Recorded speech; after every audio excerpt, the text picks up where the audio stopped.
is where MAGA comes to talk. And man, oh man, do we have a lot to talk about, no doubt about that. And we're going to be covering quite a bit. The Comey indictment's like real now. That's a good thing. It's a very good thing.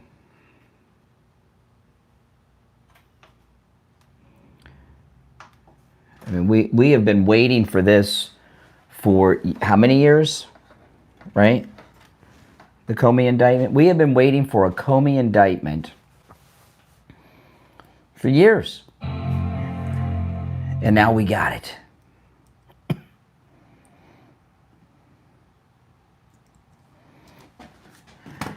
Yes. If you're new, welcome. This is where MAGA comes to talk.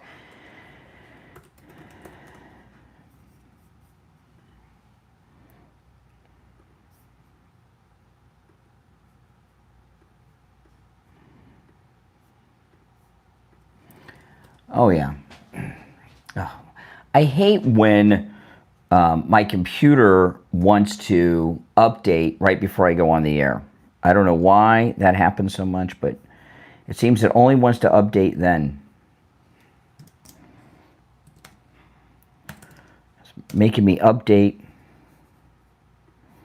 Well, I don't want to update.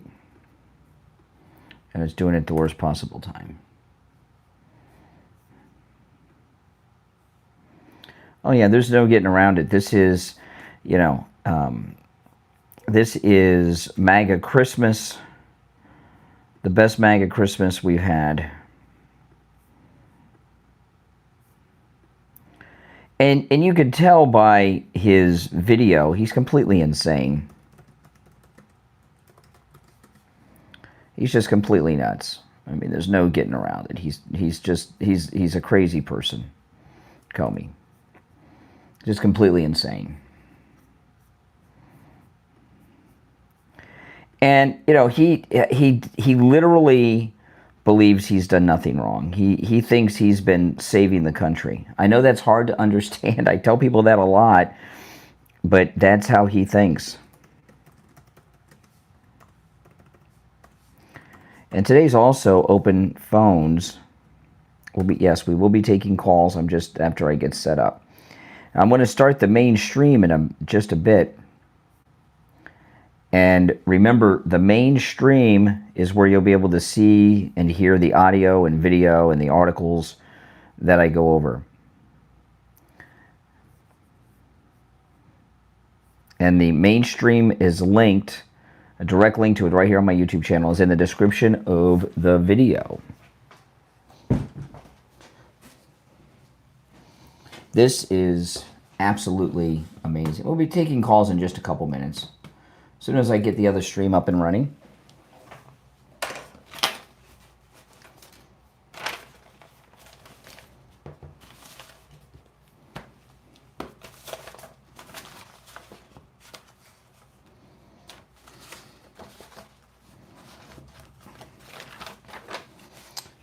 Okay.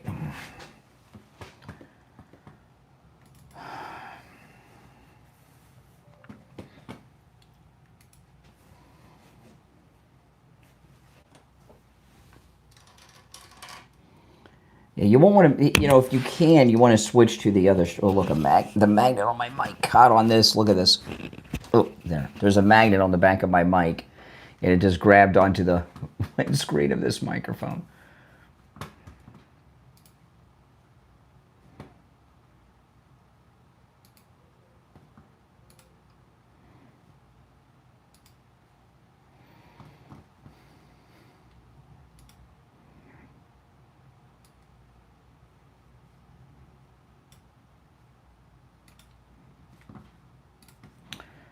Okay.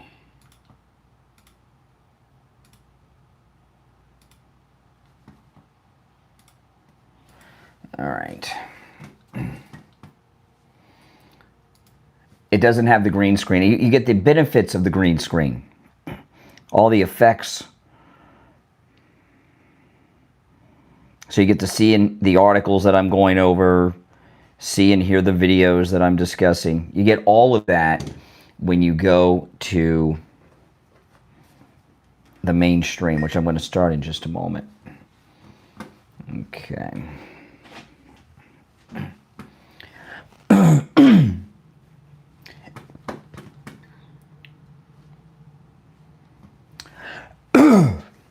All right, here we go. I am activating the mainstream. So the link to the mainstream is in the description. You'd have cottonmouth too. You know how many hours a day I'm talking? Like, you know, broadcasting. Coffee doesn't help but dehydrate you. All right, here we go. Welcome to the program. My name is Brian Craig, and this is where MAGA comes to talk. Welcome, everyone. And it is, without a doubt, MAGA Christmas morning, because we have last night. It's no longer if or when or if it'll ever happen. It's happened. Comey has been indicted, and we're going to break all that down, talk about it, take your calls. Not only has he been indicted, there's some reporting that he'll surrender sometime today. Hopefully he'll time it till after 9. Excuse me. Oh boy, this is so exciting. And, you know, there's going to be a lot of people who say a lot of things like, well, what about this person? Or what about that person? Or, you know, there's a lot of people. Some of them are MAGA and some of them are not. There's going to be a lot of people. I mean, you got to excuse me. I'm having some difficulty speaking this morning because the 10 hours a day I do of broadcasting sometimes catches up to me, and on this Friday it has. So, oh boy, it's going to be a rough show for me today with the condition my throat is in. There's going to be a lot of people who tell you, okay, nothing's going to happen. No, he's been indicted, and he will be arrested, whether he surrenders or not during the show or after the show. He will be arrested. He has been charged. There's going to be a lot of people who say, well, yeah, they indicted Comey, but what about this guy? What about that guy? What about this other guy? You know, those types of people fit in two categories. One, there are some conservatives out there, some MAGA people, who just have a loser mentality, they've been telling us for years nothing's going to happen. Here we got, you know, President Trump back in the White House, and we've got this indictment. And President of Comey, and President Trump's not messing around. He appointed this U.S. Attorney, Lindsey, who was with a firm here in Fort Lauderdale. And like in a couple of days, she brought the indictment in. She did what Pam Bondi hasn't been able to do in months. Okay, and this is amazing. This is an absolutely amazing thing. So don't let those MAGA conservatives that, oh, well, what about this guy or the other guy, you know, all those doom and gloomers, don't let them get to you. They just have a loser mentality, you know. And then the other group of people that'll say that are fake MAGA, that are going to pretend to be MAGA to try to bring you down. This is what you've got to understand about Comey. I am so glad that this is the first indictment of the coup conspirators against President Trump. It is the perfect one. And, you know, Comey's been running everything. And I know Obama started things with that Oval Office meeting where he ordered and authorized Comey to illegally, with Brennan and Clapper and others, to falsify the intelligence reports. I understand that Obama's got a big role in this, but a president of the United States, especially the first black one getting indicted, low likelihood of that happening. But Comey has been behind everything that President Trump has been going through during that whole lawfare 4 years, all the harassment in his presidency. And what Comey was really involved in, Lindsey Halligan, that's right. And she is as awesome as she is beautiful. Comey has been running the entire show, and what he really was doing was leading a coup operation against the President of the United States. And their coup, what they were attempting to do, and they had some success early on. The fake Russia narrative was to accomplish a couple of things. One, they thought it would turn his base supporters against him. That's one of them, but that was just secondary. What they thought would happen, and they made it happen, was we'd get a special counsel, Robert Mueller, the Mueller investigation of Russian collusion, which led to an impeachment of President Trump. And they thought that public pressure from that fake Mueller investigation, from MAGA people turning on him, would either force him to resign, or the public outrage would be so high that they would actually get a conviction in the Senate. And of course, the opposite happened. So Comey led that coup. He was involved in all of it. And he's been leading it even after he was fired, and he probably still is running the operation today. All right? No doubt about it. So that's what he did. And that was just the beginning. I think he was behind everything the president has faced in the last 10 years. And it's not just me wishful thinking this. You look at everything the president has gone through, all roads go back to Comey. So Comey basically is the ringleader of everything that the president has faced. So he's the perfect one to get that first indictment of. And it's not, and I don't care what they got the indictment on. You know, these lying to Congress and everything, they got these indictments before the statute. He's facing 5 years just on these charges. I don't care what they get him on, as long as he goes away. And, you know, I believe that President Trump has told his team, because especially in the aftermath of the Charlie Kirk assassination, you see what's going on, right? This leftist that assassinated Charlie Kirk, this lunatic Democrat, liberal lunatic that shot up the ICE facility in Dallas a couple of days ago. You know, I think President Trump has told his people, we got to get this done, because under no circumstances can these madmen run this country again, and they've got to be brought to justice. And there's no doubt about it. And this is the amazing first step in doing just that. So I'm hoping to hear from you guys on the phones today about this, whatever your opinions are on either side. And of course, today is Friday. We call it Open Phones on the program, Open MAGA Mike Friday. And on Open MAGA Mike Friday, you can call in about any and everything on your mind. The number is toll free. It's pinned in the live chat, 888-465-2631,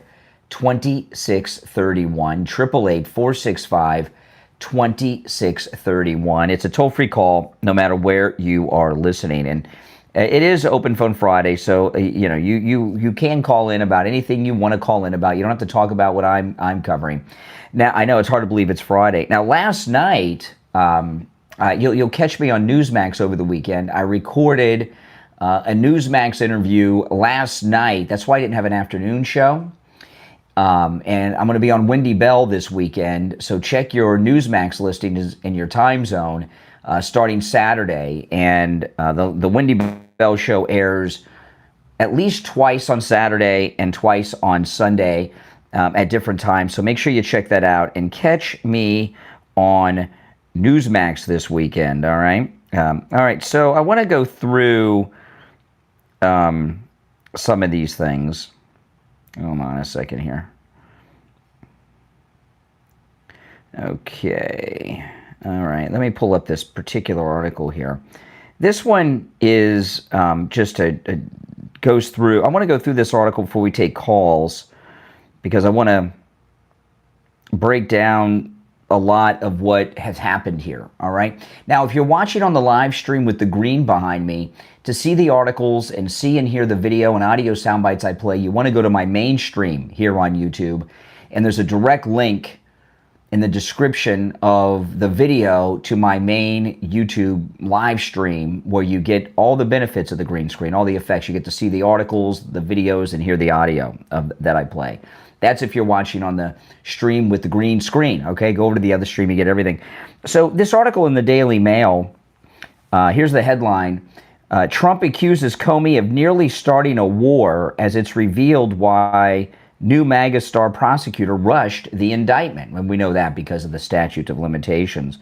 Donald Trump asserted yesterday that Comey nearly started a war by launching Crossfire Hurricane, the wide-scale and fruitless investigation into Russian collusion. And if you remember, every single intelligence agency, and there's a lot of them. I mean, I don't even know how many. There's more than we could count.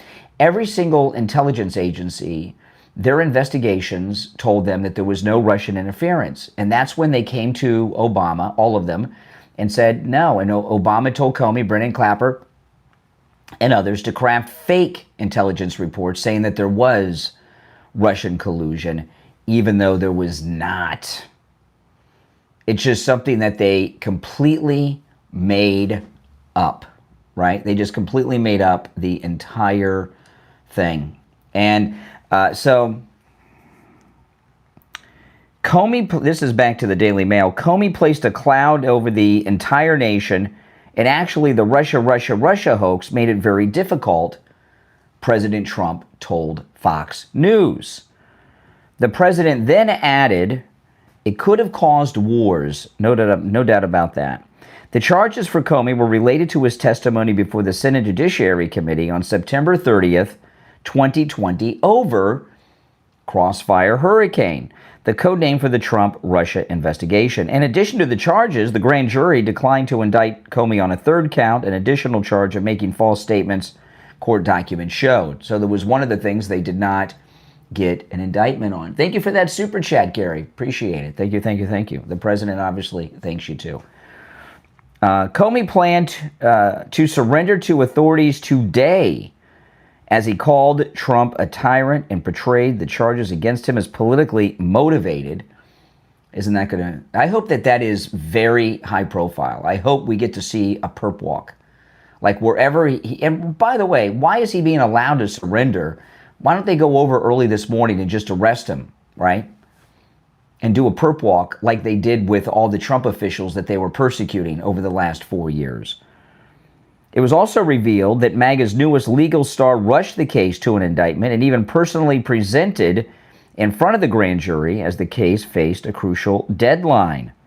Lindsey Halligan, age 36, a former beauty queen, was appointed U.S. Attorney for the Eastern District of Virginia after her predecessor was ousted last week. She was in a race against the clock to file charges as the prosecution's case against Comey was nearing a statute of limitations that would have expired next Tuesday, according to the New York Times. Now, a lot of these crimes that he committed, that they say the statute of limitations has expired, a lot of legal experts that I see say that's not true because this is an ongoing conspiracy that they have going on. Halligan filed the criminal charges on direct orders from Trump and against the advice of subordinates. Yeah, all these lifelong bureaucrats. If you're on hold, stand by. I'll get to the calls in a moment. The charges, as alleged in this case, represent a breach of public trust at an extraordinary level, said Halligan in a statement. The balance of power is a bedrock principle of our democracy, and it relies upon accountability and a forthright presentation of facts from executive leadership to congressional oversight. On Thursday night, the president unloaded on Comey during an interview with Fox News and suggested further indictments could be coming. What they did was so terrible and so corrupt, Trump said of those involved in the Russia probe. We had a great administration, though. Trump was also asked if John Brennan, remember him then, former CIA director, if John Brennan could be next. Trump said, we'll have to see what happens. It's up to the Justice Department, but I can tell you it is a group of people that was very disappointing. This makes Watergate look like peanuts. No doubt about that. They tried to destroy our country. Trump also celebrated the indictment on Truth Social by calling Comey one of the worst human beings this country has ever been exposed to. Yes, very true statement. So here we are on this MAGA Christmas. You're on the air. What's your name? Where are you calling from? Hey there. Yeah, my name's Jason Rusco. Just first names are all we need. All right, Jason, what's on your mind? Oh, I was just wondering how you came across the reminding people to swap from the green screen to the... What? I'm having a hard time understanding what you're saying. How did I what? Okay, he hung up. I think he's partying somewhere late. If you're on hold, hang in there. Let me get back to the article. This is in the Daily Mail. If you're on hold, stand by. The number's toll free. It's pinned in the live chat. Comey celebrated the indictment on Truth Social by calling Comey one of the worst human beings this country has ever been exposed to. Comey, meanwhile, lashed out at Trump after the indictment, calling him a tyrant and challenging him to a trial after the Department of Justice indicted him in an Instagram video. Let me tell you, don't get hung up on the fact that it took so long in this second term to get the indictment. It doesn't matter. We got it. And that's all that I care about. Let me pull up Comey. Here's Comey, who's just a weirdo, isn't he? And he posted this on Instagram. My family and I have known for years that there are costs standing up to government. But we couldn't imagine ourselves taken away. We will not live on our knees. We should be. Somebody that I love dearly recently said that fear is the tool of the tyrant. And she's right. But I'm not right. I hope instead you are engaged, you are paying attention, and you will vote like your beloved country depends upon it, which it does. My heart is broken for the Department of Justice, but I have great confidence in our judicial system, and I'm innocent. So let's have a trial. Okay. So, yeah, he's completely nuts. Now, I've been telling you guys for quite a while, right? I've been telling you guys that Comey, not just that Comey's crazy, he is a crazy person, but he doesn't think that he's done anything wrong. He doesn't think he's committed treason. He doesn't think he's committed any crimes. In fact, he believes the exact opposite. Comey believes that he is again, I know this is hard to understand, and certainly this is not the case, but I'm telling you what this lunatic, what he thinks. He thinks that he is an American patriot who was trying to save us and is still trying to save us from Trump. That's what he believes. And you also, with this statement, my heart breaks for the Department of Justice. I was talking to a caller a couple of days ago on the program. We were talking about these people that work at the different agencies of the federal government in D.C., right, the bureaucracy. And I told him, and he agreed with this because he's worked in that world. I said, these people that work in the bureaucracy in D.C. that are part of the federal bureaucracy believe that they have answered President Kennedy's call to public service and that they're a higher level of person, of American than the rest of us. And you see that with Comey. All right, let's go. You're on the air. What's your name? Where are you calling from? My name is Tyrone Martinez. That's interesting. Good. You're on the air. What's your name? Where are you calling from? Hey, good morning. It's Craig, Warner Garden. How you doing? Hey, Craig. Hang in there. Let me answer these other lines. What's up, Craig? Hey, question for you. This whole thing with Comey and everybody was trying to get President Trump since he came down the escalator when they got started with him. Answer a question for me. It was all about the Russia collusion. Is that correct? Basically? I don't know what you mean by that. You got to be more specific. Well, okay, the whole thing was Russia, right? I mean, like Trump says, Russia, Russia, Russia, right? Basically. Well, answer a question. How does Russia even influence an election? What do they do? They just made that up. They just made that up. They just falsified intelligence reports and said that it happened.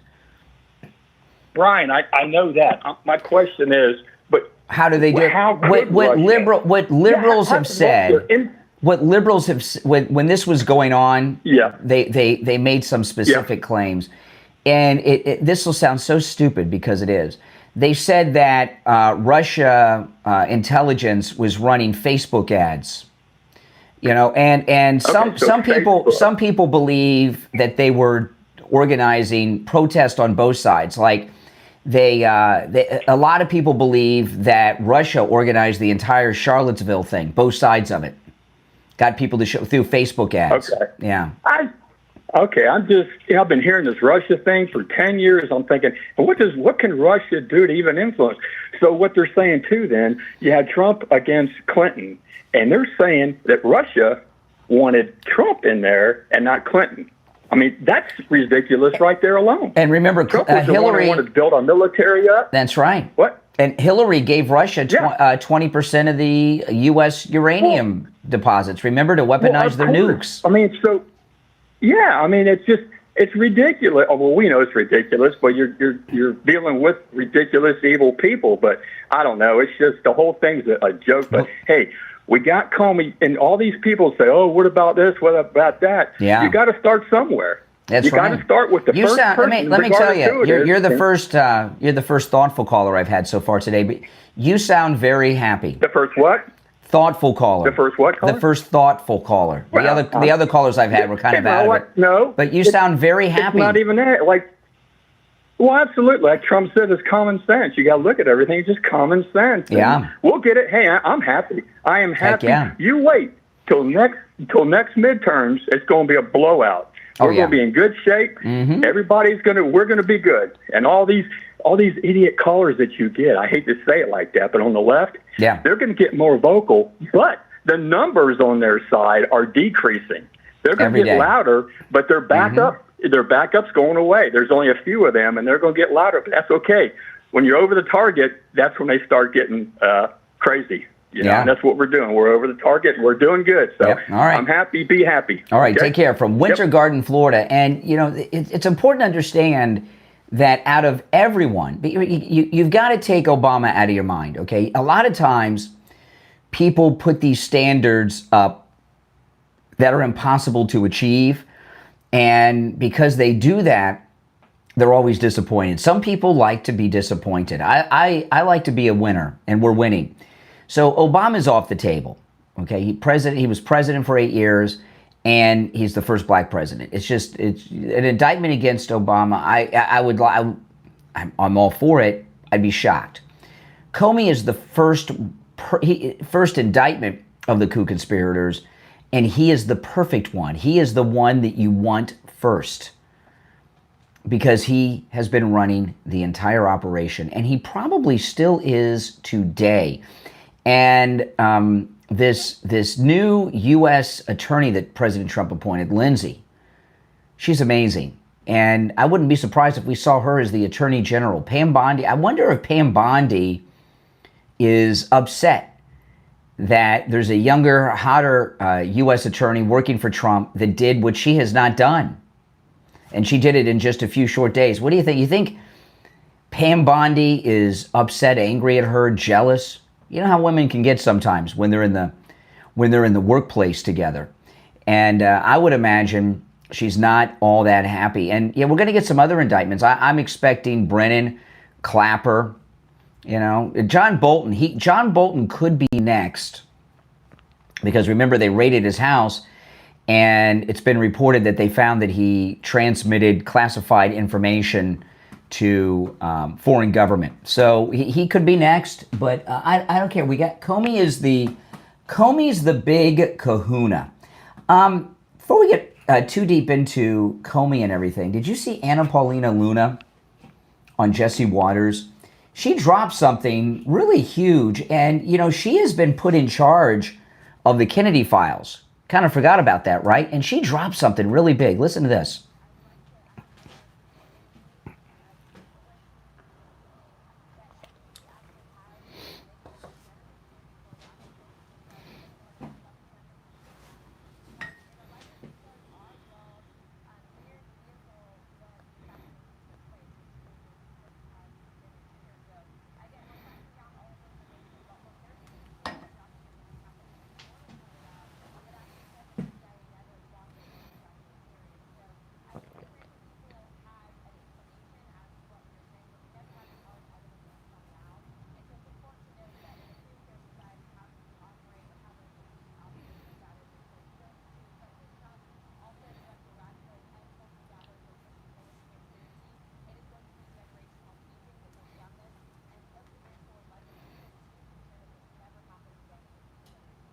Yeah, I mean, so I hope we get to see this photograph of Oswald by the president's car. That would be huge. And NBC, I don't know, a letter. I'd like to see them physically go there and get it, right? A letter. I don't like this letter stuff. But,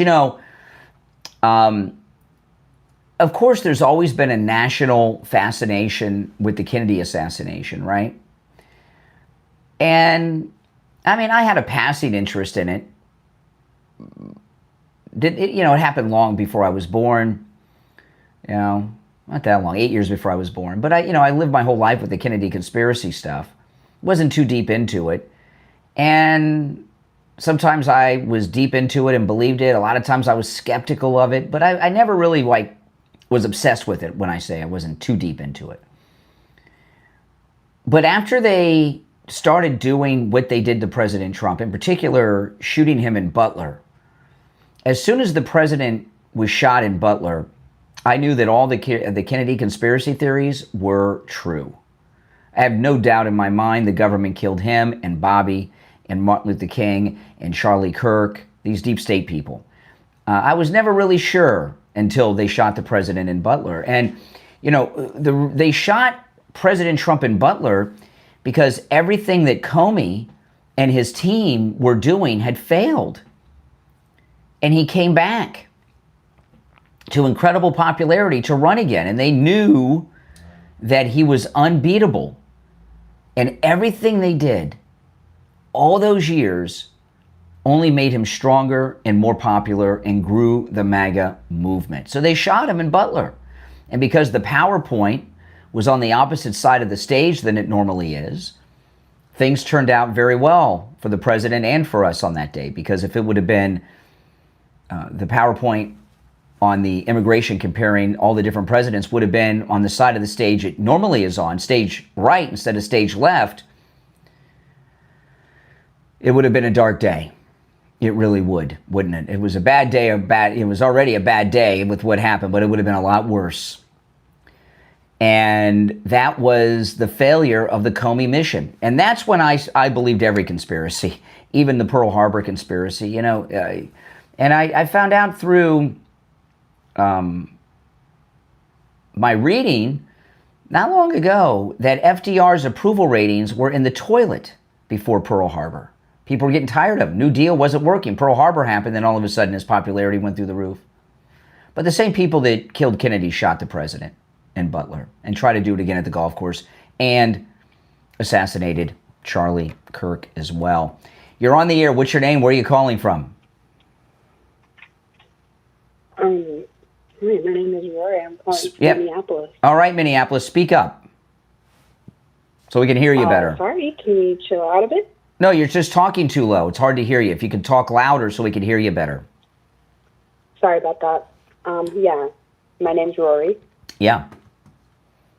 Sorry, I just kind of came across your live on YouTube. And yeah, I saw welcome. that you could call in, so I called in. Yeah, well, you're here. What's on your mind? Not much. I guess I could ask you, I've never seen you before. So I saw that you have a Trump hat on. Absolutely. I wanted to ask, I've got a bunch of Trump hats. What's your main, reason that you like Trump?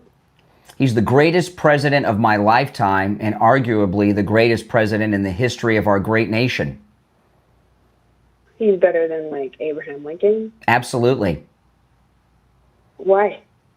Well, when Abraham Lincoln was a great man who did great things, right? He freed the slaves that the Democrats were holding in the South. However, when he was elected, the country broke out into a very violent civil war and 1 million Americans died as a result. President Trump's been doing his agenda without that kind of bloodshed. I could disagree. Obviously, we haven't had people actually go to war and get killed, but we do have... No, Charlie Kirk was killed by the Democrats. The Democrats killed Charlie Kirk. A Democrat shot an illegal dead in Dallas a couple days ago. Okay, is there proof that he was a Democrat? Yes.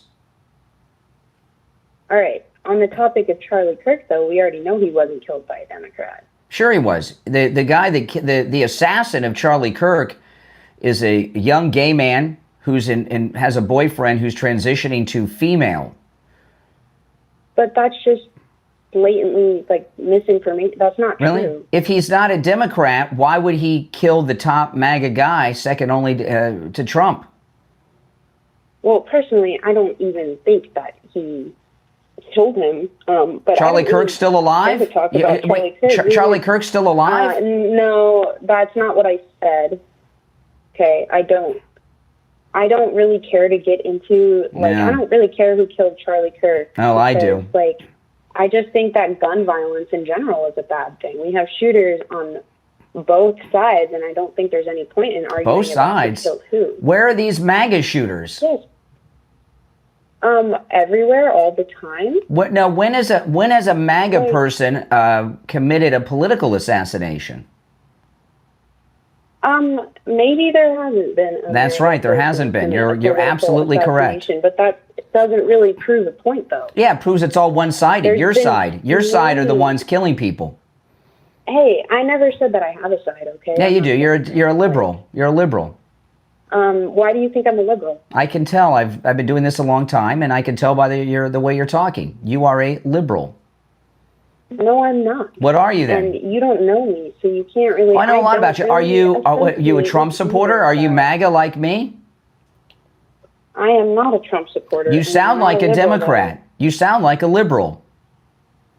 though. You can say I sound like whatever you think I sound Well, like. I'll but quote. that doesn't I'm going to make me quote what the you think I late am. great Charlie Kirk. Prove me wrong. Who'd you vote for in the last election? I didn't vote No, why not? because I think that the system is like I didn't like Kamala or Trump, so I Okay. didn't vote. Have you ever voted? I haven't. I'm 20. So You're 20. Well, I voted. Yes, I'm 20. Oh, you said people. You know, people have died for that right to vote, and you just can't be bothered. Well, I'm sorry, but that is my personal choice, and if you'd let me finish, I would tell you that I think the system is broken. So I don't feel like contributing to that. Now, you can disagree with me, and I'm trying to have a civil conversation with you here, so I would really appreciate it if you would let me speak. Because I'm asking you questions, and I'm trying to actually have a conversation. Something that I really don't like is that a lot of people just argue, and Yeah. like it causes more division. I'm trying to have like a, good faith debate with you here. Well, I haven't. Well, say something. Let's go. Okay, sure. So, regardless of who shot Charlie Kirk, I agree that he shouldn't have been fucking shot and killed. I'm sorry for cussing, my bad. I don't think he should have been shot and killed. I don't think anybody deserves to be shot and killed. Oh. So I want to ask Nice. what your opinions on gun laws are. Oh, yeah. I support the #1 gun law we have. It's called the Second Amendment of the United States Constitution and our Bill of Rights that Yes, I know it's the that Second guarantees Amendment. us the right to own and bear arms. So I support that gun law, that Second Amendment. Absolutely. So do you think? Yes, and I agree with that. And I'm a gun owner. I agree with that. Sure. Yes, I'm a gun owner too. Oh, really? What kind of what I'd what like kind to of gun ask do you you- have? I have a Glock 48. What kind of gun do you own? I have a Henry repeater. It's a 22. Really? A what? It's not a very good gun. It's a what? I'm sorry, I don't know the exact name of it. How many rounds does it hold? Like a Henry repeater. How many rounds does it hold? It can hold like 10. It has one of those. I'm sorry, I don't know much about guns. Yeah, I know. I figured. Yeah. Okay. So continue. Oh, Okay, boy. so what are you trying to prove by I just told you that I have nothing against the Second Amendment. So what are you trying to prove? I'm not trying to prove anything. I'm Are you just just having trying to I'm make just me look having a stupid? conversation, which seems to bother you. Okay. No, what bothers me is the way that you're coming at me and trying to make me look, like I'm stupid or, No, I'm not trying to. No, prove your you're. point, I'm not trying but- to make you look stupid. All right. Whatever you say, dude. So what I want to ask about that as well is, what do you think that we need any stricter gun laws? No. Yeah. You said a Henry repeater is. Can you tell me about how long that gun is? Is it like 6 inches long? Is it 4 inches long? Like, how long is this? It's like a little rifle. It's a lever action. A Henry repeater is a long rifle. It's like what they used to carry on stagecoaches back in the Old West. Pretty small gun. I mean, no, it's a long gun. It's a rifle. It's a long gun. A Henry repeater. It's a long gun. Yeah, I'm saying like in terms of a rifle. No, yeah. you said it's a small gun. Now you said it's a big gun. Okay, all right. In terms of a rifle. In terms of a rifle. Oh, now it's a rifle. Now it's a rifle. Okay. First That's it was literally what I already told you that. Okay. So can you actually acknowledge the question that I asked you? What was your question? Do you think that we need any stricter gun laws, like No. stronger background checks, for example? No. And why not? You don't think that we need stronger background checks to make? We already do. When you go and buy a gun, they do a federal background check on you. Check all the records everywhere. All right. Well, obviously we need to do something, because you know how many children die every year from gun violence? I don't know how many. Well, I know that there's over 200 school shootings every year. Well, but sometimes those are teachers. What's the number one cause of death among children? Gun violence. No, it's not. It's auto accidents. Sorry? It's auto accidents. The number one, that more children die in auto accidents than any other form of death. So do we need stricter automobile regulations, since it's the number one killer of children is car accidents? Yes. Oh, really? We need more restrictions on automobile ownership. That's interesting. For example? Yes, I actually don't think that it should be as easy to get a license as it is. And by the way, if you want to actually cite your sources, in 2020, firearm-related injuries were the number one cause of death among children and adolescents. That's not true. If you look at children are under the age of 18, and if you look at under the age of 18, it is car accidents. Do you have a source for that? I have been doing what I'm doing for over 30 years. I am well read and versed. I didn't do.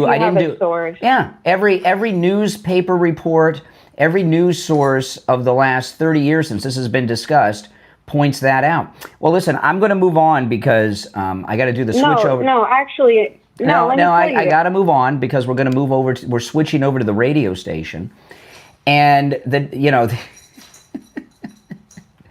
oh my goodness. See, they always hide behind children. Any death of a child is sad, but children in general don't die that often. It's there's this old phrase, Steve Kane uses it a lot: figures don't lie, but liars can figure. And what happens, this statistic that you find when you Google that the number one cause of death is gun violence among young people, they go to 18 below. 18 is an adult. If you go under 18 and below, the number one cause is car accidents. And the number one cause of gun deaths, the number one cause of gun deaths is when someone uses the weapon on themselves, sadly. Okay? So those are very misleading statistics. If you're on hold, stand by. If you're new, my name's Brian. This is where MAGA comes to talk. We're switching to the radio station shortly. So as we do that, I have to, and just in case they click us on early, I have to be careful in case they accidentally hit the button and we're on the air. So I don't take any calls right before the switch. I live stream here every day, several times a day. And anytime I'm in the studio like I am now, I, of course, take live calls as I've been doing this morning. The number is toll-free, and it's pinned in the live chat, 888-465-2631. The radio show will start in just a couple of minutes. You've been on the pre-radio show portion that's just been online here on YouTube. And if you, of course, would like to support my program, go to mypillow.com. Use my promo code KANE at checkout, K-A-N-E, and load up. There's a lot of great deals going on right now.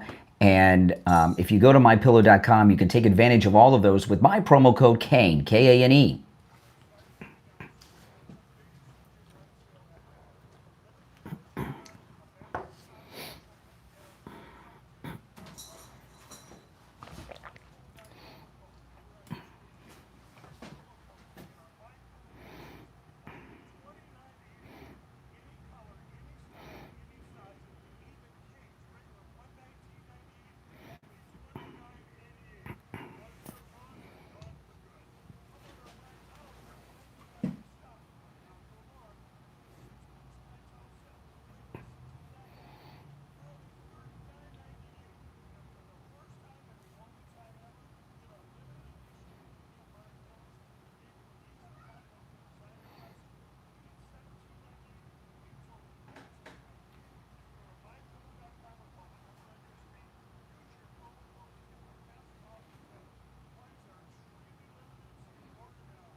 Yeah, and it's important for you guys to do that. Let Mike Lindell know you're supporting, that his support of my program is money well spent.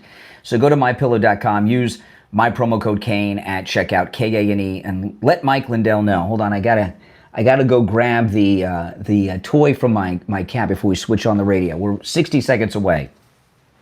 Hey, Coca-Cola. What's up, buddy? Okay. There we go. That's my cat, Coca-Cola, who's making all that noise. Yes. Oh, man, how exciting. How exciting. Look at this. The latest Rasmussen, Trump's approval rating is at 57%. 57% approval rating. Latest Rasmussen. Isn't that amazing? Yeah, we've got Coca-Cola and Pepsi are two of my cats. Coca-Cola and Pepsi-Cola. If you're on hold, stand by. If you'd like to call in, the numbers in the chat. We're just seconds away.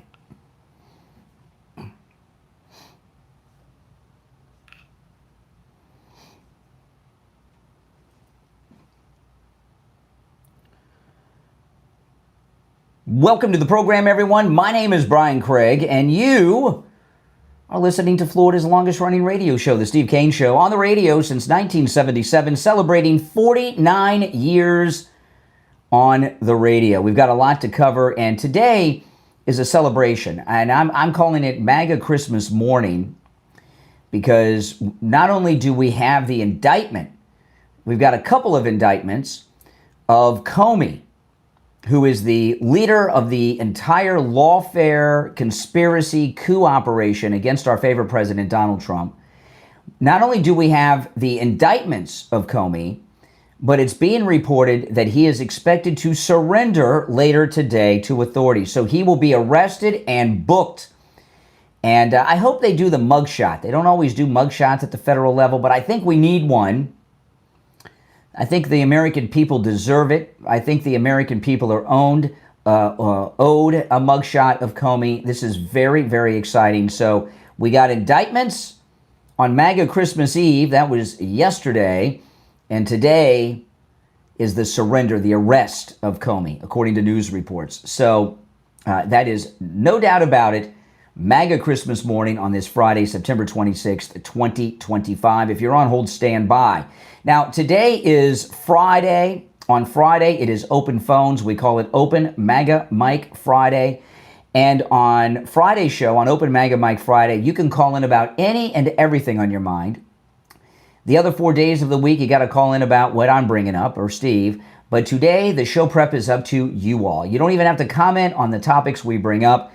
So it is open phones, Open MAGA Mike Friday. The number is toll-free, 1-888-465-2631, 888-465-2631. And, oh, man, we got a lot to cover. I'm going to cover a lot and take your calls. You're on the air. What's your name? Where are you calling from? Hello, this is Chester. I'm calling from Idaho. How are you? All right, Chester.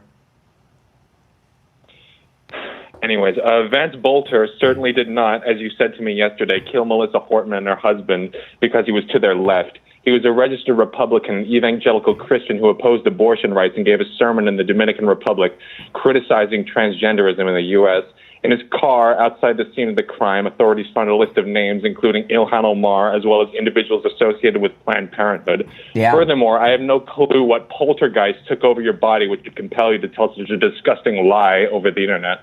Mm-hmm. All right. You get that off your... Anything else you want to get off your chest without using profanity?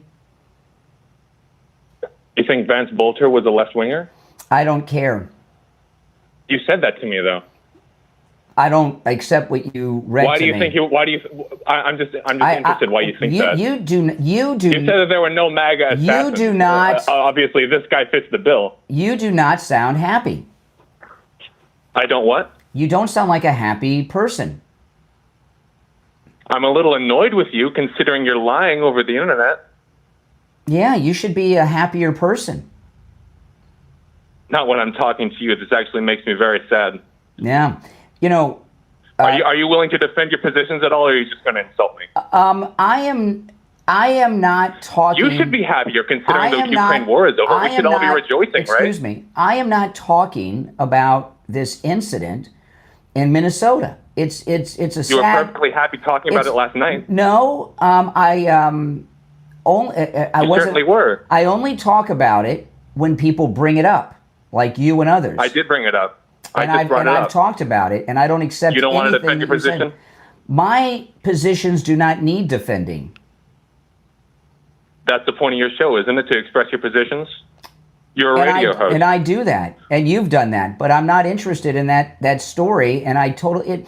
First of all... It's because you know you're wrong. It's because you know you're lying. Just like you lied about how the Ukraine war was over, that it ended. You're a mouthpiece. The Melissa Hortman, while it was a tragedy, is not the same as the assassination of Charlie Kirk. I'm not talking about the assassination of Charlie Kirk. I'm talking about this, what you told a lie about. I don't care what you're talking about. They're both assassinations anyway. I don't care what you're talking about. There's a difference. You should. I called into your show. That's what I'm talking about. There's a difference between the murder of Hortman. So you're just not going to respond to what I said because you said this guy was a left-winger. I am responding, but you're like a hysterical woman, and you can't sexism. Love it. Love the sexism. Yeah, and you just can't get in control of yourself. I am responding to what you said, but you're an out of control. Are you always this hysterical? Okay, then do it. Respond. The Melissa Hortman murder, I don't accept anything you said. I'm not going to restate my position on that and the things I brought up because I've been repeating it almost every show for weeks. And all of those shows are archived online for people to listen to.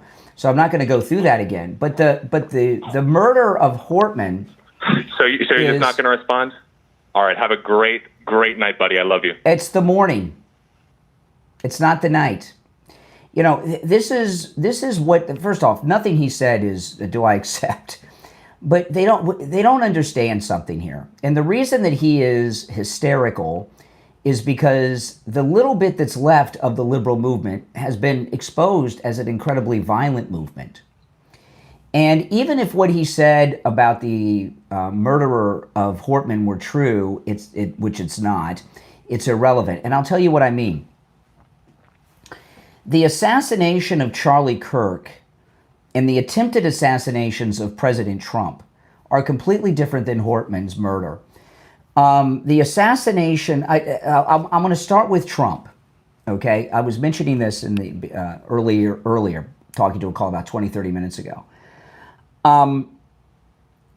This indictment of Comey is the perfect first indictment from the Coup conspirators, okay? The perfect one. And I'm going to go through this, and then you'll understand everything that I'm saying as I go through this.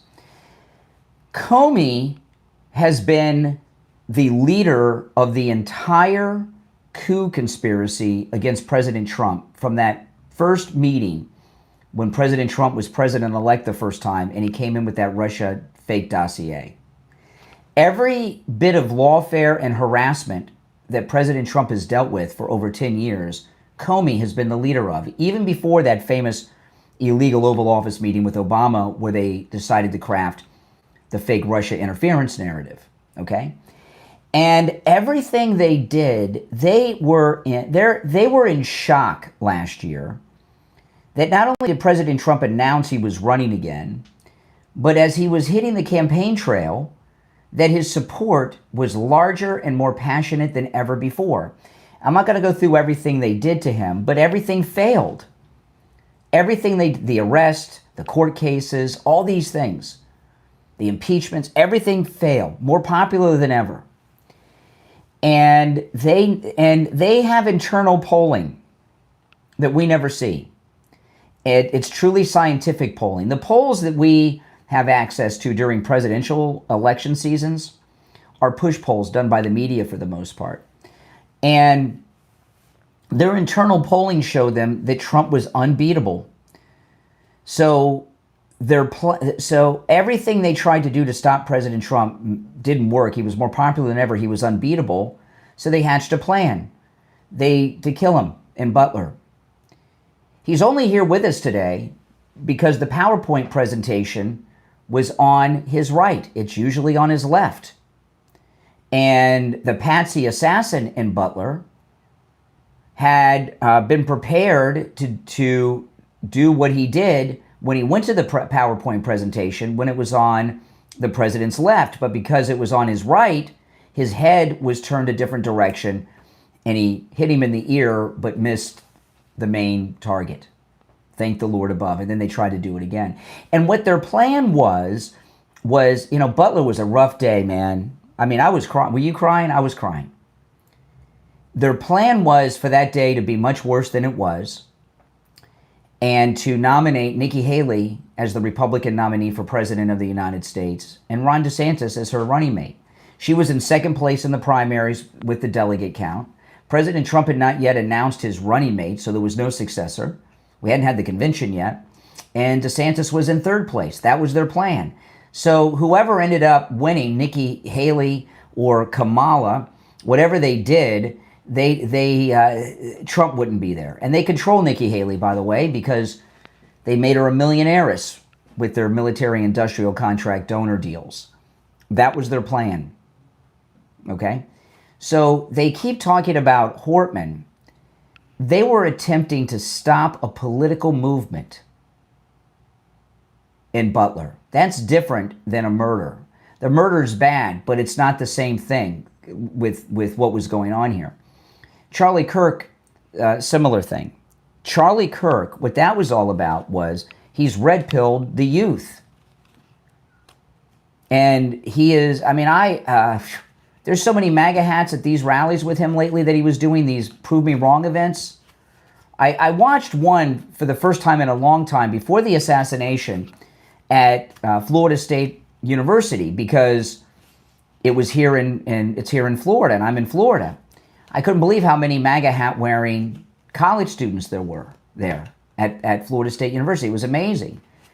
The assassination of Charlie Kirk, which sadly was successful, was to stop his red pilling of America's youth that the Democrats have won. So the shooting of President Trump in Butler, the attempted assassination of him in Butler and at the golf course here in Florida, and the assassination of Charlie Kirk was a political assassination to stop an entire political movement. Hortman in Minnesota, nothing that guy said was true. The guy was a Democrat. He killed her for the reasons I've said. But who the shooter was doesn't matter in that instance. It's a tragedy that the poor woman was murdered. But it wasn't a political assassination to try to end a political movement. Don't you get it? Big difference. But but the Democrats, the liberals out there, that's all they've got to hold on to think that their political movement is still a viable movement. They're in a denial phase right now at what's happened to their party. It's become a domestic terrorist organization. Now, I want to talk about Friendly Tire in Margate. Friendly Tire in Margate's open on Saturday, guys, if you can't make it over there during the week. I've been a customer at Friendly Tire in Margate, 15 or 20 years. You will not find tires lower anywhere else. He's a good guy. He's been supporting this show for at least a decade. And you can get new tires out the door and on the road for as low as $75 a tire at Friendly Tire in Margate.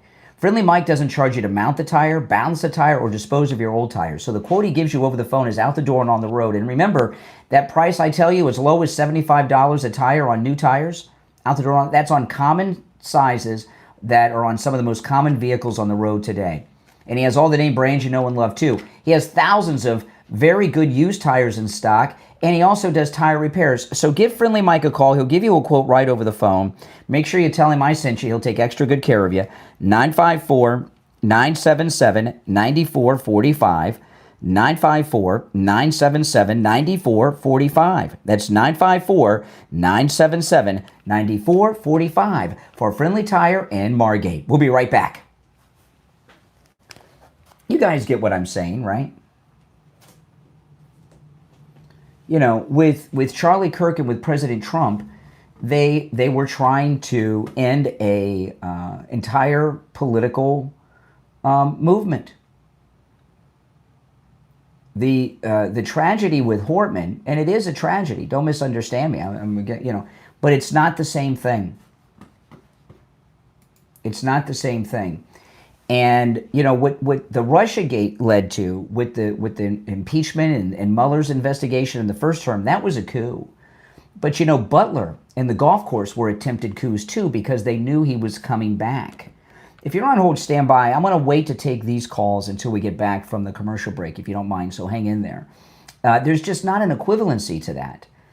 And the Democrat Party is falling apart to such a degree that they can't see straight. And that's all they have to cling to, is that one thing, right? And you could tell by that caller that the hysterics is because their entire political movement has been exposed. It's over.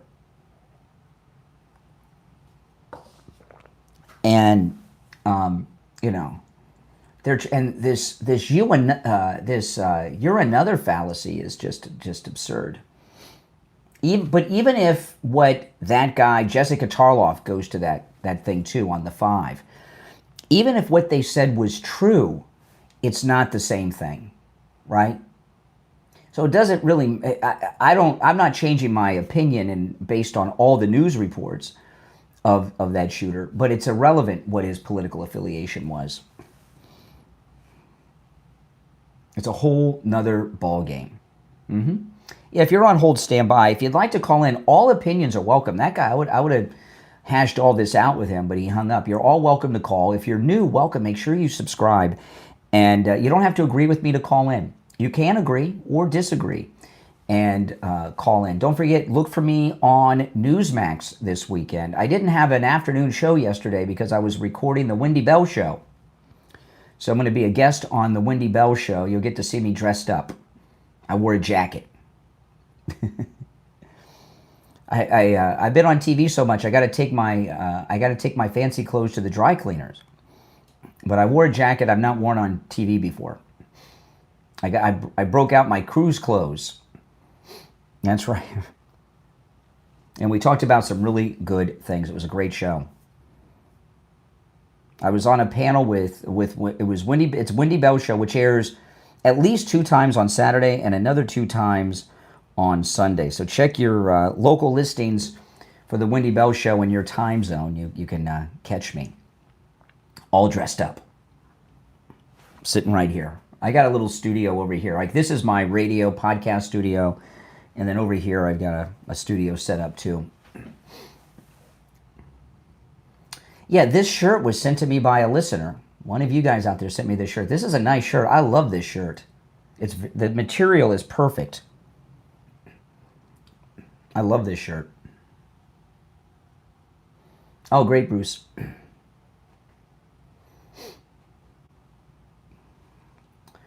Usually we tape when I'm on Wendy Bell. They tape it earlier in the day, but this one was late in the day. So, but catch this weekend. All right, we got about 20 seconds. We'll be back.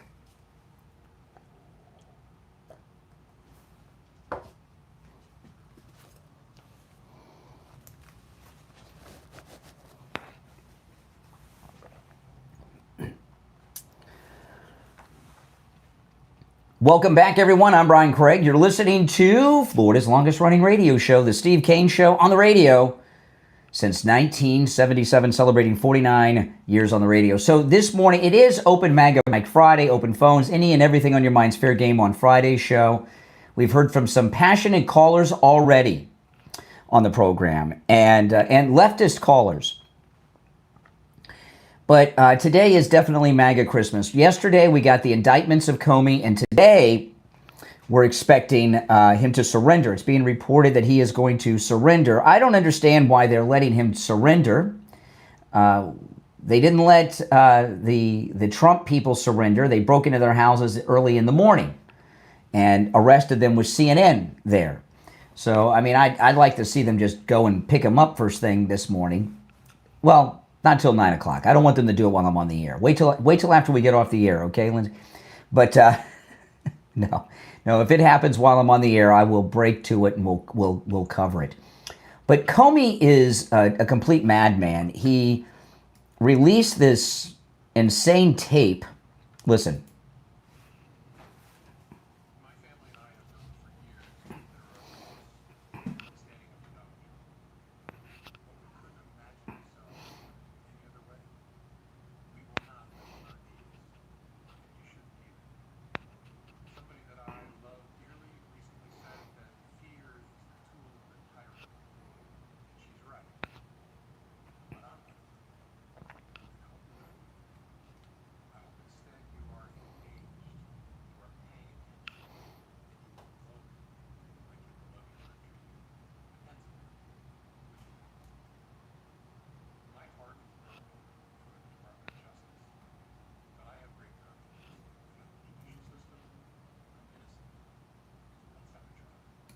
Okay, yeah, that's good. Sounds good to me, and let's rush it.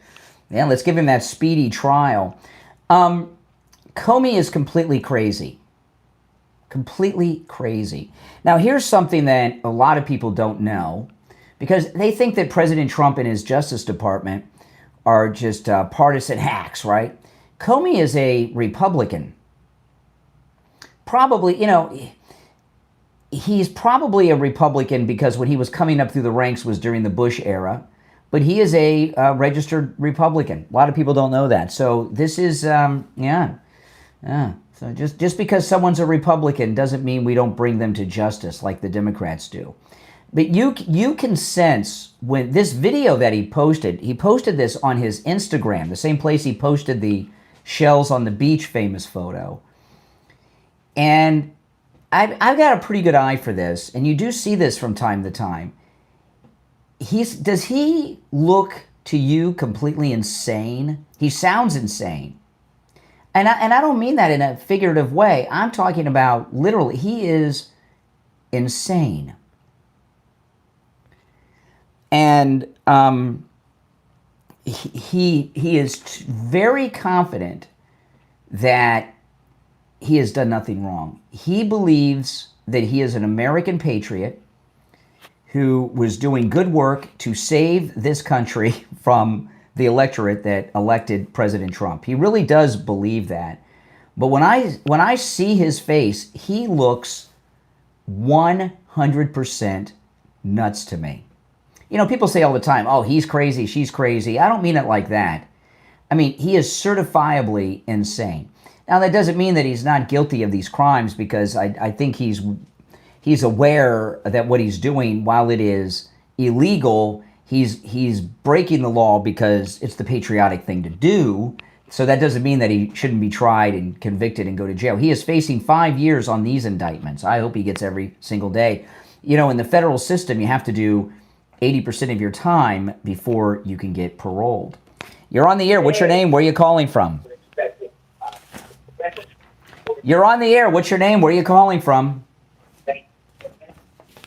Once, twice. All right, you missed your chance. The rest of you on hold, stand by. Now, one of the other things that's happened here is President Trump just appointed this new U.S. attorney. She's 36. She was with a law firm here in South Florida, in Fort Lauderdale. She looks like a model, and she's only had that job a few days, and she already came in with this indictment. In fact, Lindsey, she went to the grand jury and made the case personally in front of the grand jury. And the news accounts are saying that the subordinates working under her in her office were trying to, they call it advising, but they advised her not to do it. They were trying to talk her out of doing it. And she did it. And one of the questions I have is, do you think, this is a serious question I'm asking you guys, and you can call me. If you're on hold, hang in there. I'd like to hear your thoughts on this. Call me. The number's toll-free, 888-465-2631. Do you think Pam Bondi is happy about this indictment that came down? Do you think that she's angry at Lindsey for bringing the indictment? Do you think she's jealous that just in a couple of days she did what Pam Bondi has not done in months? What do you guys think? I think yes on all of those questions. What are your thoughts? Now, I want to ask you one more question. And this is an important one, so listen carefully. Do you or someone you know and love suffer from neuropathy? Well, then you want to listen to this. Lighthouse Medical has a treatment for neuropathy that works and that lasts. Steve had every neuropathy symptom in the book. He was basically homebound and bedridden, and we had one of our cruises coming up. This was like 3-4 cruises ago, if I'm including our 10th annual, which is coming up. And he said, Brian, I can't get out of bed. I don't know how I'm going to go on this cruise. And his doctor told him, his primary care doctor said there's no treatment for neuropathy. He went to a neurologist who said there's no treatment for neuropathy. I found Lighthouse Medical. Steve went over there. And after the first treatment, his symptoms were already declining. And after the treatments, not only was he totally rid of his neuropathy, it's over 3 years now, and it has not returned. You might have neuropathy and don't even know it. And I'm going to go through this list of symptoms So you also want to call Lighthouse Medical. Remember, they can help you no matter where you're located in the United States as well. Do you have numbness, pain, burning, tingling in your hands and feet, muscle weakness, loss of balance? You getting dizzy a lot? You falling down? Do you have the feeling of pins and needles in your hands and feet? Maybe you have no feeling at all. If you answered yes, you may have neuropathy. Lighthouse Medical can examine you and find out if you have neuropathy. If you already have it and you know, give them a call. Get rid of that. But if you have any of these symptoms, give them a call. It's always a no-charge consultation with Lighthouse Medical, if you mention you heard them on the Steve Kane Show. And let them find out if you have neuropathy. And if they do, say bye-bye to it. Give them a call, no matter where you're located. 754-222-6642. 754-222-6642. 754-222-6642. It's a no-charge consultation, all right? And online, lighthousemedicalcenter.com. That's lighthousemedicalcenter.com. We'll be right back. All right, if you're on hold, hang in there. I'll take some calls in a bit. We're in a radio station break right now. Cue up a couple things. I mean, this is Lindsey. You know, do you think, you know, my experience, and you guys can let me know, and women, I think most women will agree with me on this. Women in the workplace don't get along very well. And they don't like it. Women that are older and good looking don't like it when there's a younger, better looking woman who's doing the work that they can't do, which is get an indictment on Comey. And I find it just human nature that Pam Bondi would be freaking out over her. What do you guys think? She's only 36. Pam Bondi's 60. She did in a couple of days. How long ago did she get this appointment? It hasn't been very long. I've lost track. How long ago did she get this appointment? It has not been long. No. Oh, hold on here. Okay, we'll be back shortly.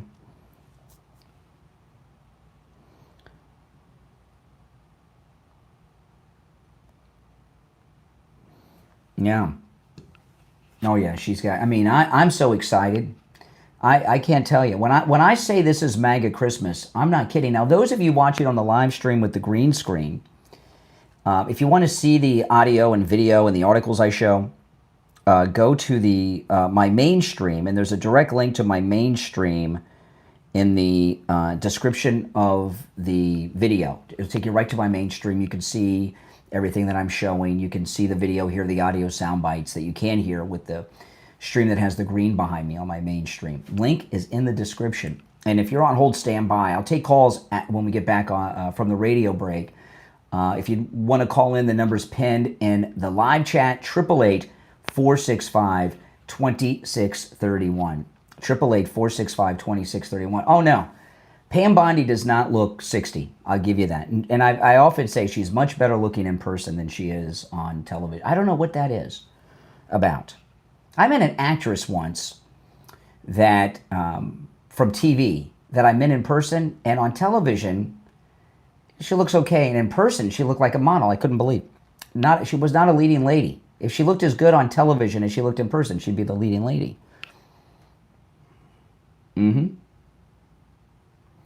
Oh, Letitia, that one's coming soon. They said the Letitia James indictment is coming very soon. Very soon. We could get that today. Right? You know, and the indictment against Comey is for the same crime that he jammed General Flynn up with. Oh, yeah, Pam Bondi looks good. I didn't ask if she looks good. She looks good. She's the best-looking 60-year-old in America. But do you think she's happy? Do you think Pam Bondi's happy about the indictment and that Lindsey did it? Or do you think she's jealous of Lindsey? Because Lindsey's got to be the president's favorite right now between those two. He's got to be so excited. We'll be back in 1 minute, so if you're on hold, stand by. What do you guys think? Oh, man, I'm going back to church this weekend for the first time in years. I'm going to Mass. And I'm going to confessional tomorrow because I haven't been to Mass I haven't been to confession in a long time. And, you know, I'm Catholic, so to receive communion, and I've been away from church for so long, I have to go to confession. And it's been so long, I forgot how to do confession. So I've been watching videos on YouTube, but I'm not sure what to say because it's been so long since my last confession. How could I cover all the sins I've committed, right? Over the last, like, 5 to 7 years. All right, stand by. We'll be back shortly.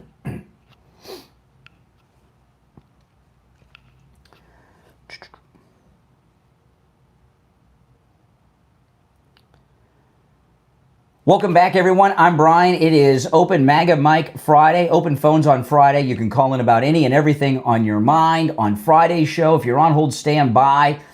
We're celebrating on MAGA Christmas morning. Yesterday, Comey was indicted, and it's being reported today that he's expected to surrender today. So that means he'll be arrested and booked today, and it is MAGA Christmas. If you're on hold, stand by. Before I go back to the phones, I want to throw something out to the audience because maybe I can get some advice from you.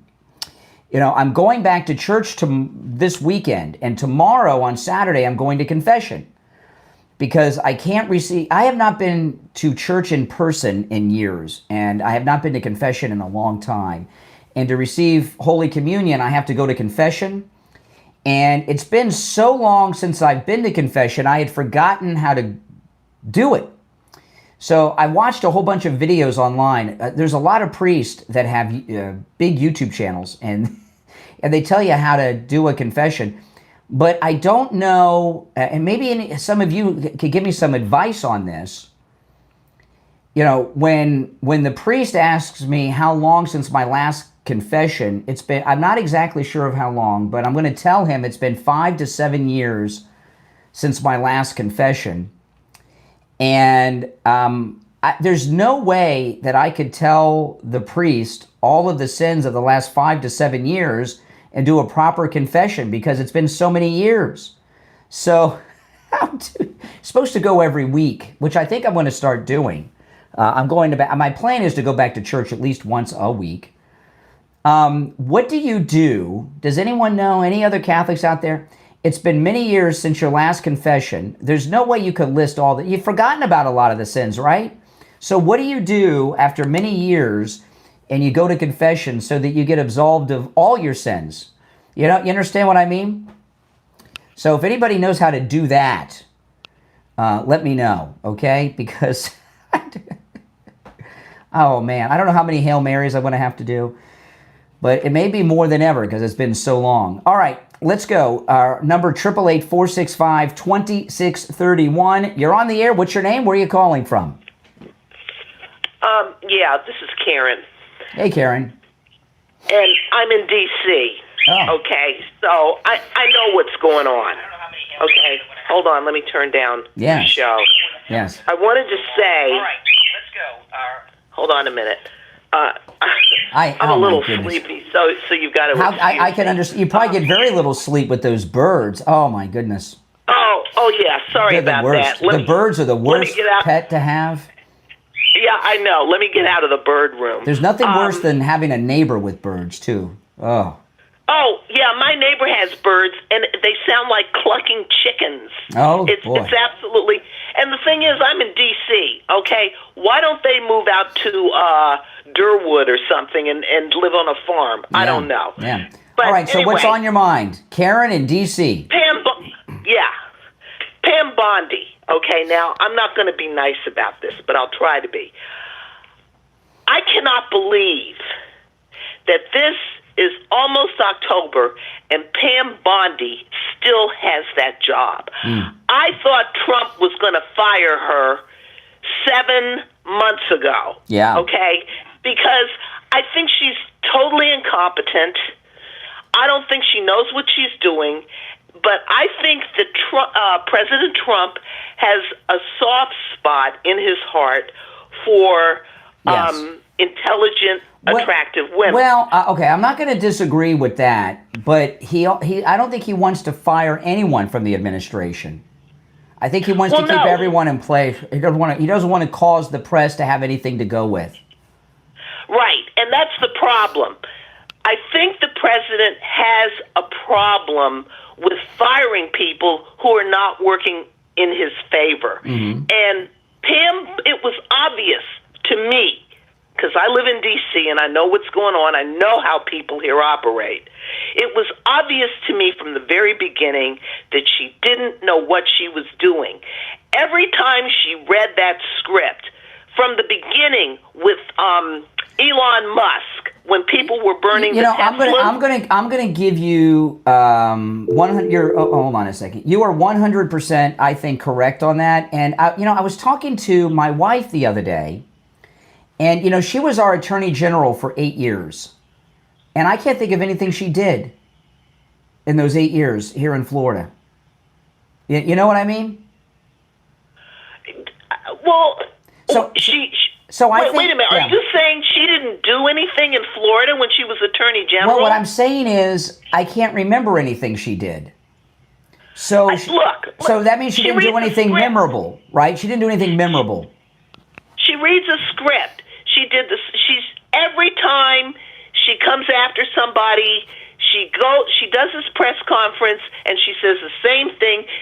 She did it with Elon Musk and the Teslas when she said, "We're coming after you. We're going to do this." Do you understand? It's a script. She says the same thing over and over again. Like, for example, the current Attorney General of Florida, I don't even know his name, okay?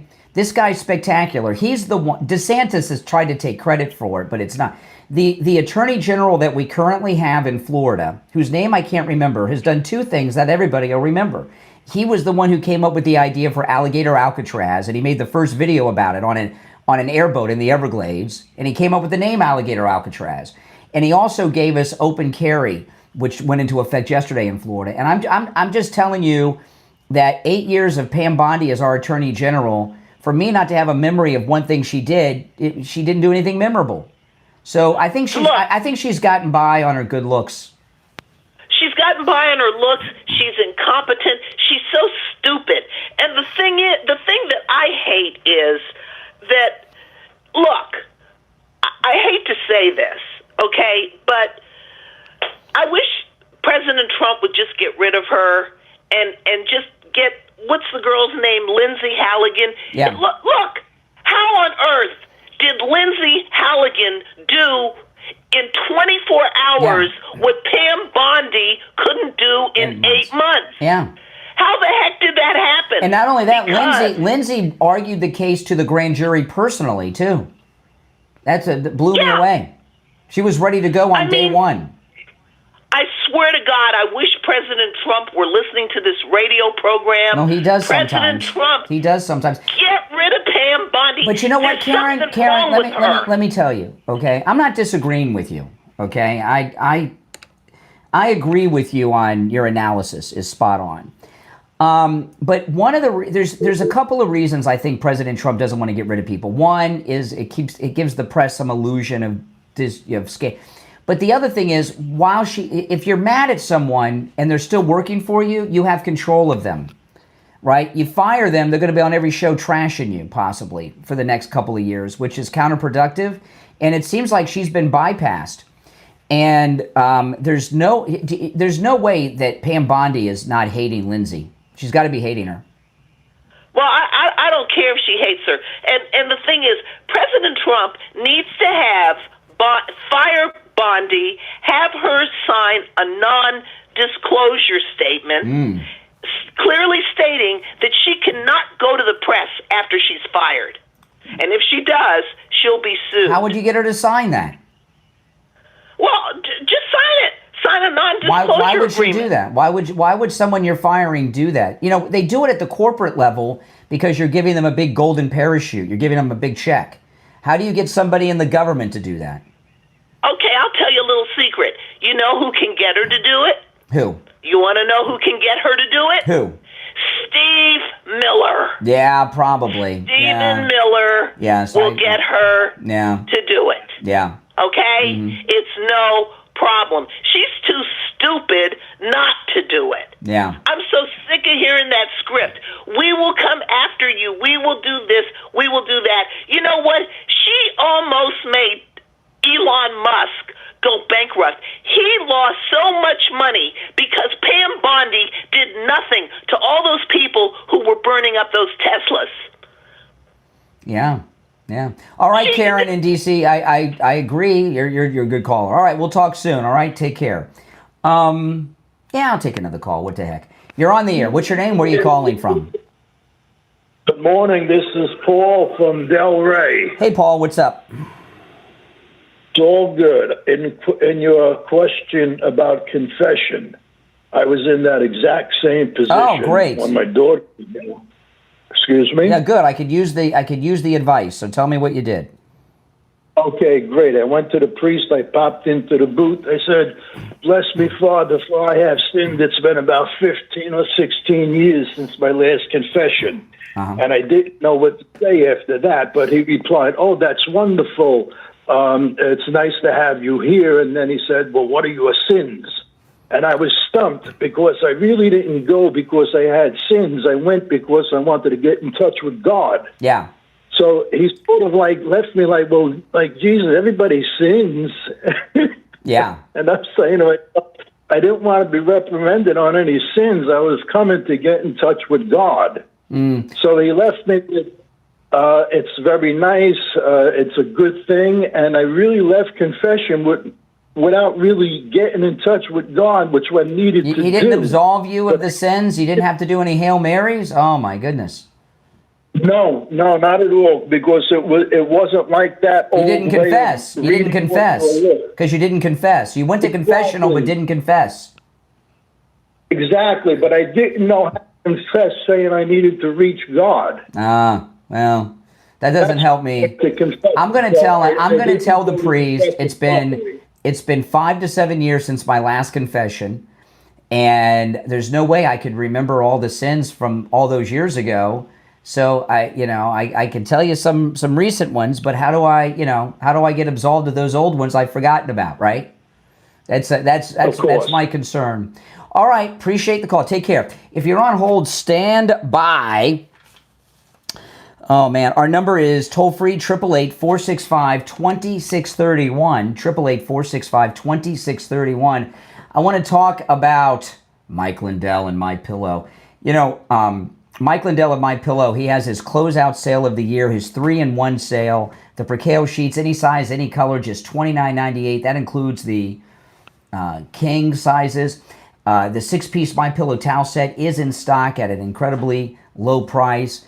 There's just incredible sales. We're doing a closeout sale, and the free shipping offer is in place as well to clear room for the Christmas season. So it's a great time to do your Christmas shopping right now because free shipping is still available and there's incredible deals going on. So go to mypillow.com, use our promo code Kane at checkout, Kane, and load up. We'll be right back. Now, if you're watching on the stream with the green screen, make sure you hop over to the main stream, okay? And you can see and hear all the audio and video that I play. Let me take a quick call during the break. You're on the air. What's your name? Where are you calling from? Yes, hi, it's Lisa from Palm Beach. Hey, Lisa. How are you, Brian? Okay, you were talking about confession. So I am a religion teacher, and I had years before that. What you do is you go in and you say you've sinned, the ones that are on your mind. So if you have sins that you can think of, you tell him. And if you forgot sins, it doesn't matter because you're going there and you're telling them your sins. Mm-hmm. And then if you forgot to act of contrition, a lot of the times they have it up on the confession box. Yeah, I've had the priest hand me through the screen like a paper to read sometimes with what to say. I'm not worried about that, but I don't want to go and not really be forgiven for sins I've forgotten about from 6 years ago, right? Right, but that doesn't matter. First of all, a lot of the times you're in with the priest, you're not in a booth. A lot of times it's right in front of the priest. No, I do it in the booth. I do it in the booth with the screen. I don't do that facing the priest thing. Okay, but the thing is, if you go and you're confessing your sins, it's the ones that you're remembering. It's the ones that you go in and don't tell him that you know in your mind that you had remembered sins. So if you just go in and tell him any sin you could remember, and then he'll give you absolution. And I'm friends with a lot of priests, and they like when people come back.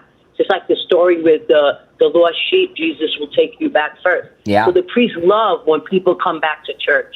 And I'm telling you, I've noticed so many more young kids since what happened with Charlie Kirk coming back to church. Well, that's what's Even got my me own to go back. grandchildren That's what's gotten me to go back. I'm taking my daughter with me. My whole family's going.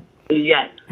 My grandchildren who went to Catholic school their whole life, I work in a Catholic school, and they're all coming back to church. And my grandson, who goes to high school, he even went to the dean and he says, can I start, because they can start clubs. He wants to start a club. He's only 15 for the Turning Point. Oh, that's great. Amazing, because every one of my kids, grandkids, loved him, and they just were absolutely devastated what happened. Oh, yeah. Yeah, I know. That's what got me. What got me back to church was the memorial service, and I said, I've been away. That was amazing. I used to go every week, but during the shutdown and lockdown period, I broke the habit and I never went back. I watch it on TV. My wife watches on TV, Mass, because it's hard for her to get out, but I don't like watching it on TV. I like being there, and I just haven't. So I haven't been in literally years. Maybe 5-6 years. I don't know how long it's been. It's been a while.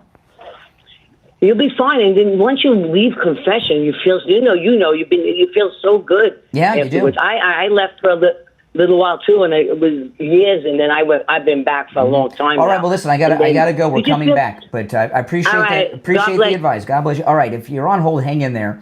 This is a radio station break. We're going to be back in about 20 seconds. Let's see, what's the time? We'll be back.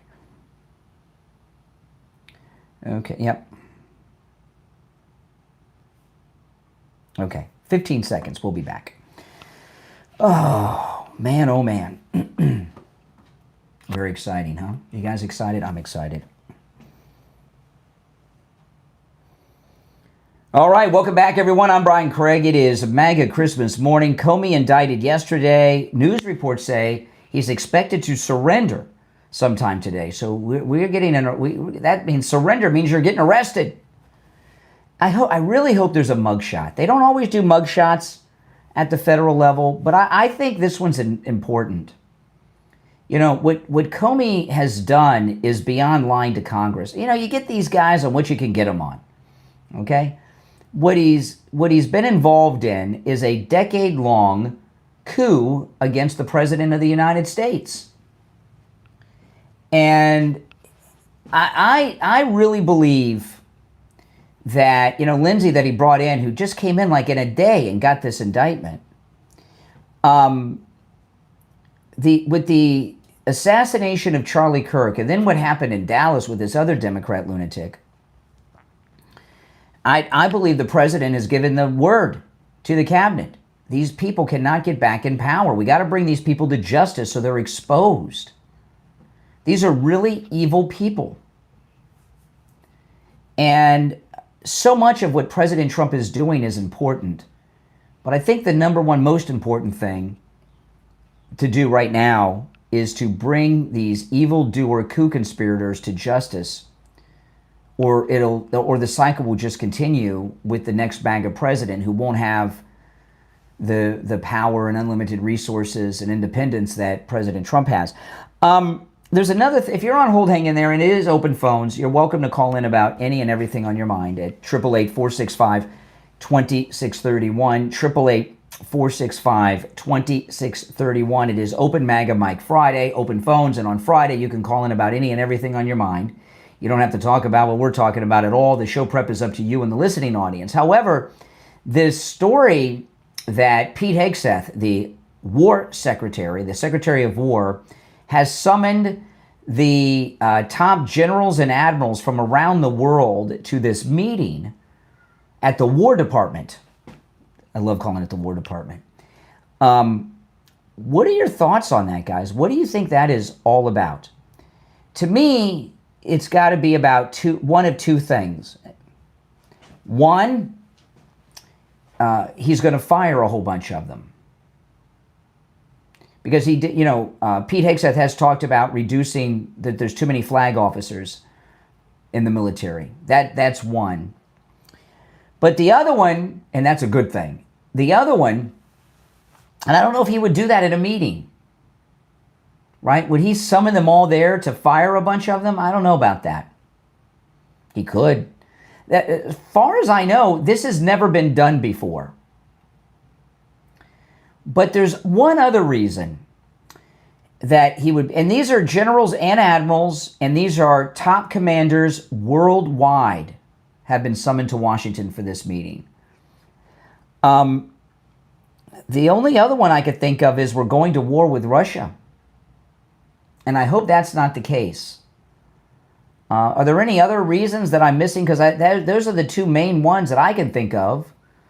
And there's been a major shift with the president on Ukraine because there's no possibility of a deal with Putin. He doesn't want to end the war. And Russia's never been defeated in the modern era or in the olden times. They've never been defeated. It's a big country with a lot of land, and they have a lot of nuclear weapons, and it's just no good comes out of it. And you know, President Trump said yesterday he's the peace president, the president of peace. He said it in the Oval Office press conference yesterday. So I'd like to think that's not it, but other than those two reasons, I can't think of a reason why he would bring so many of them, all the top generals and admirals worldwide from all branches to Washington. If you have some other realistic reasons, I would very much like to hear them, because the idea that they're coming for some big war briefing is a frightening one. All right, let's go to the phones. You're on the air. What's your name? Where are you calling from? Good morning, Conservative Doug. Oh, hey, Doug. You know, this James Comey Indicted is fantastic. Kind of reminds me of National Treasure when Harvey Keitel says somebody's got to go to jail. Mm-hmm. And I can't think of anybody more than him that I'd like to see go to jail. Man, I certainly think that there's a lot of other ones, but get the ball rolling and put the cuffs on them and take them in. Hopefully they'll show at least his Comey, the thing about Comey is he is the leader of it all. He's been running the whole operation. Yep. From, if you remember, when Christopher Steele gave the phony dossier to John McCain in some D.C. park, McCain gave it to Comey. He called up Comey and personally gave it to Comey, John McCain. And that's the kind of like the official timeline of when all this. I'm sorry about that. That's the official timeline of when all this started. And he was right there on day one. And I think he's been running it even since he was fired by Trump. And not only that, he gave everybody on the Democrat side the okay to do crime, because we're not going to put you in jail. We're not going to prosecute you. He's just letting everything go. Yeah. And man, this is fantastic, man. Oh, yeah. He's got it. There's so many others. And I'm thinking that Pam Bondi was a typical government person in power there that likes to make sure every I is dotted, every T is crossed. So she takes the sweet time. They always do that. I mean, you want to make a bust on somebody, they take 2-3 years sometimes before they bust it. Lindsey, what's her name? Halligan? Linda, she's been there just like a couple days. She got the indictment. Yep. She went to the grand jury herself and argued the case. Now, there's that old saying, some people do and those who can't do teach, those kind of things. A lot of people, I don't see this with people of her generation, which I guess is my generation, although she's older than me, Pam Bondi. Younger people, I see this like with my daughter and her friend. They spend a lot of time planning things. If you have any Gen Z kids, they have their Notion boards and all this crap. All they do is plan, and never do anything. Young people today. And I'm of a generation of doers. But Lindsey came in and just did it, and she didn't need all this prep. All right, appreciate the call, Doug. No, so I don't think that's it. I really don't. She did come up through the ranks through Jeb Bush. Always got to have that in the back of your mind. You're on the air. What's your name? Where are you calling from? Hey, it's Ben from Pamela. How you doing? Hey, Ben. Hey, so I wanted to say something. I got a few things. Pam Bondi, even before she was confirmed, I called she was going to be a failure, and I'll tell you why. I could tell by the way she speaks. She doesn't go into any specificity or detail. She gives these vague generality platitudes, but if you listen to people like Ron DeSantis or Josh Hawley and they talk about the law, they go deep into the Constitution. You know they have an understanding of it. They get down into the nitty-gritty details. When she talks, she speaks like, what we are going to do is we won't stand for crime. I am putting you on notice. Yeah. I will be very clear. It's romper we won't room. tolerate It's like that. it's romper room talk. She doesn't. Yeah, I know what you mean. She doesn't talk like an attorney. Yeah, so like I was listening right, to Jonathan Turley on Fox last night analyzing this, and he's naming the statutes and stuff. Would that have those numbers, those long numbers? Yes, it's very evident when someone knows what they're doing because they get down to the granular detail. She never did. And I'll say another thing. Trump needs to stop picking people on how they look, okay? He's picking hot women. He did this with Hope Hicks. He did this with Pam Bondi. We need a Stephen Miller pit bull in AG. And I understand the rhinos. We're never going to let it happen because Matt Gaetz came along and they knew that was trouble. So I get it. But this was the most important role. They were seriously on all the concessions that Trump could have given. He shouldn't have given it on the AG because this is the most important. So it was evident from me from the beginning that Pam Bondi was going to be a total failure because you know what she is. Well, let me ask. You're in Pompano. You're in Pompano, so you're here in Florida. And I was telling a caller earlier, I can't remember a single thing she did as Attorney General in 8 years, which means she did nothing. The guy we have now gave us Alligator Alcatraz and named it Alligator Alcatraz. Remember, he made the video on the air, and he gave us open carry. Whatever your opinions are on that, those are two big things. What did Pam Bondi do in 8 years? Do you know? So, two things on that. I agree with you that she's a gimmick. She's a total gimmick. She's a tough-talking, hot blonde from the South, and you know that it's like, I don't know if you ever saw Moneyball when they were like in the scene where they were like deciding how to pick players. It wasn't based on numbers or any real data. It was just like vibe. It's all about vibe. And she had a vibe, and she's been coasting on that from a long time. But with James Upmeyer, he's younger. So a lot of the younger Republicans are a totally different breed. She's older, so I'm going to cut her some slack because the environment was different. And but James, so our younger guys are absolute. They're doers. All right, listen, I'm up against the top of the hour, so I got to run. But all right, Ben, appreciate the call. You made some good points. All right, we'll take our break for the top. It's the Steve Kane Show, Florida's longest running radio show. I'm Brian. Back after this. All right, we are clear. If you want to call in, the number is toll free in the live chat.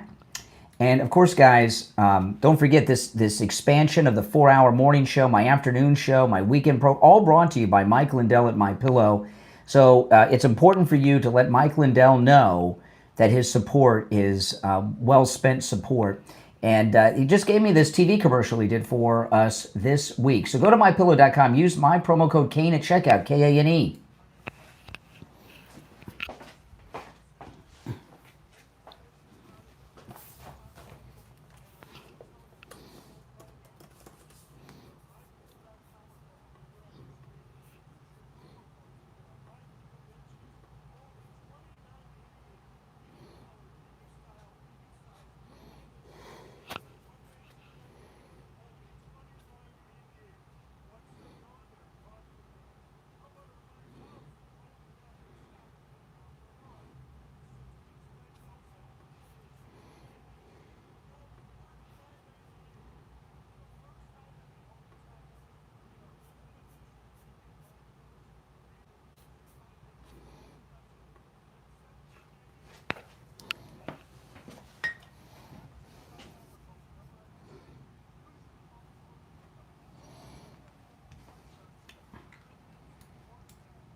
All right, we'll be back on the air in just a couple of minutes. This is a radio station break, and this President Trump had a great press. He was signing the executive orders yesterday, and then started taking some questions. Now, by the way, if you're watching with the green behind me and you want to hear the audio I'm playing and see the video, go to my main stream. The link is in the description of the video.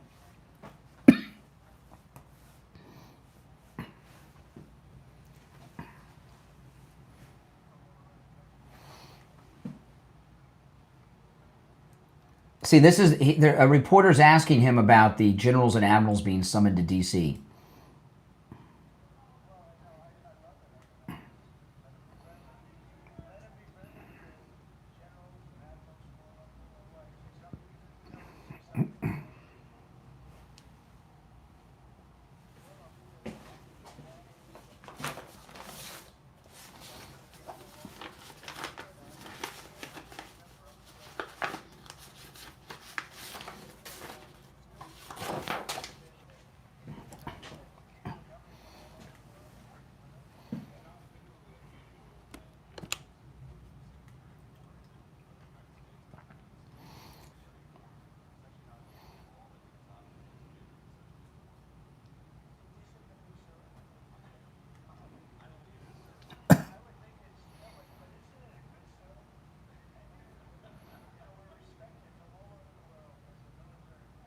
Yeah, so it's the way that JD, and I take JD at his word, I think that there's nothing to it.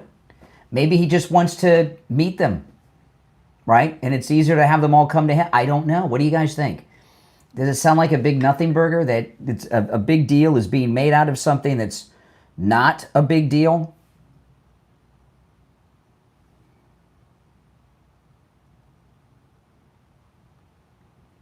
Let me know what you think. It kind of seems that way, doesn't it?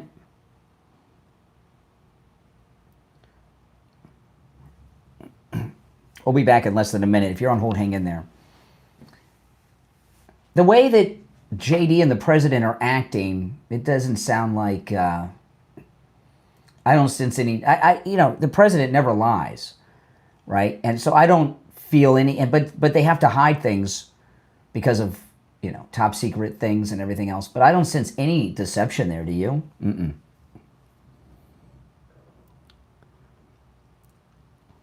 Less than 20 seconds, we'll be back.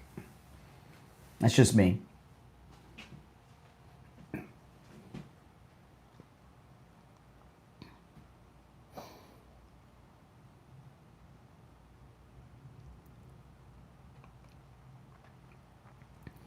Hour number 2 has begun. My name is Brian Craig. You're listening to Florida's longest running radio show, The Steve Kane Show, on the radio since 1977, celebrating 49 years on the radio. And of course, on Friday's show, it is Open Phones. We call it Open MAGA Mike Friday.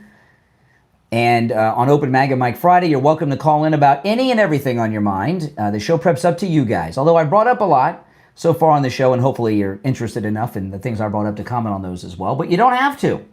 You're on the air. What's your name? Where are you calling from? Hi, Brian. It's Paul in Kissimmee. Hey, Paul. What's up? I was going to say, you brought up about what did Pam Bondi ever do. This wasn't a good one, but she got us red flag laws. Oh, yes, for gun purchases. Okay, yes. That's a very controversial thing. Yes, conservatives don't like that. No, and the other thing that she has messed up on recently, when I think she was being interviewed by Stephen Miller's wife, and she started talking about hate speech and going after that, and a lot of people didn't like that because that's true. On hate, so she messed up. She put her foot in her mouth on that one. Yeah. So I don't think Trump liked that. Then Trump recently kind of reprimanded her on Truth Social. Asking her when she was going to do something. That's right, last weekend. He sent her a private text, which was very long, and then he posted the private text on Truth. Yeah. And then he kind of apologized later on a little bit, or tried to smooth it, but he's definitely saying, when are you going to do something?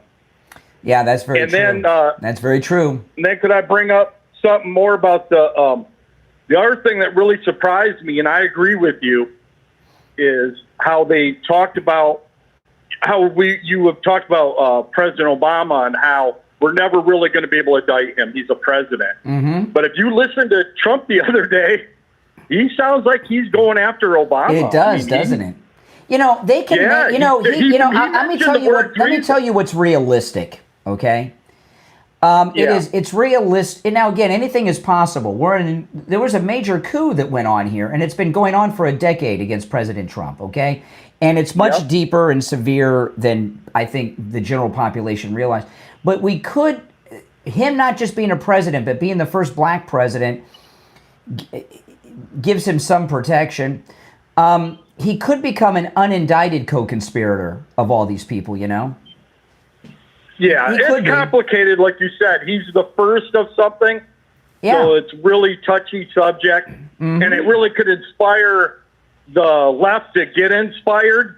You know what? Right. We don't want to do that. The left doesn't really exist anymore, right? They're and something like that could re-energize them. Now you're in Kissimmee, and have you seen it? Because I have not seen this yet. Have you seen anyone open carrying in Florida yet? This is day 2 of open carry being legal in Florida. I've yet to see it. Have you? No, I haven't seen it. I haven't even done it yet. But no, I tried on legal yesterday, right? Yeah, but I don't want to do it until I see other people doing it. You know what I mean? I don't want to be. I don't want to see it till I haven't seen a single person open carry yet. I haven't seen a single person open carry yet, but I haven't heard of any stores saying you couldn't bring it in there either. I haven't Well, heard that that's yet another either. thing. I've seen. There's been a lot of local news stories in Florida covering it, but none of the stores, like Walmart, Publix, which is like the #1 retailer in Florida, all these, none of them have even been asked by the media on what their policy is now that we're an open carry state.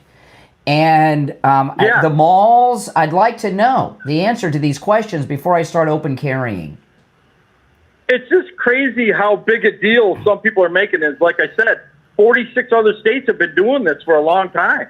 Yeah, and you haven't heard anything crazy in the news, anybody doing crazy, anything. You know? This weekend, I haven't had a chance to do it yet, but I might today. But I'm going to buy. I want to go in person and buy a holster, a couple of holsters for a couple of different weapons to open carry. But all my holsters are concealed, and it's so I don't want to wear something inside my pants. It's uncomfortable. I hate that. Right, it is uncomfortable, especially down here. But the good thing about the law now is that if you do want to conceal carry, you can. You have the choice. And now you don't have to worry about imprinting or like we talked the other day about. That's right, the imprinting.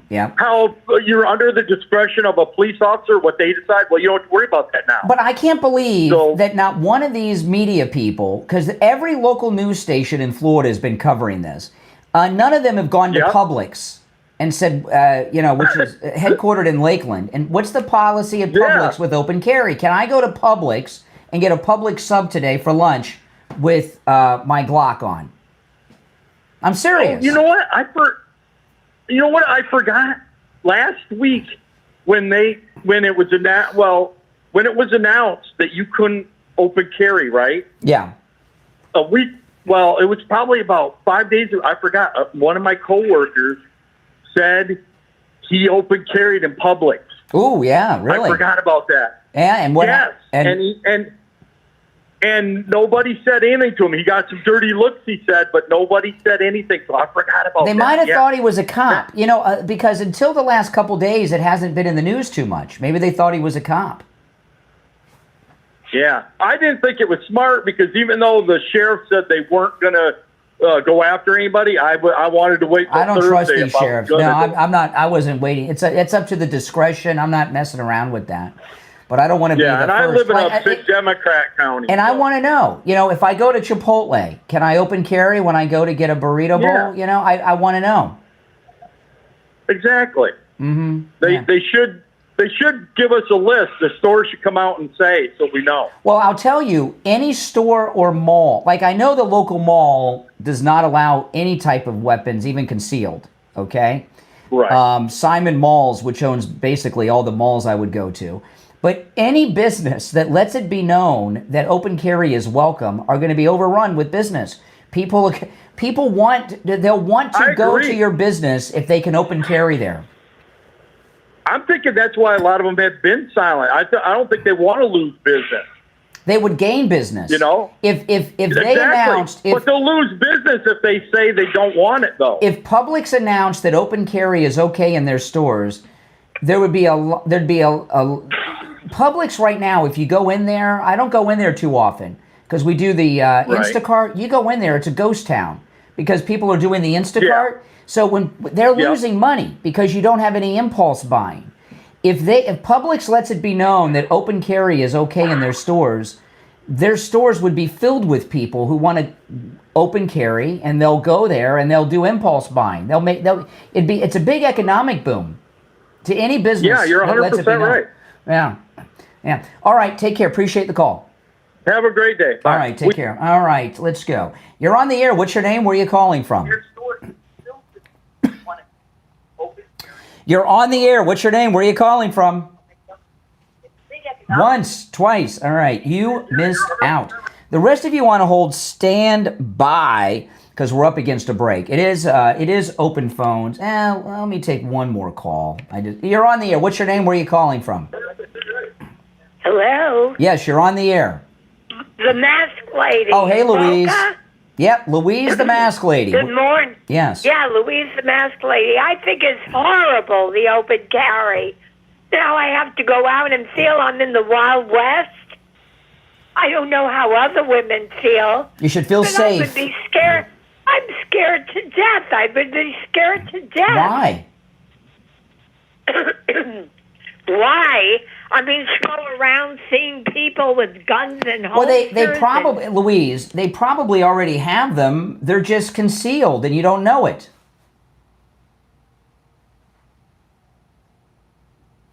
All right, did I lose Louise? Louise, did I lose you? I guess she just lost it. All right, hold on. That might, okay. If you're on hold, stand by. Our number's toll free, 888-465-2631. 888-465-2631. I'm Brian Craig. You're listening to The Steve Kane Show, Florida's longest running radio show. We'll be right back.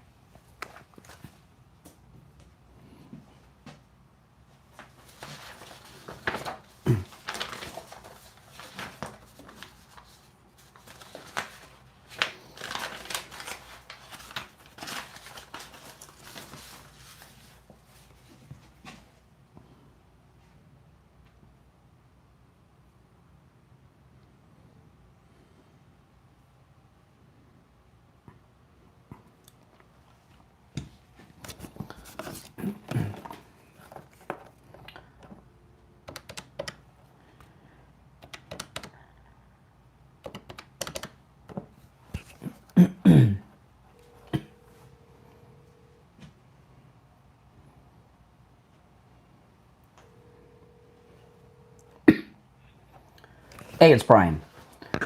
Hey, good. Is anything new that I should cover? Okay. Yep. Okay. Okay. All right, hold. It'll be a couple minutes. Hold on.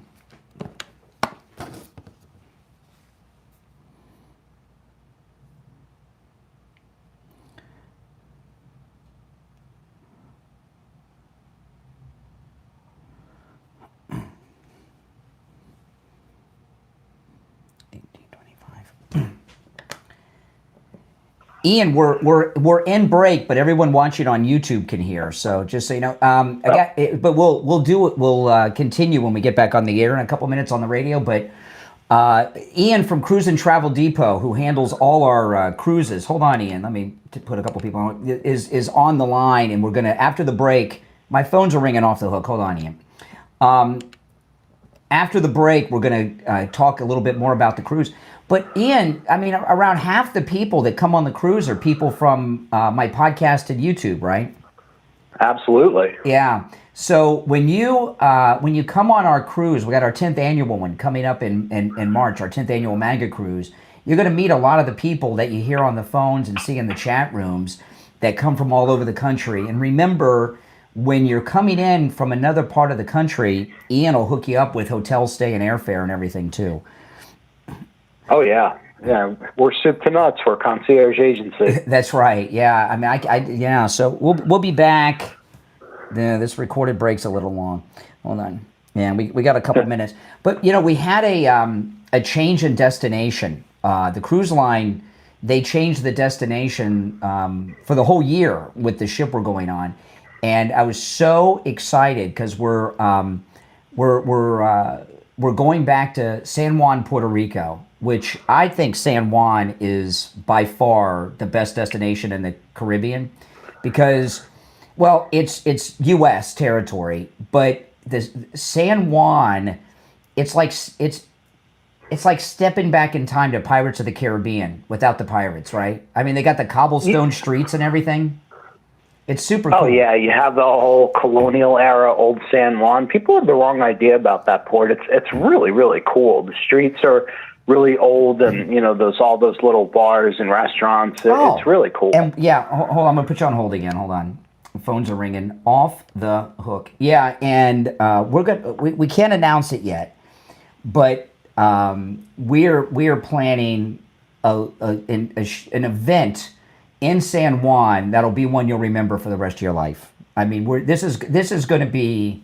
I think, Ian, this is going to be the most fun. We've had some great cruises, no doubt. They're all great, but this is going to be the most fun we've ever had with our group. I have no doubt in my mind.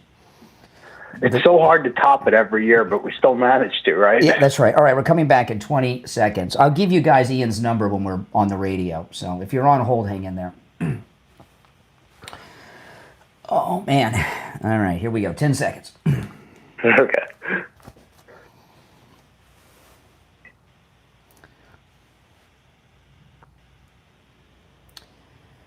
Welcome back, everyone. If you're on hold, stand by. My name's Brian Craig. This is Florida's longest-running radio show, The Steve Kane Show. And on the line, we have Ian from Cruise and Travel Depot. Coming up in March is our 10th annual MAGA Cruise. I'm so excited. Ian, good morning. Good morning. Hey there. You know, we were talking during the break, and the cruise line, Celebrity, changed the destinations, the ports of call for our ship for the entire year next year.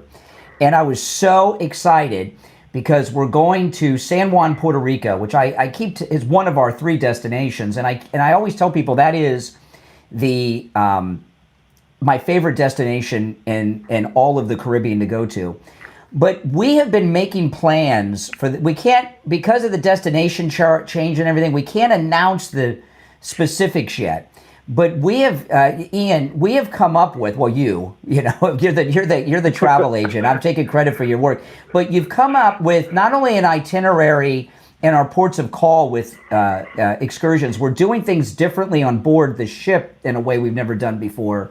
This is, and we have our largest group we've ever had of MAGA people. This is going to be, I think, by far the most exciting cruise we've done yet. I agree. I think, we have to make it all new and exciting every year. And I think we accomplish that pretty well. Yeah.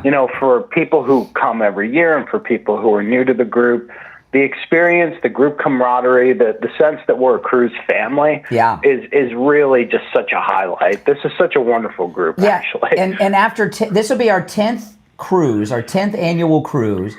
And our cruise family, which is just a great group of people where lifelong friends have been made, not just for me and Ian, but among the group themselves, it grows every year. And one of the things Ian and I were talking about is, we're always trying to top the last cruise, which gets more and more difficult when you're doing 10. But you came up with an idea on how to change things up on the sea days on board the ship that I can't wait on the first night when we have our get together with everybody and we announce the week's activities. We'll unveil all of that then. But we are going to have the best time we have ever had. You are going to make lifelong MAGA friends on this cruise. And if you're coming from out of town, Ian can help you with all your travel arrangements, airfare, hotel, and transportation, all that stuff. He can take care of that for those of you that are coming out of town and out of state. And Ian, about half of the people that come on our cruises come from out of state. Yeah, and because the number of people that come is growing, that number itself by proportion is growing also. And we're sailing out of Miami this time, so there's a lot of nonstop flights from around the country into Miami. Don't ask me why, but there are. Yeah, there are, and so it's going to be great. I'm going to give you Ian's number. We have got great deals on the cabins on this ship. No matter which cabin you choose, when you call Ian, he'll give you all the pricing. The pricing varies, on so many different factors, but when you call Ian, he'll give you the price right over the phone. If you get his voicemail, leave your name and number, and he will call you back. Ian at Cruise and Travel Depot is a concierge travel agency. So Ian talks to every person and handles everything personally for all of you. So he might be on the phone with another listener when you call, so make sure you leave your name and number. Give Ian at Cruise and Travel Depot a call, 561-244-5779. 561-244-5779. That's 561-244-5779. All right, Ian, we'll talk soon. One quick thing, Brian. Our group rates do not vary that much because we locked them in, almost 2 years ago at this point. Those are going to be the best, and when they're gone next month, they're gone. Oh, that's the 2019 pricing. Yeah. Okay, if you get one of our group, we don't have a lot of these left. If you get one of our group rates, this is not an exaggeration. And those of you that know cruising will know as soon as Ian tells you, these are the prices. It's pre-pandemic pricing. on our group rate. That's not a joke. Ian has this is our 10th cruise. Ian and our 9th with Celebrity, and Ian has a great relationship with Celebrity, which is a luxury cruise line. I mean, I'll never sail on another cruise line ever again in my life other than Celebrity. You're going to get the 2019 pricing. All right, Ian, we'll talk soon. Take care. All right, take care. All right, I look forward to seeing you all there. All right, back to the phones. You're on the air. What's your name? Where are you calling from? Hey, this is Cody from Huntsville, Alabama. Cody in Alabama. What's on your mind? How you doing today? All right. Got a question for you. I have constitutional carry up here and open carry that I've been here for a long time. Yeah. I am blind, and I still carry occasionally. What are your thoughts on that? Are you completely blind or legally blind? I am beyond legally blind. I got a little bit of vision in the left eye. I don't know. I've never encountered that before. I don't think that. Right. Yeah, sure. But you also have if what you're telling me is true, you do have a Second Amendment right to own and bear arms, but you also have the same responsibilities any sighted gun owner would have. That is correct. So if you... My wife isn't very happy about it most of the time. Yeah. But I like to have it on us just in case, because these people are crazy these days.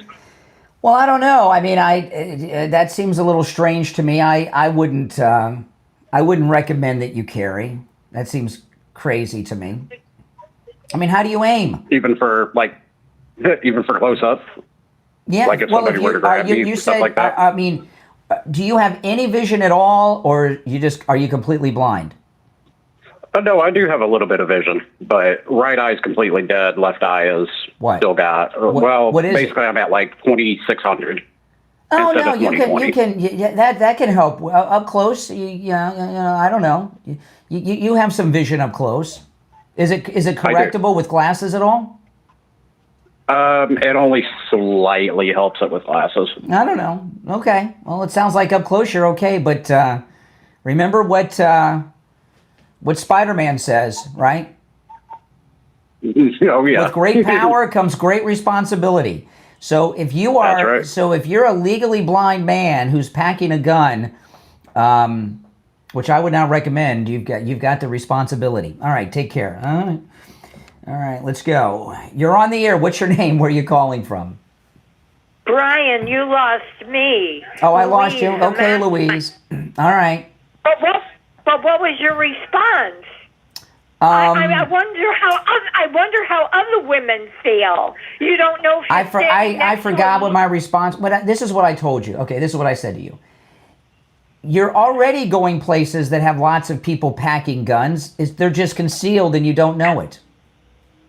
I know, but to stand next to someone and you don't know if they're a lunatic or a normal person. Yeah. I mean, that's really Well, that's every day of the week. I mean, I'd like to know how other women feel. I would imagine most women feel safer knowing that there's people with guns around. And by the way, women can carry guns too. What's going to get really free? See, when people start doing this, which I've not seen this is day 2 of open carry in Florida. I've not seen it yet. You can carry rifles over your shoulder too. There's going to be guys carrying rifles over their shoulder. There's going to be guys with AR-15s strapped to their hip and leg. And when those things start happening, a lot of women like you are going to, and guys like you with liberal mindsets are going to get nervous. But, Second Amendment. It's not being liberal with these lunatics around. I mean, imagine the feelings. Well, I would be cautious who you're calling a lunatic when you're the one wearing a mask in 2025. I actually took it off recently. Oh, you don't wear it anymore? After 4 years, no, I wear it in Walmart or any store, but not in my feet. Do you have tan lines on your face?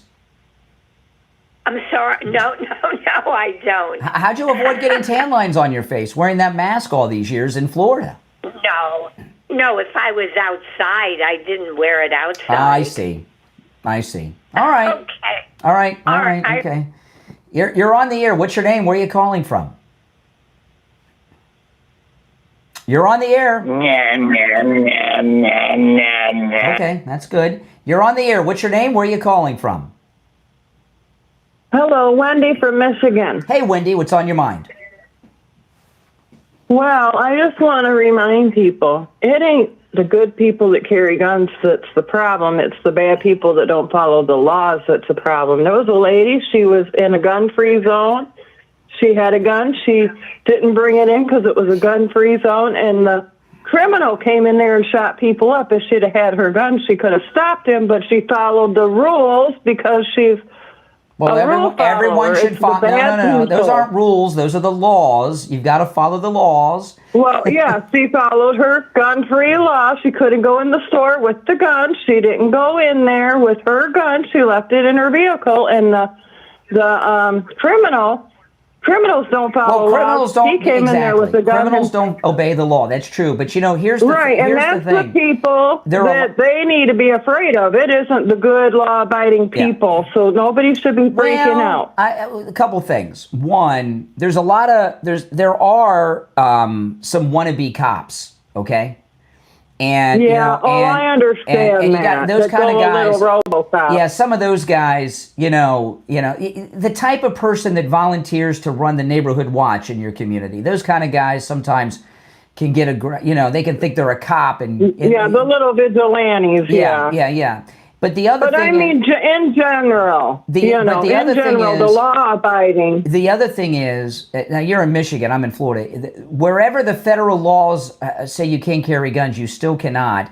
But private businesses, businesses can forbid you from having a gun on their premises, and they're not in violation of your right. So if you go to a business and they don't allow guns, and they ask you to leave and you don't, you're committing a felony trespass because it's armed trespass. Right. So, that's what I was saying. There has been zero reporting on what businesses in Florida are allowing and not allowing people to carry guns. And and that's one of the reasons I'm not. That's a problem. It is. And that's why one of the reasons I'm not doing it yet.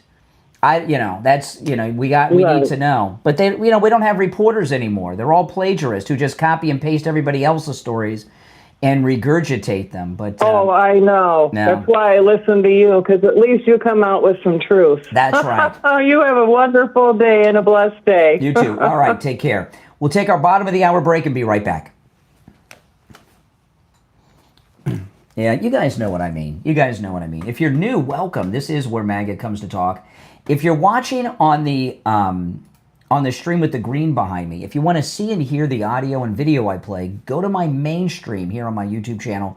The direct link is pinned in the description of the episode. If you want to call in, the toll-free number is pinned in the live chat. Now, this is an interesting thing. All you guys out there who say that Trump's controlled by the Jews, listen to this.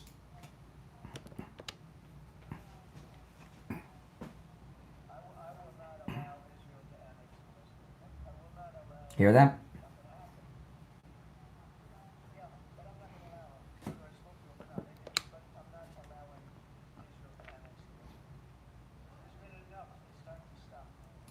Does that sound like a guy that's controlled by Israel? You anti-Semites out there? All right, let's see what time we're coming back.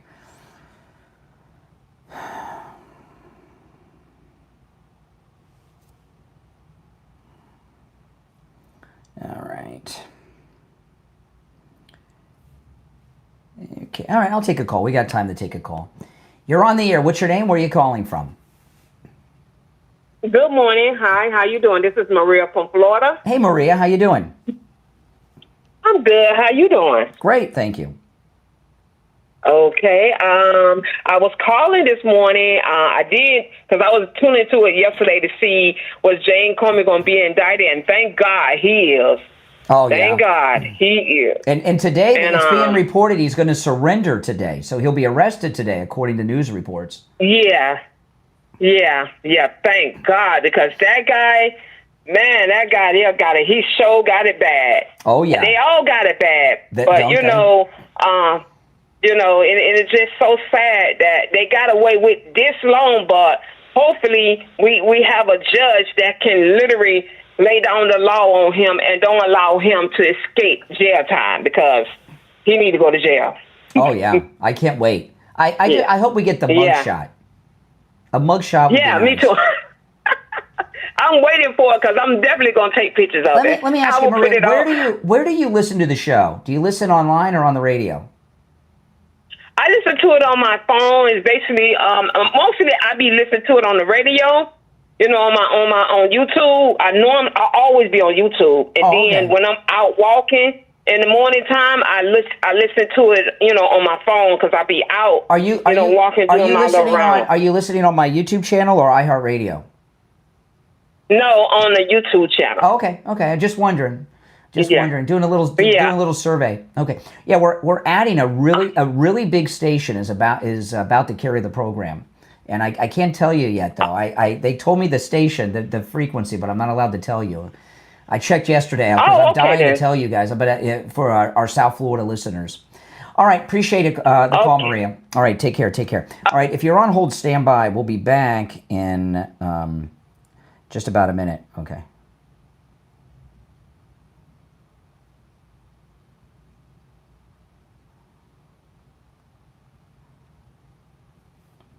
Let's see here. Okay, less than a minute, we'll be back. So I'm not going to take any more calls until we get back. Yeah, join us on the cruise, guys. You will have such an incredible time on our MAGA cruise. Give Ian a call, 561-244-5779. 561-244-5779. This is our 10th one. It's my annual vacation. You guys get to come along, and we have got a great MAGA group. And I have made some of my best friends I've made from listeners that have gone on the cruise. And a lot of our cruisers have become close friends. I went to a 4th of July party that one of our regular cruisers had here in South Florida. And it was like being on the cruise because all our cruisers were there. It was a lot of fun. All right, we're coming back.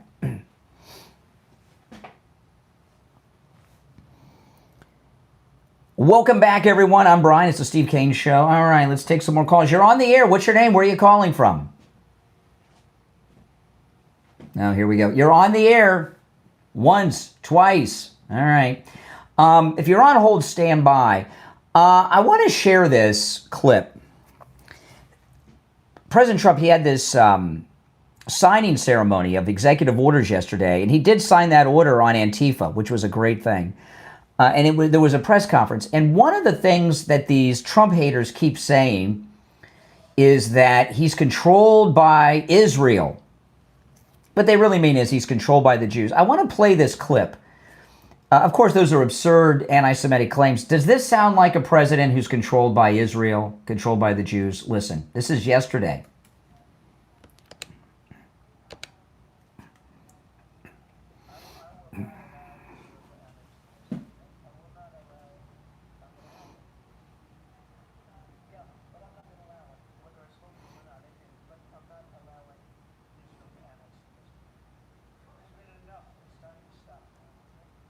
Okay, does that sound like a guy who's controlled by Israel? I don't think so. He laid down the law. You're on the air. What's your name? Where are you calling from? Oh, morning, Brian. Yep. Yeah, go ahead. How you doing? I'm doing very well. How are you? I'm abundantly blessed and highly favored. Awesome. What's on your mind? As you are. Brian, we've met, we've spoken. Do you recognize my voice, Brian? No, I'm sorry. Okay, it's okay. But I mean, I'm sure if I saw you in person, I'm sure I'd remember you. Well, hopefully, the cruise next year, my wife and I will be on it. But listen. Good. I hope you come. You'll have a good time. No. Yeah. Last cruise I was on was in 2000, a millennial cruise. But I want to first start off by apologizing the last time we spoke because you initially discussed about the open carry law. Mm-hmm. But you're also... What mainly I want to talk to you, but since it's Open Friday. Again, when you initially, a couple of weeks ago, whatever, you said that now you're finally admitting that you're going to wait to see about open carry. Well, no. What I said was I haven't had a chance to buy some open carry holsters. I have holsters; they're all concealed. Okay. But I don't want to be the first person in town to be doing it because I don't think a lot of people know about it yet. And there's been no guidance from any of the big businesses like Publix on what the rules are. So that doesn't mean I'm not going to conceal carry. I'm just not doing the open yet.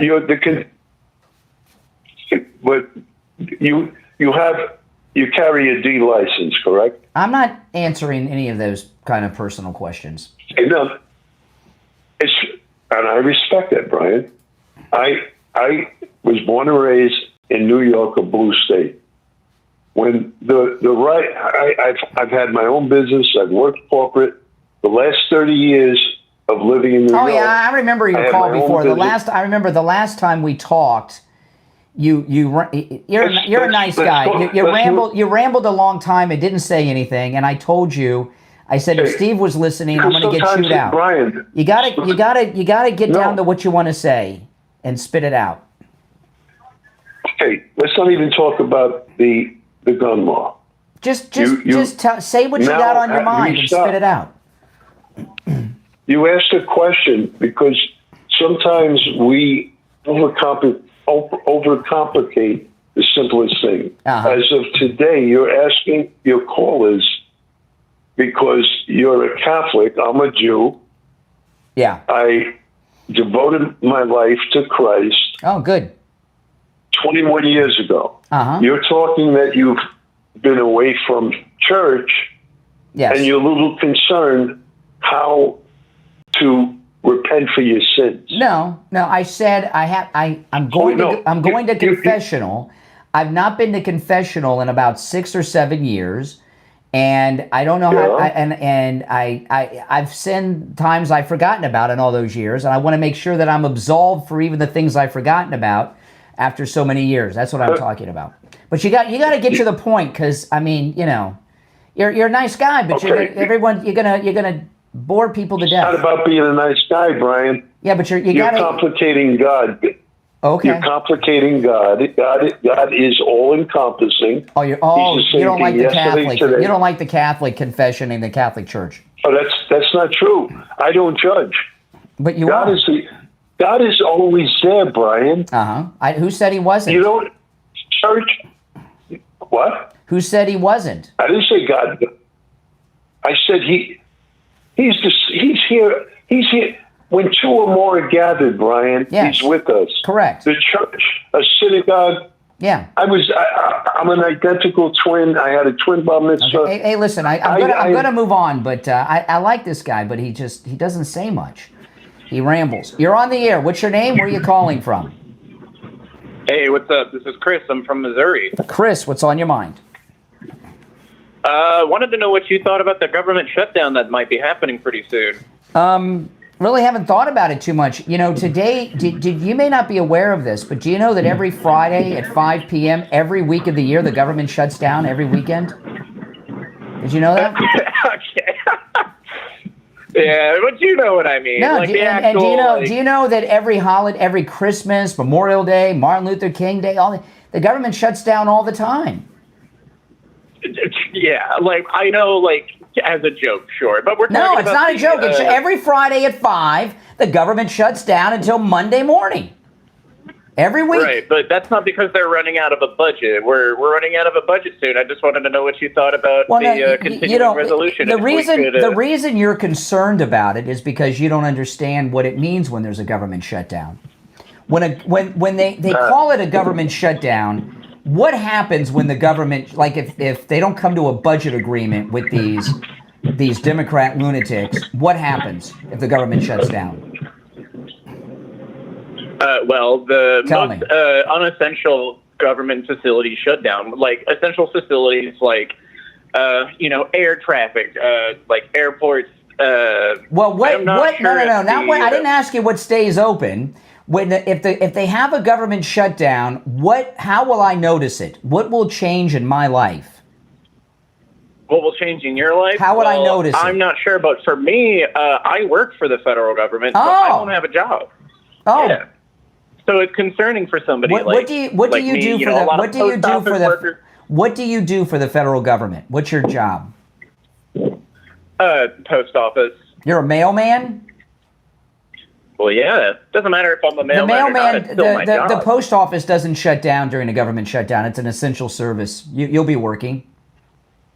One of ours, I was told that we wouldn't be. At least because the postal union stewards are liberal hacks. The post office is an essential service. You will not be out of work.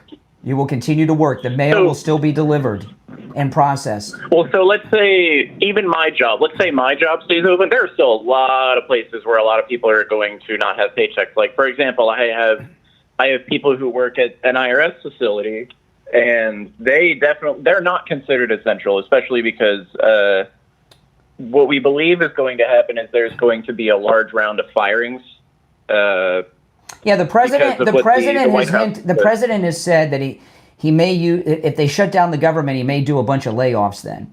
But what I asked you was this, okay? How will I be if they have a government shutdown? You and I we're not even going to notice it. You're going to be working. How will the average person notice, other than the news talking about it, that the government has been shut down? The average person, not some government bureaucrat. I'm talking about like me or people listening right now. How will we even notice? What will we not be able to do? Well, let's think about what actually ends up shutting down first. For the average person, if you want me to just answer that part right out, off the top of my head, without doing any research, I'm not very sure. Nothing. I think I'm somebody that likes to try and think. Nothing. Well, hold on. Let me finish. Go ahead. Well, I was just trying to say, I'm somebody that likes to think about, especially because I do have family members and I do have people that do work for the federal government, and those instances. Nobody cares about the people. Don't care about them. We don't like government workers. The people don't like you bureaucrats. Very spoiled and arrogant. Other than people who work for the federal government, when there's a government shutdown and some employees are sent home, the only people that really notice it that don't work for the federal government are people that live around D.C. because Netflix crashes a lot because they're sitting home all day watching Netflix and chilling. But regular people, essential services are not affected, and no one notices it. I think this is just a matter of perspective difference, because like I said, I know people that I very deeply care about that do work for the federal government, and nobody cares about them. Nobody cares about federal workers. The people of the country don't like you guys. This is just a matter of perspective. I know, again, I do because my family members work there. Yeah, sure. But what I told you, do you know what the Democrats fear the most about a long government shutdown? Like if it were to go on for 2 months, you know what their biggest fear is? The Democrats? Typically it's because whenever we have these differences in continuing resolution, it's because the Democrats are usually trying to fight for some stopgap measure that's going to either highly benefit them. No. Listen, I'm up against a break, so I'm going to tell you. The Democrats, I hope the government shuts down for 6 months. And the Democrats go into a panic when the government shut down because they know at some point people are going to say to themselves, wow, the government's been shut down for a month and I don't even notice. Nothing's changed in my life. In fact, when Obama was president, they had a government shutdown that went on longer than normal. And people were starting to say, well, nothing's changed. So Obama started shutting down things that were still open, right? He shut down the road to Mount Rushmore. He shut down the open air memorials in the Washington Mall, and all these things. He wanted people to feel the pain of the shutdown. When the government shuts down, regular people don't notice it because most of the federal government is non-essential services that we shouldn't be paying for anyway. That's why all the buildings are empty in D.C. I think regular people would still notice things like, let's say... What? delays in like food assist, like food service. No, that doesn't. That's essential. No. I guess passport like, off. No, processing. no. Essential service. That's Homeland and everything. That stays open. No, it's not even a matter if it stays open. It's that if the rest of the federal government is shut down, there's bound to be a delay in the food chain somewhere, right? The other thing is no, food chain's essential service. Nothing involving the food supply would shut down. Listen, I got to run for a break. Oh my goodness. That call was good enough for government work, I guess, his arguments. Oh, I got it. Speaking of food, let's talk about coastal weight loss secret. Oh, man.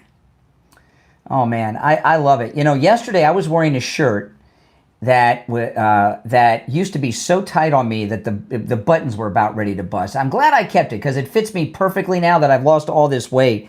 You know, Joe Thomas was in studio with me yesterday, and he was commenting on how much weight I had lost. And, oh, yeah, I've lost a ton of weight. It's exciting, and I'm excited. I've lost over 35 pounds. I don't know how many inches off my waist. My stomach is now flat. I weigh what I weighed 29 years ago when my wife and I got married. It is spectacular, and you can have the same results. My results are typical. In fact, with Coastal Weight Loss Secret, you can lose 10 to 20% of your body weight in 60 days, and it's easy, without any shots, without any injections. That's right. Without any prescription medications, without starving yourself. Set up your free consultation right now. Here's the number, 561-247-6300. 561-247-6300. 561-247-6300. And online, coastalweightloss.secret.com. We'll be right back.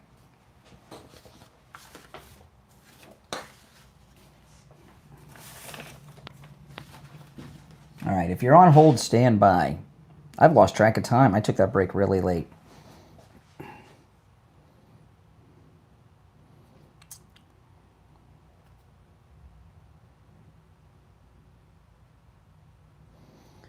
All right.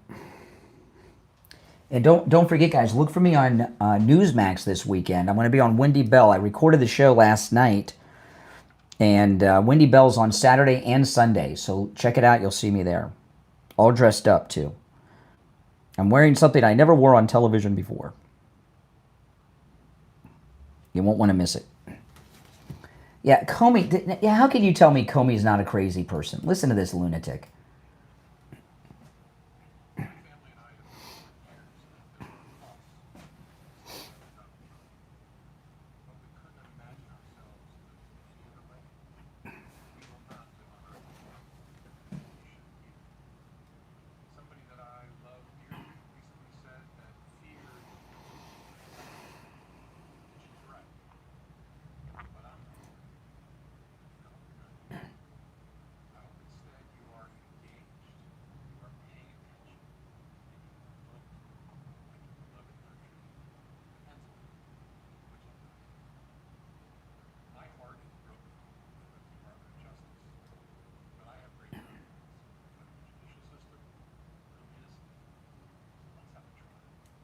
Yeah, okay.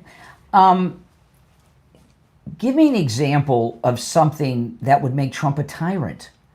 Arresting criminals? I mean, look what they did to him. They arrested him how many times on fake charges? But they're not tyrants? What about him is a loss of freedom, President Trump? What are they talking about? In fact, the opposite is true because President Trump is liberating us from these tyrants in the permanent Washington class, like that postal worker I just talked to. So I don't know what these people are talking about.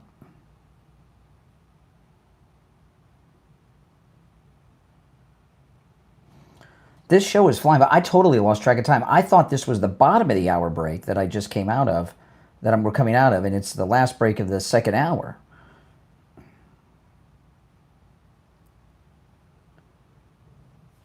Okay.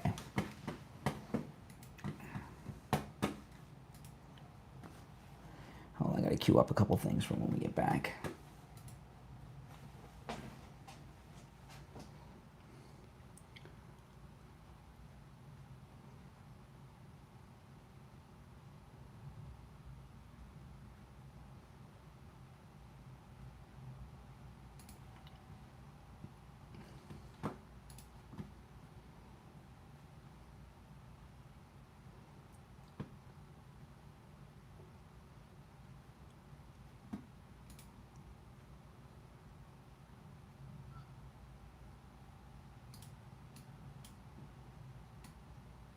Okay, here we go. We'll be back in about a minute. If you're on hold, stand by. Just queuing some things up. We'll be back in 1 minute. If you're new, make sure you subscribe, guys. This is where MAGA comes to talk. If you're watching on the screen with the green behind me, go to my main stream, and you can see and hear all the video and the visuals that I show, and the link to the main stream is in the description of the video. And it's also where the main chat is. Yeah, why would you want the government not to shut down? That's, you know, I like it. He's gonna stay working. He's with an essential service. These people don't get it. 30 seconds, we'll be back. All right. Yeah. 15 seconds.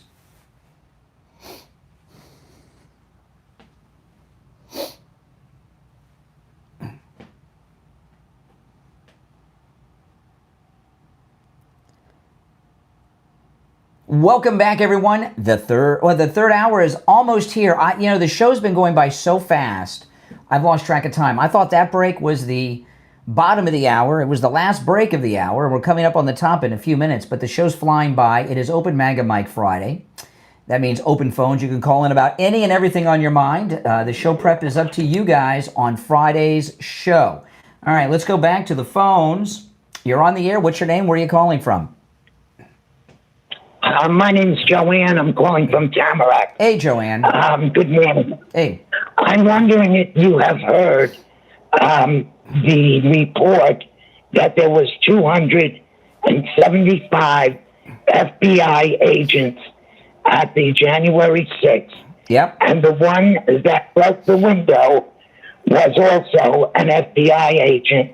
And this is coming from John Solomon. Did John Solomon... Hold on. I saw John Solomon yesterday say that there was an overwhelming number of FBI agents. I've heard that number, numbers around that, but the guy that broke the window, I've not heard that. John Solomon himself said that?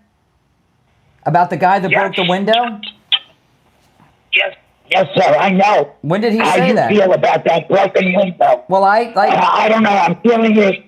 I'm hearing it on Real America's Voice right now. I'm listening to you and to them, and that's what they are reporting. I've got his story. I'll read through his story. Okay, this is John Solomon on Just News. The FBI secretly deployed more than... This is John Solomon. I'm reading from Just the News. The FBI secretly deployed more than 250 plainclothes agents to the Capitol on January 6th. Now, they were probably plainclothes dressed up as MAGA. An operation so disorganized and unleashed searing frustrations among many of the FBI's rank and file that the Bureau had lost its core competencies to wokeness. Okay, it goes on with that. Scores of FBI agents and personnel, many from the premier Washington field office, sent anonymous complaints to the After Action team detailing how agents were sent into an unsafe scenario without proper safety equipment or the ability to identify themselves as armed officers to other agencies. The most persistent complaint was that the Bureau during the Comey and Chris Way era had become infected with political biases that treated protesters from the summer 2020 Black Lives Matter riots far differently than those arrested on January 6th. I don't see anything about the guy breaking the window, and I'm going through this. I don't know how they identified him in particular, but I'm just relaying what they're saying on Raz. I don't see... Okay, the document has proven a bombshell to lawmakers, revealing for the first time that the FBI had a total of 274 agents deployed to the Capitol in plain clothes with guns after violence started, with no clear safety gear. But I don't see anything about the guy that broke the window. I don't see that. No. I mean, if I guess we'll see. Did you hear John Solomon say that out of his own mouth, or did you hear someone talking about the incident say it? Well, like I said, I'm only here telling you what they're saying. Okay, I'll check it out. I appreciate the call. If that's true, I think that would be the lead of the story. Okay. You're on the air. What's your name? Where are you calling from? Hey, this is Bob from Jupiter. Hey, Jupiter. What's on your mind? Hey, real quick, speaking of useless government workers, I can help the government real quick with the Secret Service. You've seen Tyrus on Gutfeld? He's an ex-football player. He used to guard Snoop Dogg. Yes. Why is our president surrounded by guys who are 5'7" and 135 pounds? I saw the Oval Office signing event yesterday. There was they had a lady Secret Service agent who looked overweight and 5 foot tall. She was standing at the end of the press. You saw her through the whole thing. Who can she stop? She was a little woman. There's nobody. All you have to do is take it from the NFL. The linemen, offensive linemen, their whole job is crowd control and protecting their quarterback. That's what they do. Yeah. There should be no one that's under 6'6" and 330 pounds that's surrounding the president. You know, those linebackers of these days, they take knees and stuff. I don't think they'd want the job. But you make your point. Your point's great. I agree with your point. If you're on hold, stand by.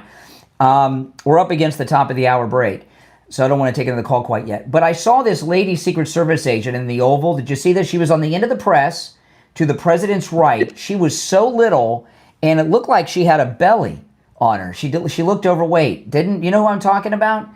She was really tiny. I was shocked. All right, because you think in the Oval Office, that's the elite of the elite with the Secret Service. She'd be the Secret Service for the mayor of Munchkinland, maybe. All right, we're going to take our break for the top. If you're on hold, stand by. It's the Steve Kane Show, Florida's longest-running radio show. My name is Brian Craig. Our number, 888-465-2631. We'll take our top-of-the-hour break. Be back with your calls and Steve Kane after this. Oh, if you're on hold, hang in there. I'm going to wait till we get back to take calls.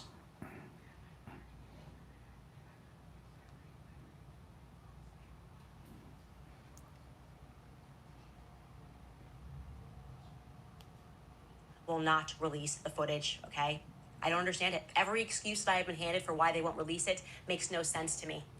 If you are under pressure, if people are starting to look at you funny as an organization, if they're thinking that, whether rightfully or wrongfully, if they are suspecting because they see this footage of someone quickly remove the SD cards, that you guys...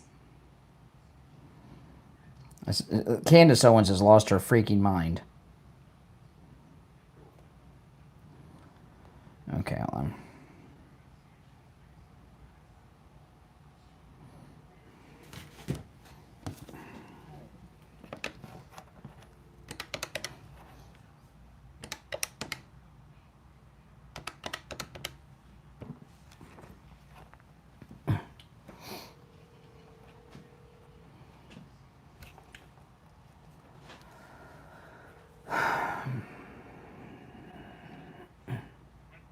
Okay, you there? Yeah, you there?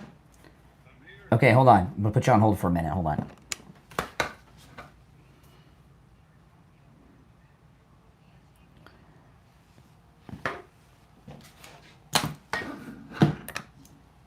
Okay, Steve, you there?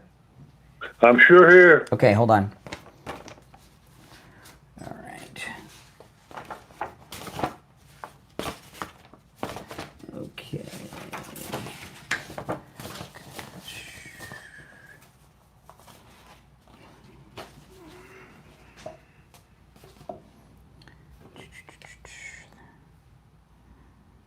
We got just over a minute. I'm going to put you on hold 1 second, Steve. Hold on. Okay, you there? I'm here. Okay. Did you hear me? Yeah, I got you. Hold on. All right. We got to stay. Turn it up nice and loud. We got to stay on time on our breaks this hour. It's going to be really. Tell me about it. It's going to be really tight. Okay.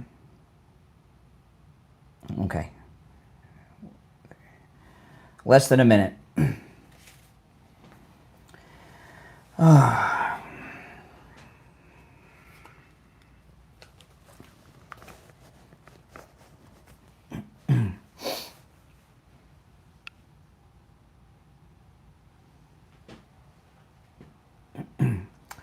30 seconds.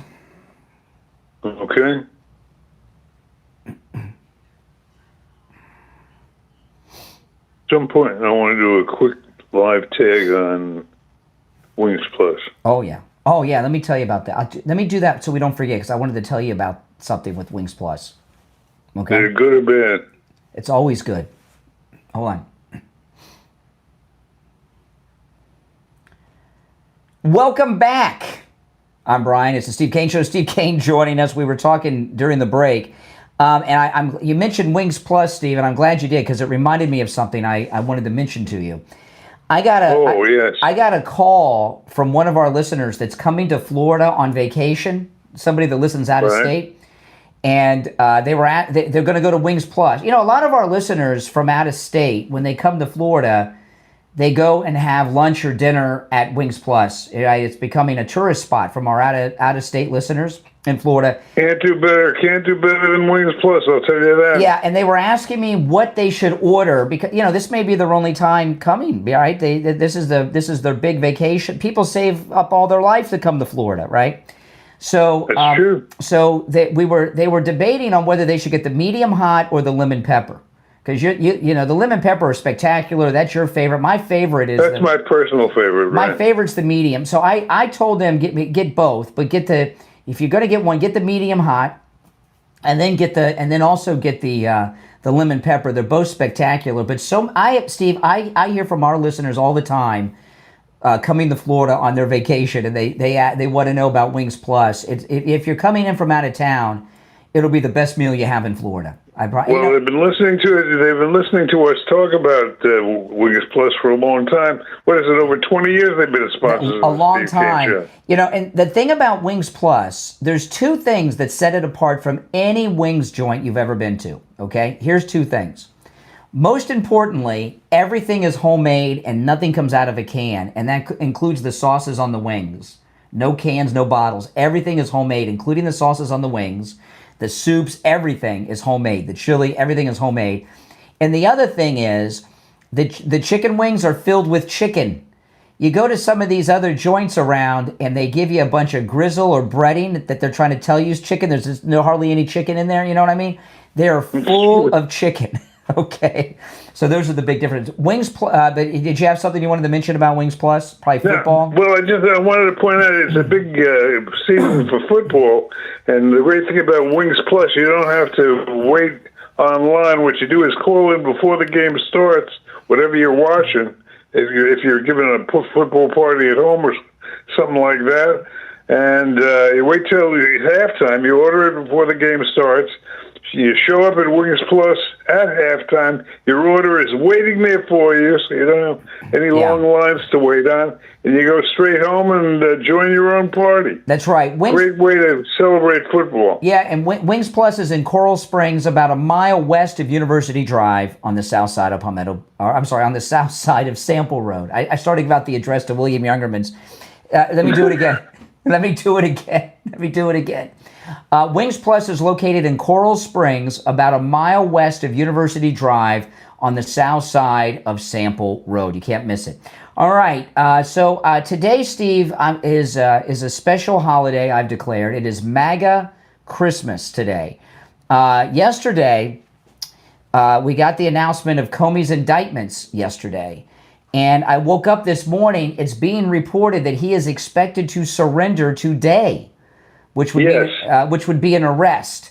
So that's an arrest. Okay, so Comey's indictment yesterday, his arrest today, that's MAGA Christmas as far as I'm concerned. And he's the most important one to arrest, Steve, out of all of them. I'm here to tell the most, because he's been running the whole operation since Trump came down the escalator against him. Yeah. So I'm excited. It was breathtaking. I was listening last night. The story broke. I was listening on Shawna's show, and it takes your breath away. It really does. Oh, it's beautiful. But I'll tell you something. Speaking as one who always has a philosophy that things have got to get worse. Things have got to get worse before they get better. We're about to go into a major uprising in this country. What are you talking about getting worse? They assassinated Charlie Kirk in front of the world 2 weeks ago. How can it get worse? That was the beginning. Believe me, It's going to grow from here. It scares me. It scares me a lot. I'm optimistic about the ultimate outcome because I think the Lord is with us, but it's very frightening. Oh no! I've never seen things like this. It is MAGA Christmas morning.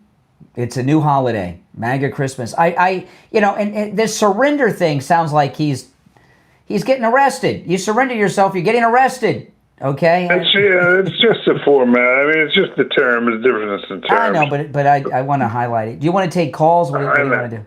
Sure, let's do it. All right, let's go. You're on the air. What's your name? Where are you calling from?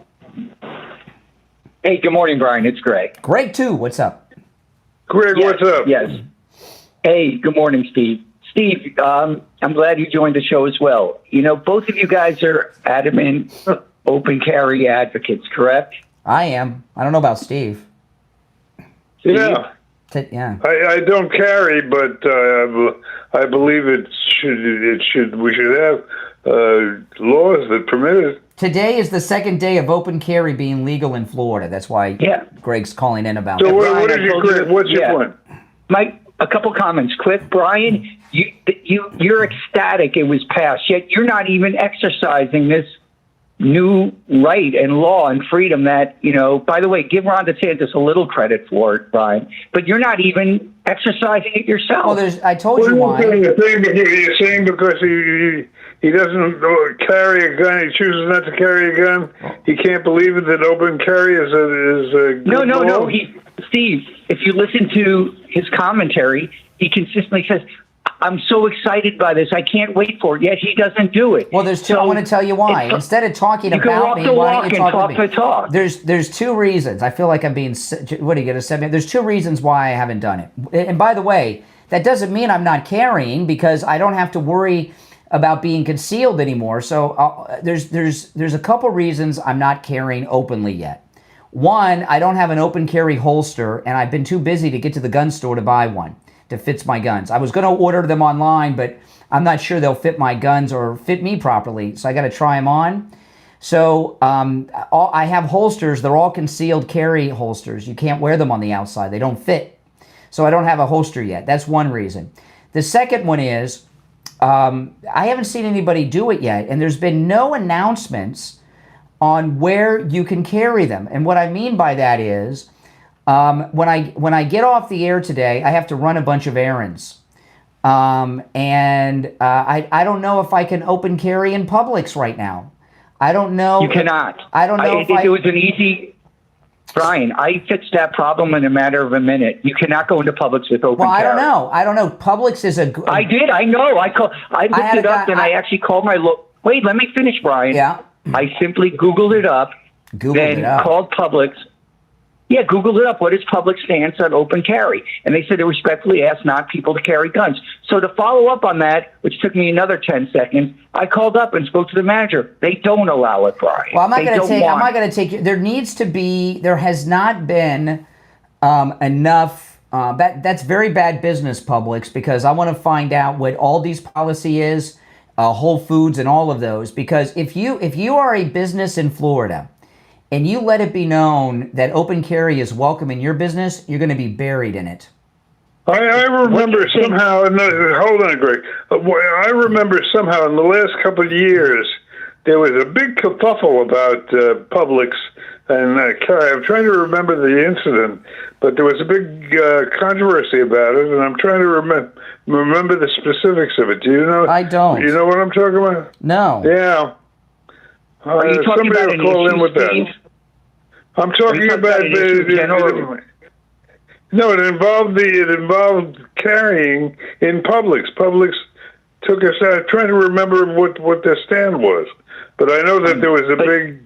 See the thing with Publix. But I spoke to the manager. I spoke to the manager personally. Wait, let me just. Well, hold your thought for a second, Greg. We're here till 9. Okay, we're here 5 days a week. Okay. The thing about Publix, the policy on Publix and all these other policies, Greg, are pre the open carry law. The open carry became legal really yesterday. So far as Publix in the past, we don't have any updates on Publix or any of these places now that we have open carry. All the stuff you're talking about is pre-open carry. So no, the rules are milky and murky. Let me address that. You're wrong. You're wrong, Brian, that assessment. Why would they be talking about open carry if it wasn't legal? This is updated. I spoke to the manager at the Publix in Boca Raton. He says they do not allow open carry. This is certainly listen, they have high-paid attorneys, Publix, that are looking at all legislation that could impact their business. Brian, what Greg is saying is, what Greg is saying, which is entirely possible, I don't know if it's true, but it's possible that the law may just state that it's up to the owner of the given establishment. It is. Well, that's true. Yeah, a business can forbid you open carrying, and you can't carry it. Yes, you would be doing a felony trespass if you don't leave. And let me that begs the question to both of you gentlemen.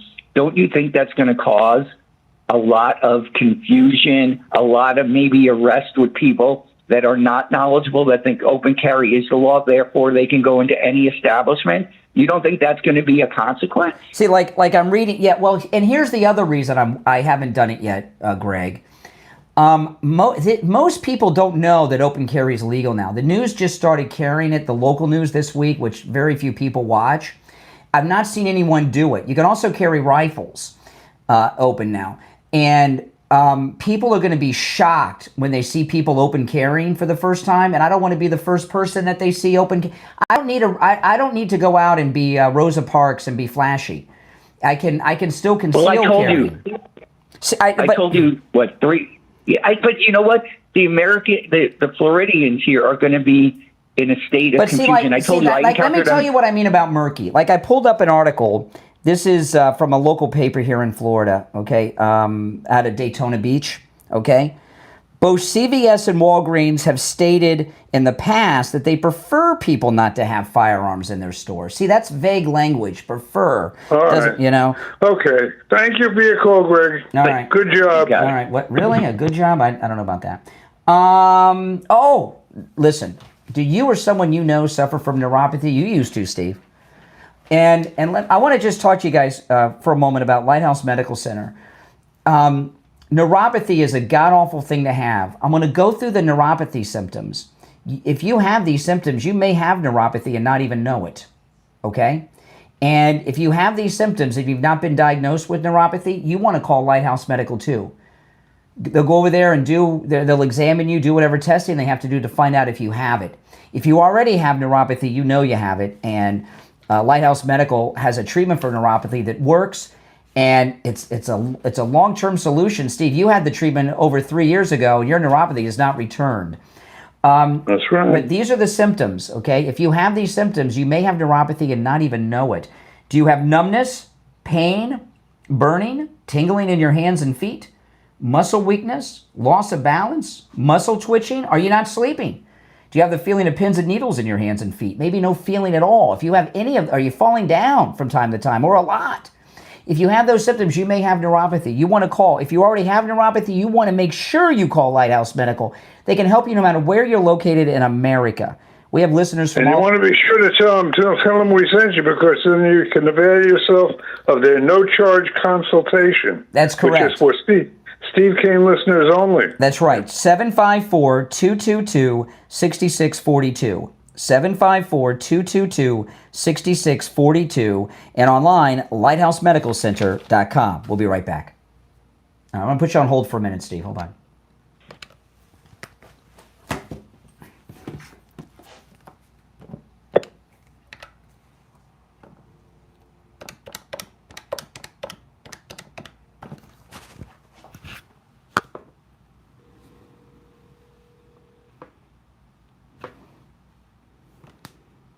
Hey Barry, how you doing? Great. Let me just stand by.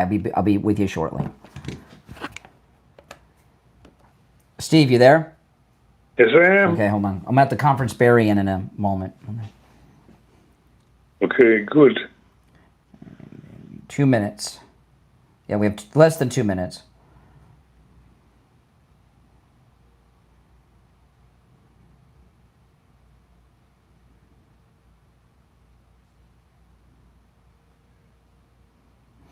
See, like, never mind. Hold on. Yeah. Just wait. Hold on. Okay, we got 1 minute, just over a minute. Okay. Find a minute sometime when we get back to, let me say one thing short. We're going to go to Barry when we get back. Yeah, that's good. After that. Okay.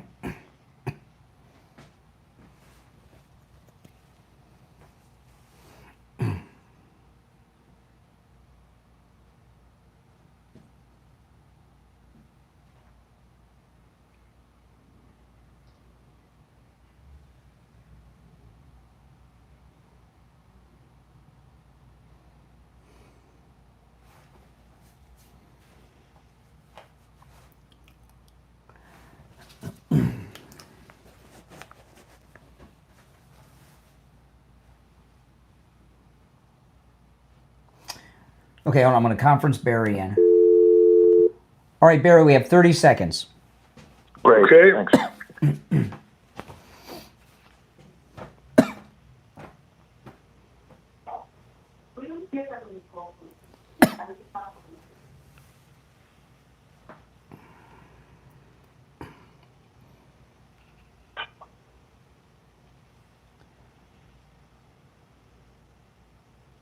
Welcome back. I'm Brian. Steve Kane's here. You're listening to Florida's longest-running radio show, The Steve Kane Show, on the radio since 1977, celebrating 49 years on the radio. It's time to check in with Attorney Barry Siegel from the Siegel Law Group. Attorney Barry Siegel, good morning. Good morning. How are you today? Doing well. What do they have for us today, Barry? Well, this week, the beginning of this week was the beginning of the fall season for 2025, which is going to take us out all the way till almost the end of the year. So what does that mean? That means that a lot of things are happening. Of course, it's football season. We'll have the Fall Classic, the World Series coming up, all the holidays, Halloween and Thanksgiving, Christmas, Hanukkah, all of that's beginning at this point. But that also means that a lot of the snowbirds, a lot of the people from out of state are coming back down. So people are trickling in between now and I'd say throughout the month of October. So that means a couple of things. For those of us who are here year-round, who have not set up your estate plan, have not reviewed your estate plan recently, who may have had a New Year's resolution to get it done, now is the time to do it before things get really, really busy, as they usually do at this time of the year. And for you, those of you who are snowbirds, again, many of you plan to do your planning and update it during the season when you're down here, and then you wait until April or May right before you're about to go, and we'll wait till next year. Well, now is the time to schedule and get this taken care of. Come in for a free in-office review, and we can review everything and make sure everything's exactly how you want it, or help you change things to make them the way that they need to be. Yeah, and remember, even if you have your trust, your will, all that stuff, even if it's been done by another attorney, another law firm, the Siegel Law Group will review it at no charge. Here's the number, 855-FLA-3782, 855-FLA-3782, and online, SiegelLawGroup.com. All right, Attorney Barry Siegel, we'll talk next week. All right, great. Thank you. All right, take care. All right, we are back. You had something, Steve, you wanted me to remind you to mention? Oh, I want to say one of the things is a little detail, but it's something that makes me very, very, very nervous. For the first time, in terms of dealing with these, I guess there's nothing else to call them but riots. That's what it's boiled down to. For the first time, they're mentioning a name in connection with it, and they never did that before. But you're starting to hear the name George Soros. They're talking about the people that finance this, that they're talking about going after George Soros.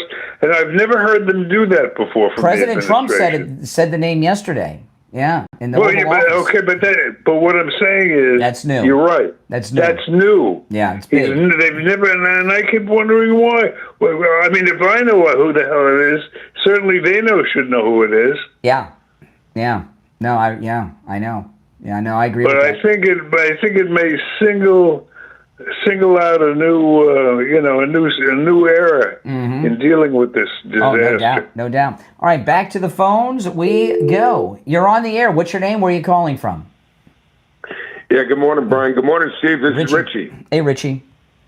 Hey, Rich. Yeah, hi. How you doing? A couple of things I want to talk about. But first of all, I watched Hannity last night, okay? And Hannity had... Me too. The Republican... Yeah, did you see the Republican nominee for governor of New Jersey? Yes. I went to YouTube later on, so after the show, I suggest you do it.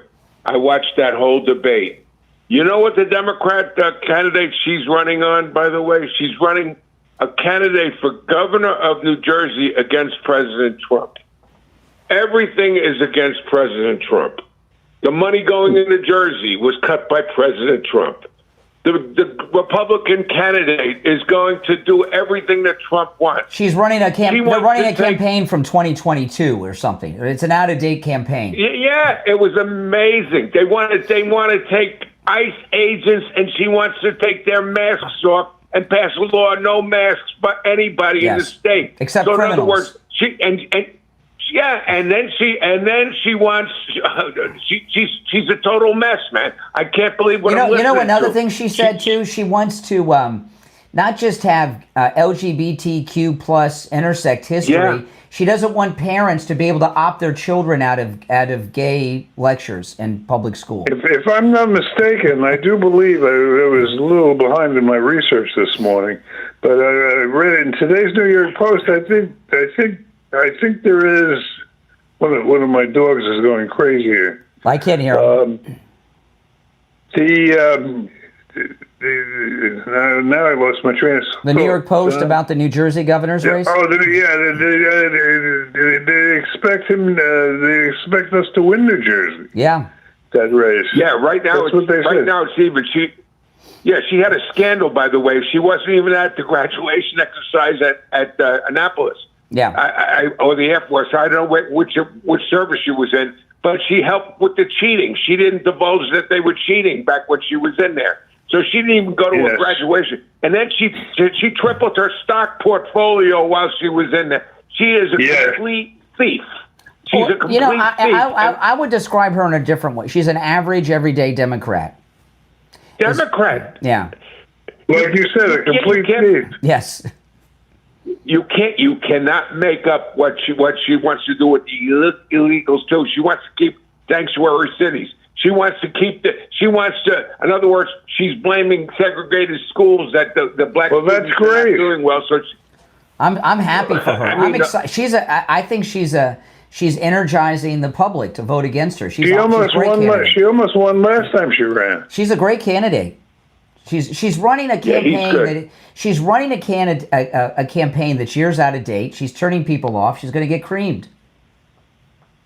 All right. Now the other thing I want to bring up. The other thing I want to bring up is this, Brian, with the open carry. Okay, and I'm a pro gun guy, but I got to ask you a personal question, Brian. I think you'll answer this. How do you like flying? Oh, I don't flying like in jets. You know that I don't like to fly. Why? I'm afraid. But why? I'm afraid of flying. You know why you're afraid? I'll tell you why you're afraid, and I'll tell you why I'm afraid. I don't, and I see everyone on the plane that says, "Oh, I'm not afraid of flying," and Steve will tell you this. I'm not afraid. I love flying, and then when the plane lands, we've talked about it before. I'm afraid. I'm afraid. I got afraid of flying after 9/11. Richie's position is he's not afraid of flying. He's afraid of crashing. Yes. Yeah, so when your plane lands, everyone has that big sigh of relief. Sometimes they even clap. Yes. Okay, so the thing is this, okay? Brian doesn't like flying, and I don't like flying because the word is control. I don't have control. I'd rather drive a car that I'm driving. Even when my wife is driving, I'm fighting with her, saying, "You're going too fast, you're going too slow. Watch where you go." For sure. I want control, okay? When the open carry, I lose total control when I see every stranger that I don't know walking around. Like Brian says, they're going to have rifles, they're going to have guns. So, in other words, Brian thinks it's going to increase business. I don't think so. I think when people start, Instacart is going to do a great business everywhere they go, because I think what it's going to do is going to turn a lot of people off. I just don't trust it. I understand the enthusiasm. I'm not questioning the right to carry. That's the law. But it makes me uncomfortable because well, I don't don't want you to be uncomfortable, Richie. But you know, the thing about the guns, okay? What I'm talking about is there hasn't been clear guidance. Like at Publix, they don't have a problem with you concealed carrying, but they don't want you to open carry, right? But there haven't been any updates since this new law went into effect.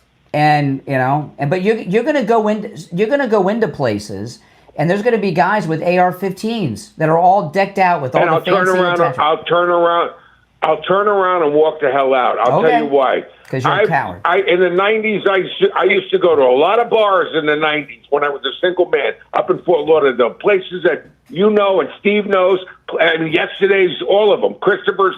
I used to go to all these bars. You know how many bar fights I used to see and arguments at the bar? You can't bring a gun to a bar. You can't open carry to a bar. It's against the law. Can't open carry to a bar. It's on the list. But that's only, I'm only bringing that as an example. Okay. You can go into a store and see people arguing. Richard, we got to run, but well noted. All right, we'll talk soon. All right, Steve, I'm going to put you on hold. Okay. I want to tell everyone about Dr. Appleton. Listen, Dr. Appleton. I was talking to him over the weekend. I went and saw him on Saturday, and he was explaining to me in more detail. It was the only time I'd gone to see him where I had not hurt myself or was in pain. I went to record some new commercials that will starting next week on the radio. And usually I'm over there, I'm in so much pain, I'm just, Doc, I just need the treatment, But he explained to me in more detail about the laser and what it does. And in particular, he was using my knee as an example. I had 30 years of suffering of knee pain from a car accident. He treated me twice, pain's gone, hasn't returned over 3 years later. Dr. Appleton's laser isn't just any old laser, it's a robotic laser. And what it does, it moves around the entire area where the pain, he's able to determine where the pain's coming from. And the robotic laser moves around the entire area of the body. So with my knee as an example, it treated the top, the sides, and even the backside of my knee. The entire knee, all the way around, 360, all got treated with the laser. And that's how it is on everything he treats you with. I didn't realize that before. It's amazing. The laser actually repairs the damage that's causing the pain. That's why the pain doesn't return. Appointments are not necessary. Walk-ins are welcome, even on Saturdays. There's no injections, no drugs, no surgery, no downtime. Not only is it completely painless, you don't even feel it when it's happening. Dr. Appleton performs all the treatments himself. Give him a call, 954-973-0710. 954-973-0710. That's 954-973-0710. Give Dr. Appleton a call and say bye-bye to your pain. We'll be right back. All right, we'll be back shortly, guys. Now, I want to remind you, the extension of the show, the 4th hour, my afternoon show I've been doing, the weekend, all brought to you by Mike Lindell and MyPillow. Make sure you show your support for Mike Lindell since he's supporting us. Go to MyPillow.com with our promo code Kane at checkout, Kane. There's huge specials going on right now.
All right, yeah, support Mike Lindell. He's supporting us. This is the clip from the Oval Office yesterday that Steve was talking about.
Yeah. All right.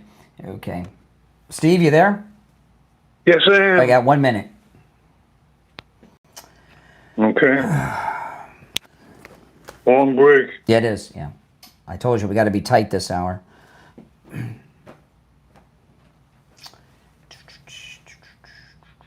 If you're on hold, hang in there.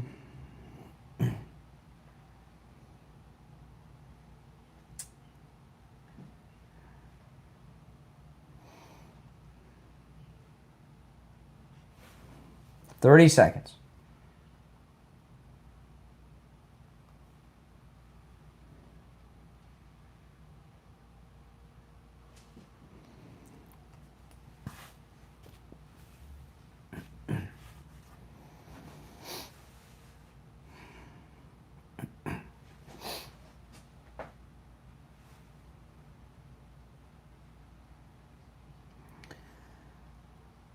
All right, welcome back. It's the Steve Kane Show. I'm Brian Craig. Steve Kane is here. You want to go back to the phone, Steve?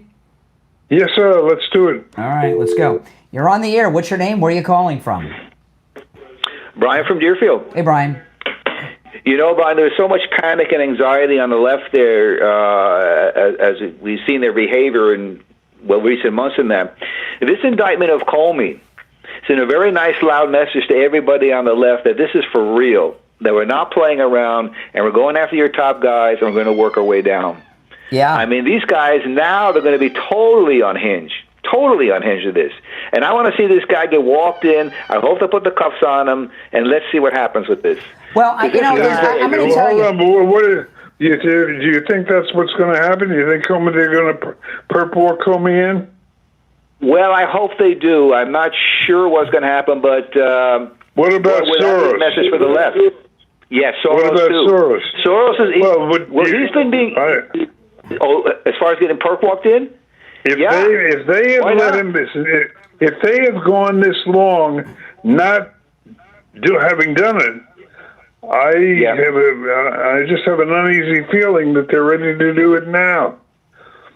And I think that's going to really set it. I think it's going to set off a major wave of well, Soros.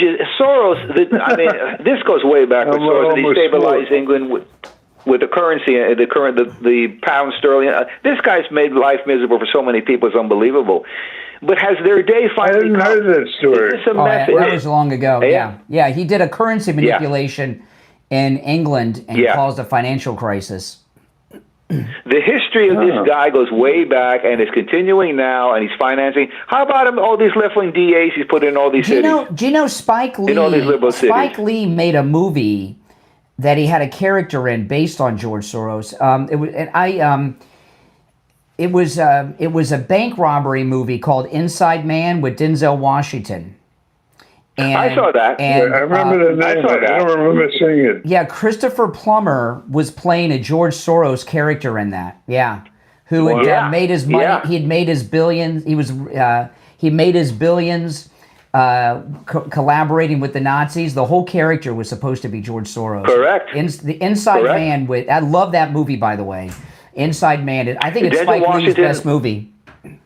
Denzel Washington was the meetings they were having between the two of them was really well done, very well done. That's one of the best movie. That's Spike Lee's best movie, and I think it's the best bank robbery movie ever, next to Heat. Although I can't watch Heat anymore. Oh yeah, Heat. But well, now we're talking. Spike Lee's best movie is she's got to have it. It's the weekend. Get your movies. Good one. But listen, here's the thing with Comey. I want to go back to Comey though. Sure. This is very important for people to understand because I've been following this since day one when Trump came down, as you guys have. Comey has been the ringleader since day one. Okay, this started with the Christopher Steele dossier, right? That Hillary's campaign. Mm-hmm. They gave the dossier to John McCain. John McCain called Comey and personally gave it to Comey. And that's when this started. Comey went to Trump Tower when Trump was president-elect the first time with the dossier, threw it on his desk, and threatened the president and said, this can either go away or we can investigate it. And that's when this started. And the everything that Trump has gone through, the impeachments, the harassment, the lawfare, Comey, the spine, the break-in of Marla. Comey has been the leader of all of it. Even after it all emanated from him. Yes, all emanated from him. Even still today, okay, he is the ringleader. Obama called that meeting, but Comey has been running the operation against Trump since day one, and he still runs it today. So he is the most important person in the whole coup conspiracy to get more important than Soros. You think he's more important than Soros? I don't know about that.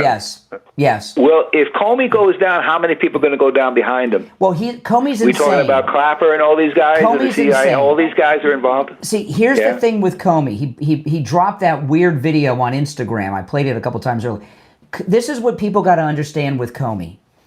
Comey does not believe he doesn't believe what he's done is criminal. He thinks that he is an American patriot who has been working to save America from Trump. They all feel that way. But Steve, let me tell you, I know this sounds crazy because I made all these movie references, which I don't do a lot, but those are good movies.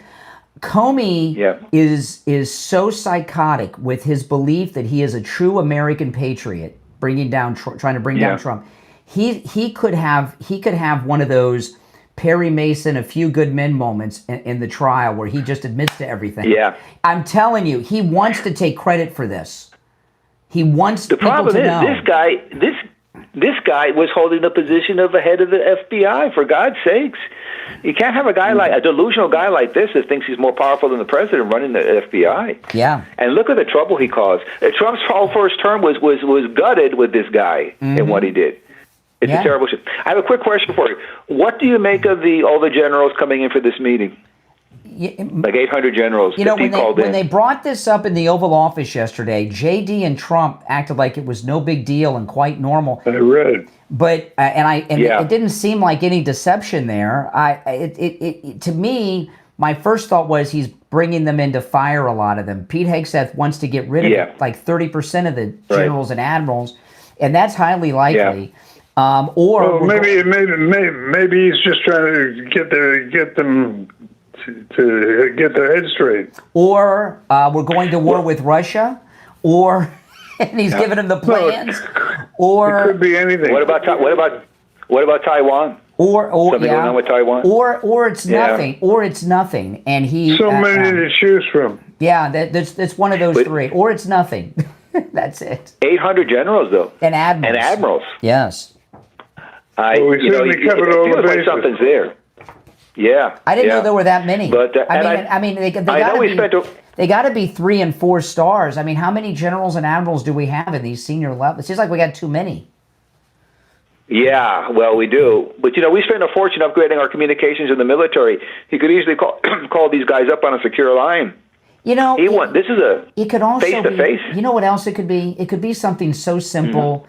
They've renamed the Department of Defense the War Department, and they want a big photo in front of the Pentagon. It could be that, too. I don't know. I'm thinking of something there. I just not sure what it is. What would be your speculation? But I've never seen a meeting like this. It's crazy. Yeah. And it's also, it seems a little dangerous that we have all our military commanders in one place, away from their post. Well, the Pentagon, the Pentagon got hit on 9/11, Steve. I understand that. Yeah. I understand that, but it's not the easiest target. Something's going on. I don't think it's just nothing. There's something afoot here. There's got to be. Well, I'll tell you what's going on. The world's falling apart is what's going on. Yeah. I will tell you something. The Pentagon got hit, and they say it was a plane. My opinion was still a missile. And there was something about that. Well, where'd the plane $2 trillion is missing from the budget. If it was a missile, where did the plane go? Where'd the plane go if it was a missile?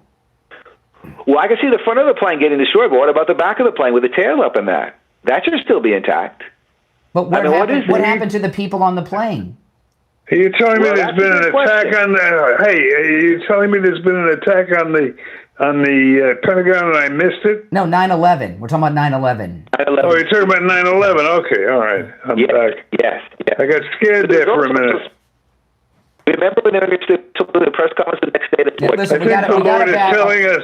Yeah, go ahead. We got to take a break. Yes, we do have to take a break. And I want to take this opportunity to brag a little bit about my weight loss. You know, I've lost over 35 pounds. I have a completely flat stomach. I've lost inches off my weight. I did all, look at my face. You know, Steve, I've gotten more compliments from people in this audience about my weight loss. And you know how people aren't quick to give out compliments in this audience about physical looks. You know what I mean?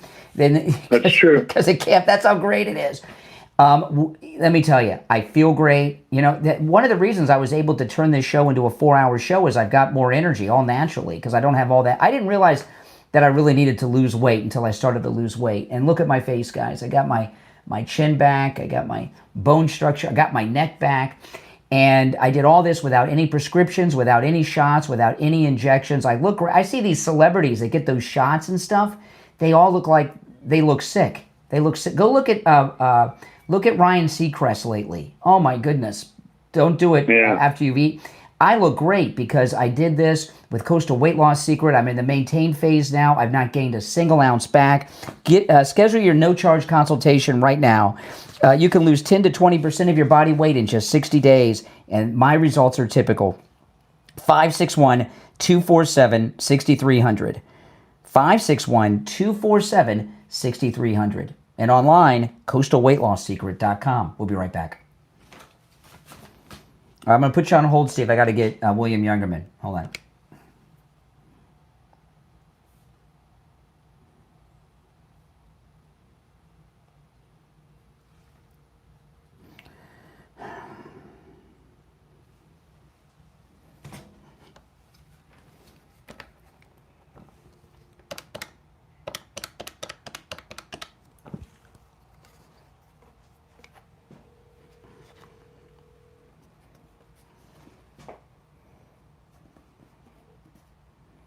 Hey there, hold on. 47.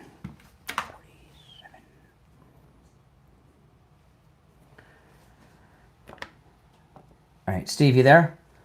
I am. All right, just over a minute. We'll have Youngerman. Yeah, Inside Man's the one with Clive Owen is the bank robber. I didn't see that. I'm going to have to see that. Oh, it's good. It's got Christopher Plummer in it, Denzel Washington. He's great. Jodie Foster is in it. It's great really kid. good. It's really good. Inside Man. I can't believe you haven't seen it. Yeah, it's a Spike Lee movie. It's about a bank. Yeah. It's really good. I didn't realize that. Oh, I love it. I'm going to see it. I've seen it like 20 times. I'm going to try to see it over the weekend. Okay, listen a minute. Inside Man. Rory? Hold on, Steve. Hold on. Okay.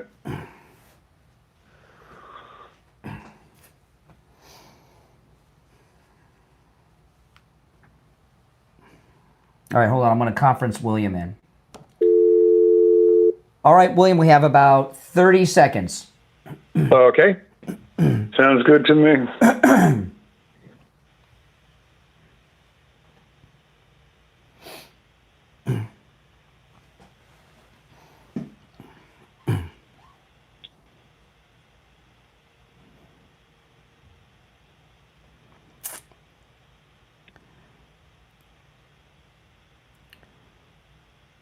All right, welcome back. It's the Steve Kane Show, Florida's longest-running radio show. I'm Brian Craig. Steve Kane's here, and it's time to check in with William Youngerman from the offices of William Youngerman Incorporated with the Morning Gold and Precious Metals Report. William Youngerman, how are the metals looking? Metals are looking amazing, Brian. The market yesterday was up on all four metals significantly. Gold trading in a range of 37.21 all the way up to 37.62, and closing out the day up $13 at 37.4820. Silver gained $1.27. Wow. Silver seems to be going up $1 every day now. So silver gained $1.27 yesterday, closing out the day at $45.11 the ounce. Wow. Platinum gaining $55. Platinum has been on a tear also and is up to $1,523, and additional gains today too. Palladium was up $41, closing out the day at $12.29. Overnight, we saw gold trade in a range of $37.33 up to $37.57. And right now, excuse me, we're at $37.51. That's up $2.80. Silver up or down 6. Actually, it's up. It's $45.12, up a penny right now. Platinum up $17 at $1,540, and palladium up $15 at $1,244 the ounce. So metals are doing amazing and looking like they're going to go a lot higher. You know, when it comes, we were talking about some of the best buys on gold yesterday. When it comes to 1 ounce silver, silver is so hot right now. What are you recommending in 1 ounce silver? What's the best buys you got? Best buy on 1 ounce silvers are the 1 ounce silver rounds, and some of the foreign mint coins also. You've got coins from beautiful coins from Australia, from Canada, and several other countries that make beautiful 1 ounce coins that are very affordable. For those that don't know, can you tell people what a 1 ounce silver round is? These are really awesome. Yeah, 1 ounce silver rounds are just made by private mints rather than government mints, but they're 1 ounce pure 999 fine silver. Yeah. And a lot of them have like a buffalo on them with an Indian head on one side or different designs. But we only deal in the top brands of the 1 ounce rounds also. Yeah. And everything is certified. Yeah, it's 1 ounce of silver, and it's they're a great deal. William Youngerman opens up at 10 a.m. You can give him a call. His number, 1-800-327-5010, 1-800-327-5010, or stop in person if you can. And remember, everything is available for immediate delivery at William Youngerman's, 150 East Palmetto Park Road in Boca, on the first floor of the Bank of America building, just east of US 1 Federal Highway on the south side of Palmetto Park Road. Find both his address and phone number on his website, WilliamYoungerman.com. All right, William Youngerman, we'll see you Monday. Okay, have a great day. Thanks. All right, take care. Oh, man, see, that's hot. $45 silver. Oh, my goodness. All right, you want to go back to the phone, Steve? Yes. All right, let's take a call or two. You're on the air. What's your name? Where are you calling from? Yeah, hey there, Brian. Hey, this is John from, hold on, let me get this off. John from... Hello, John. John from where? Got back in from Austin. Where are you? John from Iowa. John in Iowa. All right, John, what's up? Yeah, as far as the whole open carry thing, to be honest, I don't think you're ever going to see anybody do it. I mean, first of all, the open carry, that's in almost every state already, at least like 46 It's of them. new here. So like in Iowa, what's that? It's new here in Florida. Yeah, what I'm saying is, you know, in Iowa here, it's been open carry forever, and I've literally, in 25 years, seen one kid doing it. And he was in a Subway restaurant of all places, and it was so awkward the way he was looking around at everybody to see if they've seen him. It was just crazy. But yeah, I mean, Iowa, basically our permit is dangerous weapon permit, so you can carry a sword. You can I doubt you can carry a hand grenade. A sword, really? Just about anything else. Wow. Oh yeah, once you get your dangerous weapon permit, well, no, let me tell you why it's a big deal to me. Okay, I've talked a lot. Is it's hard to concealed carry because the Florida weather is so hot, and I don't really dress for it. You know what I mean? It's hard for me to conceal carry so now that we have open carry, I can conceal carry and don't have to worry if my shirt blows up. And I'll tell you, one of the things is I have a Vespa, okay? I call it my MAGA scooter. I have a Vespa. And I made a video, I showed this on YouTube. A couple years back, the scooter I had before my Vespa, some guys, they tried to rob me on the side of the road. I pulled over to make a call, and these guys tried to rob me. And I was totally unarmed. Yeah, I was unarmed. All I had were my keys, and one of them was going to lose an eye. Right, if they went out, I don't carry concealed when I'm on my Vespa because when the wind blows, my shirt blows up, and a lot of guys that have motorcycles, you have this happen, and I feel so vulnerable when I'm on my Vespa, and Vespas are not cheap. They're the Harley Davidson of scooters, all right, and people know that, and now I can carry my weapon on my Vespa and not have to worry. And it's kind of selfish. That's probably when I'll have it the most for personal protection. Well, you know, I've been concealed carrying technically in here for at least 25 years, and I have never carried inside the pants. I've never carried appendix and all that. I can't stand that stuff. Oh, it's awful. And one other time I suggested this to you, and you kind of got irritated with me. But what I what I've been doing for 25 years, I buy 5.11 shorts, cargo shorts, and cargo pants. They're made for this. Yeah, they're not for cargo pants. Aren't for me. But even the shorts though. No. I mean, you can do the shorts. No, I could, but I'm not. I'm pockets like a dork. Okay, what I'm saying is I carry Glock 45s in there. I carry anything, and I've been doing it for years. Yeah. And I don't leave home without it. And that's basically the only thing I wear is 5.11s, either shorts or the pants. And what I do is I get an appendix holster or something like that. Well, and I'll tell you another reason, too. Another reason is in this post-Charlie Kirk era, people like me are worried. And I want to be able to carry, okay, and I want to be able to carry more often than I have been because of that. And the open carry makes it easier. Absolutely. Yep. Yeah, I tell you what, there's been maybe 2 or 3 times I leave the house in the last 20-some years without my, whether it's a Glock or a SIG P365 macro, whatever it is. If I get down the street and I don't have that, I turn right back around. There's no way. When I walk the dog just now, I have my... And I think you're going to find things different. See, in Florida, I know you're in Iowa and it's a farm state and all, but Florida is the deep South, and there, I know people forget that because there's so many New Yorkers down here. You're going to see a lot of people carrying rifles in Florida. It hasn't been publicized too much, and I think a lot of people are like me. You don't want to be first because people are going to be freaked out when they're out and about. Exactly. Yeah. It's like. Like you can go watch any video, it's like videos from 20 years ago, where in these open carry states, where even the cops don't know it. So people will just test it. Yeah, so they'll test it and they'll be walking around with a gun on them, and somebody will call the cops on them. That's right. The cops come and the guy's like, "Hey, no, we're open carry," and they'll pull out the law, and the cops, "Oh, okay," and let them do the cops. Yeah, but see, most people don't realize this. Most cops are liberals. It's government work. Okay. So, you know, and I'm not into testing like that. Oh, no, I wouldn't do it either. No, it's not it. I'm just saying, I hope it isn't. I hope you're not waiting a long time for others, because that's just what I see. I'm gonna try. I'm gonna buy some new. I was bound to buy some holsters on Amazon, but then I realized, I need to try the open carry holster. I have holsters, but they're all concealed carry holsters. They don't fit on the outside. Unless I wore the gun on my left side, and did a reach around, which is crazy dangerous if you have to do a draw, Well, just remember if it comes down to 5.11, 5.11 pants. I'm not wearing cargo pants with those big old pockets. There's no way in hell. No way in hell. I promise you, though.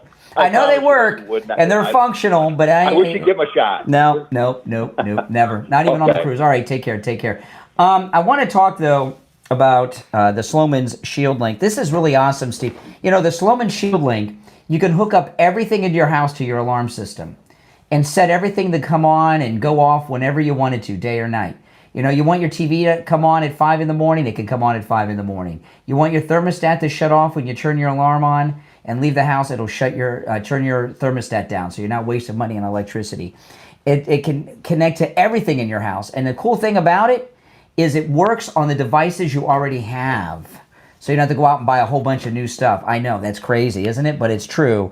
And Slowman Shield Link, they have 24 hours, 7-day-a-week support, and they do all the installation for you, by the way. They hook all your devices up to it. You don't have to do it. But if there's something new you want to add, and it's the weekend or late at night, you can call them 24/7, and they will add it. Give them a call, 833-283-5050. 833-283-5050. 833-283-5050. All right, so we're coming down towards the end of our Open Mega Mic Friday, but this thing with Comey, you're going to hear a lot of people say, yeah, but what about Brennan? What about this? One, we got the ringleader, and the other ones are coming. Okay, this is. Are they going to be? By the way, the Comey hearing is going to be televised. Federal courts are not televised. That's. I know it sucks, doesn't it? I don't like to see that one. I would love to see that one. I'd love to see that one, but listen, I'm very happy about this, but I don't think they should let him surrender. I think they should go arrest him like they did, Roger Stone and all these. Well, it's a little late for that. No, it's not. He hasn't surrendered yet? They arrested him already. No, they didn't, did they? Did I miss that? He surrendered picked him already? up at his house. Did they? I believe so. Let me check the Daily Mail. Did I miss that? I didn't see that. I do believe so. I think I heard it this morning when I was listening. I don't see that he's in custody. He's declared himself. No, I don't see that he's been arrested yet. No. Mm-mm. What are you reading from? The Fox News channel. It doesn't say anything that he's surrendered himself or he's been arrested yet. Mm-mm. It says he's been indicted. They got the story of his video. No, I don't see that yet. They might. He turned himself in, is what I heard. I don't see that in the news yet. But if it's happened, it's happened. But President Trump doesn't like to interrupt the program. He likes to do things after the show for the most part. A couple of Fridays ago, we did an interview while we were on the air, but that was just a mistake.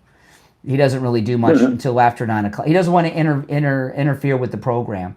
We have to sleep sometimes.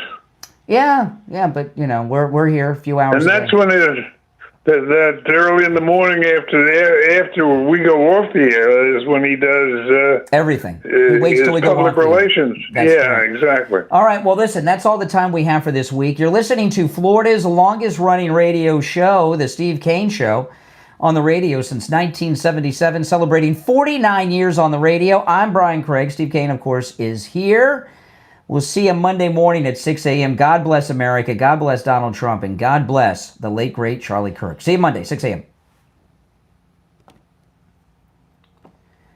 All right, guys, I'm going to continue for a little while longer. So if you want to call in, you are welcome to do so.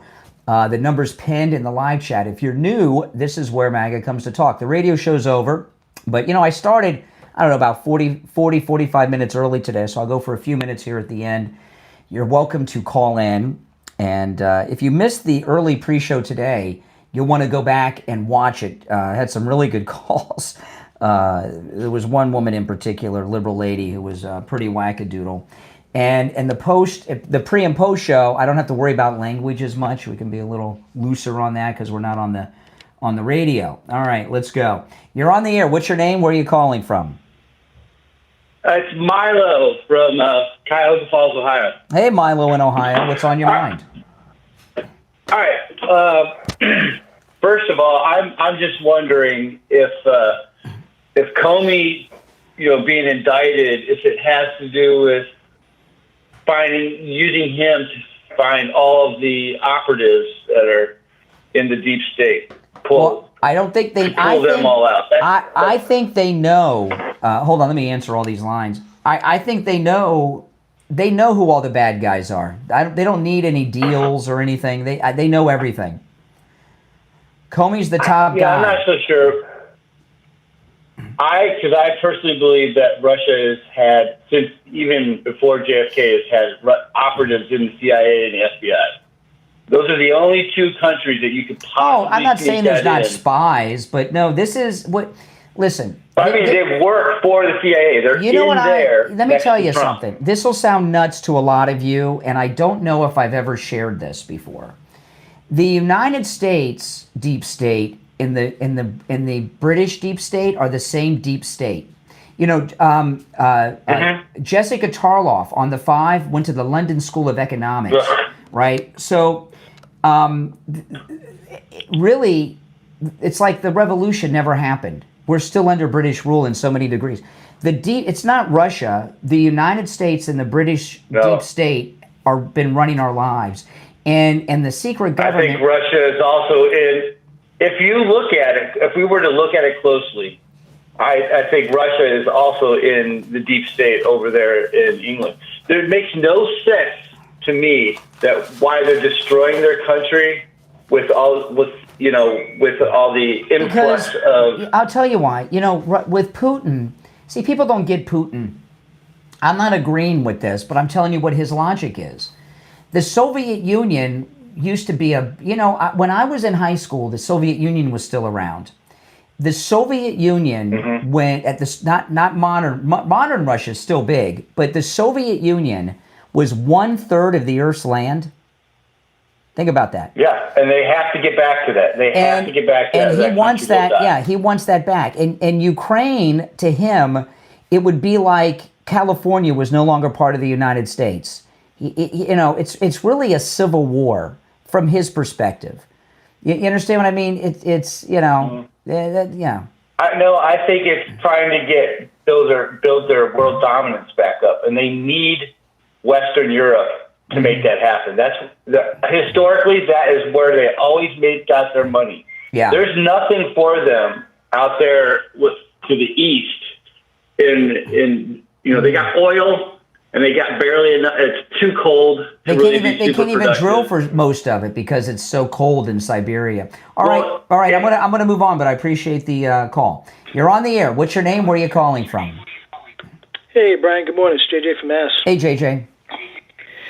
Great day. No 86 doubt. Comey. I love the hell out of that. Very, very happy about that.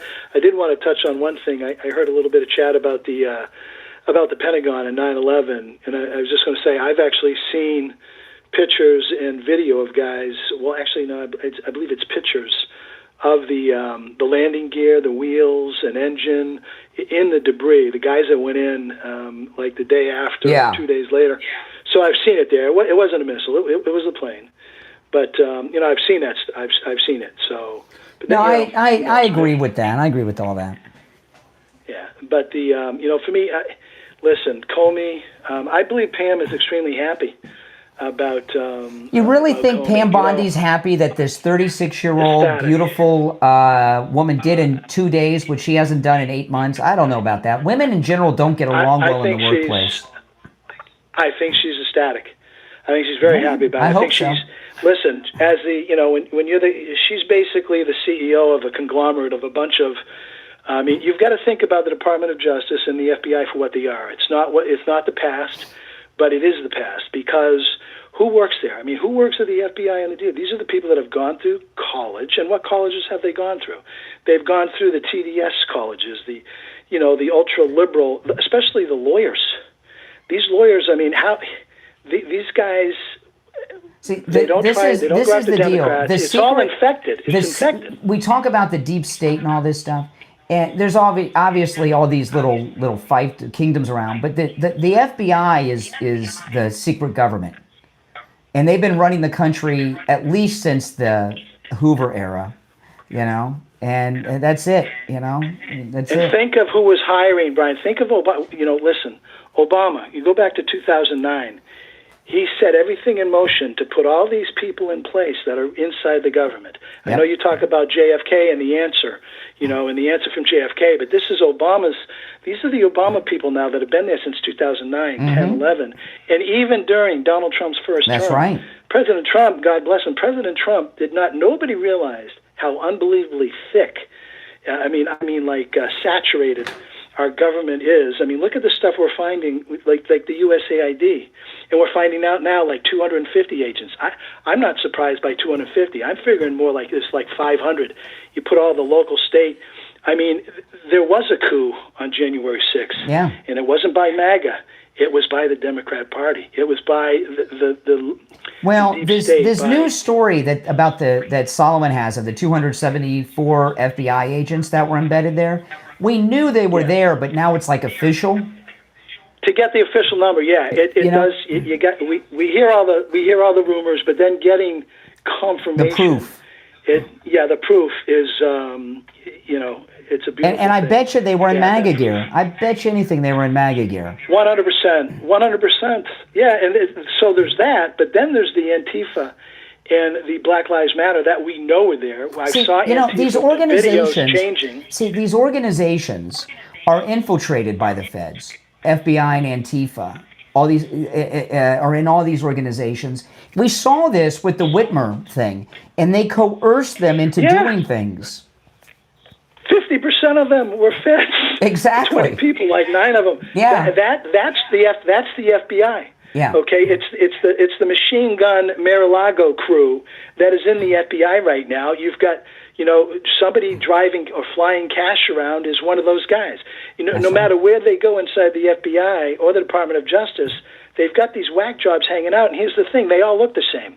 You know, when you go after illegal aliens, you can go down to Home Depot and scoop up a few.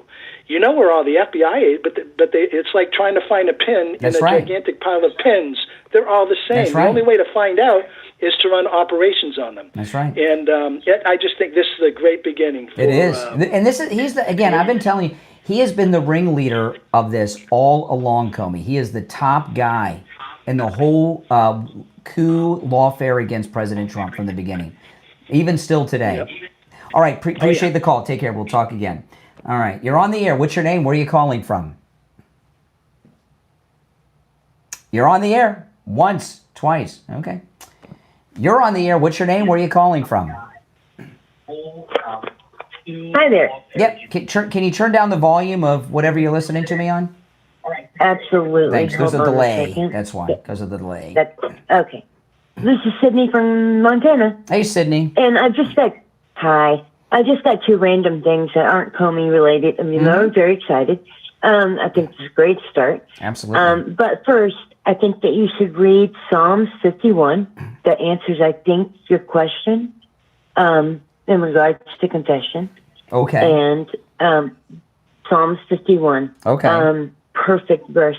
There's that. And then the second thing is, and it's more of a question because I haven't heard anything other than I know it was AI generated, I believe. But there was that book that came out the day before the assassination of Charlie that was on Amazon. Can you speak to that? Do you? I believe that was a hoax. You think so? But it was published on Amazon. I'm not sure about that. No, I don't know. I'm not sure about that. I mean, I've seen reporting that it was all. You know, I know I've seen images online of it and stuff, but I think that was a hoax.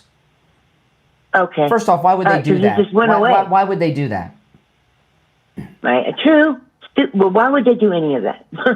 Yeah. But weren't smart tickets. But thank you for what you do, and I'll talk to you soon. All right. Well, thanks for watching. All right. Take care. Appreciate all of your support out there, guys. You're on the air. What's your name? Where are you calling from? Hello. I'm calling. My name's Antonio. Antonio, what's on your mind? I'm calling from Detroit. All right. What's up, Antonio from Detroit? What's on my mind is... Oh, hold on. Let me answer these other lines that are coming in. Hold on. I got a lot of calls coming in. All right, Antonio. Go ahead. I'm sorry. Yeah, go ahead. Start over. My concern is why in our country we can't agree upon like certain principles. Like people always split apart against... Basically, they just split apart over stuff that's common sense, right? Like what? Like the whole Charlie Kirk situation, someone getting shot and assassinated like that, and people celebrating. Well, I know because Democrats are evil. That's why. They're evil. But personally, I don't see like why we put titles like Democrats, Republicans. I don't see why we put those titles among people. Like, I don't see every Democrat as evil. I just know that the ones that are celebrating the assassination of Charlie Kirk are Democrats. Yeah. So I'm not supposed to say that? I mean, you're a Democrat. Well, you're a Democrat. I absolutely ain't not one of those people. I'll tell you that much. Well, that's good. Like, I couldn't call me that at all. But the ones that are dancing on Charlie Kirk's grave and celebrating are Democrats. Exactly. But there's just so many twisted values like people can't agree. Let me ask you this question: Why are you a Democrat? Me? Yeah. I tell you what, I'm more conservative, but like I can look at other people's views like whatever. It is what it is. Like I'm a big person to believe like people should be able to do whatever the heck they want to do, but face the consequence afterwards. And I believe American consequences should be more severe. Like I believe you murder someone. But the thing is, hold on a second. Here's the thing. Okay, you say you're conservative, but you're a Democrat. You're part of a party. You're supporting a political party that's incredibly liberal, that's celebrating the assassination of somebody because of their political opinions. So maybe you're in the wrong party. I don't. The thing is, right? I hate both parties anyway. Like, I don't agree upon none of the parties. I look at them and I'm like, okay, I love this person or I love that person. Yeah. I don't associate politicians with the political party. Because once a politician associates himself with a political party, you're not really respecting their values, you're respecting their party values. Okay. And that's how we get a lot of cricket politicians out there abusing their power. Okay. And all I right. Hey, hate it's good. Well, call me Like, again sometime. Good to hear from you. You're on the air. What's your name? Where are you calling from? James from Boca. Hey, James. Hey, Brian. I wanted to just say something to like the lady that was so afraid of guns and this and that. Yes. You know, in 1933, 32, they removed our right to carry guns. Mm-hmm. So for 150 years before that, we carried guns. People carry concealed. You don't even know they have a gun, probably more than you think, like you said. Mm-hmm. But we have to. Donald Trump is trying to get us back to the real America, where, honestly, if everybody's carrying a gun, there won't be crime like there is now. Not even close. Mm-hmm. But it changes the whole volume of being an American in so many different ways. Well, let me give an example. Let me give you an example that backs that up. You know, do you know why police officers have take-home cars? Like, my neighborhood's filled with cars from different departments. I live in Copland. Do you know why? Same here. Do you know why police have take-home cars? I guess to let people know that there are police in the area. Yeah, it keeps to increase the police presence visibly, even though they're off duty. You know, and that's a crime deterrent. And you're in Boca, but I don't know if this is still there, but for many, many years off of I-595 out west, where you get on the I-75 on-ramps, they had a highway patrol car for years sitting in the median with a dummy in it, wearing a mannequin, wearing a trooper uniform, and it would slow people down. I've seen that in North Dakota when over the border from South Dakota, they got a cop car there with a dummy in it. Yeah, and it works. And a little red light. Even though I knew there was a dummy in there, I'd still slow down all the time. You know, and so there's a similar thing with open carry guns. You know, the open carry, people seeing them as a deterrent. Yes. Yes. I mean, absolutely. Well, I walked in North Carolina, one of them were open carry years ago, and I felt safe. Now, most of the people I were with were from Chicago, where you weren't being able to carry a gun. I've been able to carry a gun in Minnesota, North Dakota, South Dakota, permit. So it doesn't bother me or rattle me.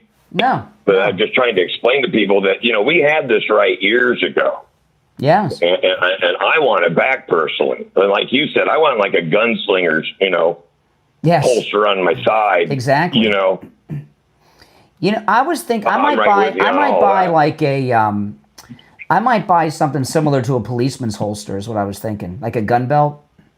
Something similar. Yeah. Yeah. If you're gonna open carry to do it, then you know. Why not? Yeah, you said people are going to be walking around with rifles. I'd much rather see a guy with an old 45 on his side. That's kind of heavy to be carrying on your hip. I know, but you know what I mean by that. Just the nostalgia, you know, everything else that goes with it. Oh, yeah. Yeah. So I might go to like you have a good day. I got to get back to work. All right, you take care. Yeah, I might go to like I was thinking maybe I'll go to like a police supply store. Maybe do they sell holsters there? Maybe that's a good place to buy a holster. I don't know. You're on the air. What's your name? Where are you calling from? Hey, how you doing? This is Jeff. Hey, Jeff. Listen, what you said regarding September 6th, that it was a bunch of Democrats. So nobody said that. With that said, you said it was Antifa and it was Black Lives Matter that were in January. There were 6th, some of them, yes, absolutely. There were some of them, absolutely. Some of them were. Mm-hmm. So did Trump pardon them? What? Did Trump pardon them? He pardoned some of the people that were in prison, that were being held. Many of them were being denied their right to a speedy trial and such. He pardoned people that were in jail. but they were convicted. Not all of them. They pled guilty. Not all of them. A lot of them pled guilty. Not all of them. But wait a minute. Well, they were pressured. Yeah, a lot of them did plead guilty. Yeah. You know what? Most people everyone that's pardoned pretty much is guilty of something. Presidents pardon people all the time, and most of them are guilty. Okay. All right. Well, good. I'm glad you said that. Thank you so much. No, I didn't say that the day. January 6th people were guilty, but... Oh, you are? Okay. All right. Yeah, you go ahead. All right. Have a good day, Brian. You just... Well, what did you accomplish? That they were guilty. No. You just said You said everybody that gets pardoned is guilty. No, that's not what I said. Yeah. Many of the people that were January 6 people did plead guilty because you were too busy patting yourself on the back for nothing to hear what I actually said. Many of the people what did you that say were about somebody that got pardoned? most of the people that presidents have pardoned over the years have been guilty or convicted of crimes. Yes. Correct. Thank you. That's all you had to say. Yeah, most of them have. That's all you had to say. Okay. Well, that's. I just wanted to prove. I'm trying to figure out why you still are so angry. I'm not angry. I'm laughing. I'm happy. What's funny? Hey, by the way, I'm happy that. Yeah, What's funny? I'm happy that you were just proven wrong. What was I proven wrong about? That they weren't innocent. I didn't say that. I didn't say either. I didn't say anything that you said. Okay. All right. What about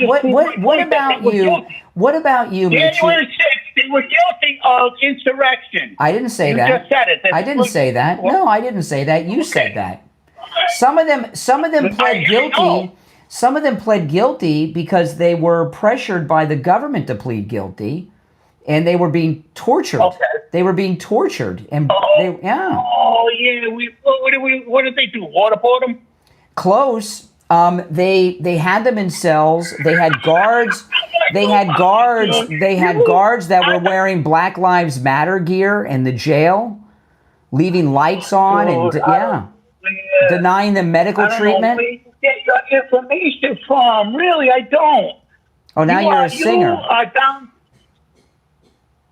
I don't know. I'm not a singer. I don't know where you You're get your singing as you're information from. talking. You are so far down. You are so far down a rabbit hole. It is not funny. The shit that comes out of your mouth is you actually believe some of the stuff that you say. Really, dude. Really. It's like it's like you are just waiting for a civil war. No. That's what you want. Now let me ask you something. Let me ask you a question. I want to ask you this is a serious question, and then I'm going to leave it alone. Trump, if he declares that the Democratic Party is nothing but a terroristic group, okay, and he stops all funding from going to the Democratic Party, will you stand for that? When you talk about January 6th, it is a fact reported by John Solomon that there were 275 FBI agents undercover in that crowd on January 6th. 275 FBI agents undercover in plain clothes among the J6ers. Think about that. Okay. 275. Did you answer the question I just asked you? No. I'm not answering. I'm not here to answer your questions.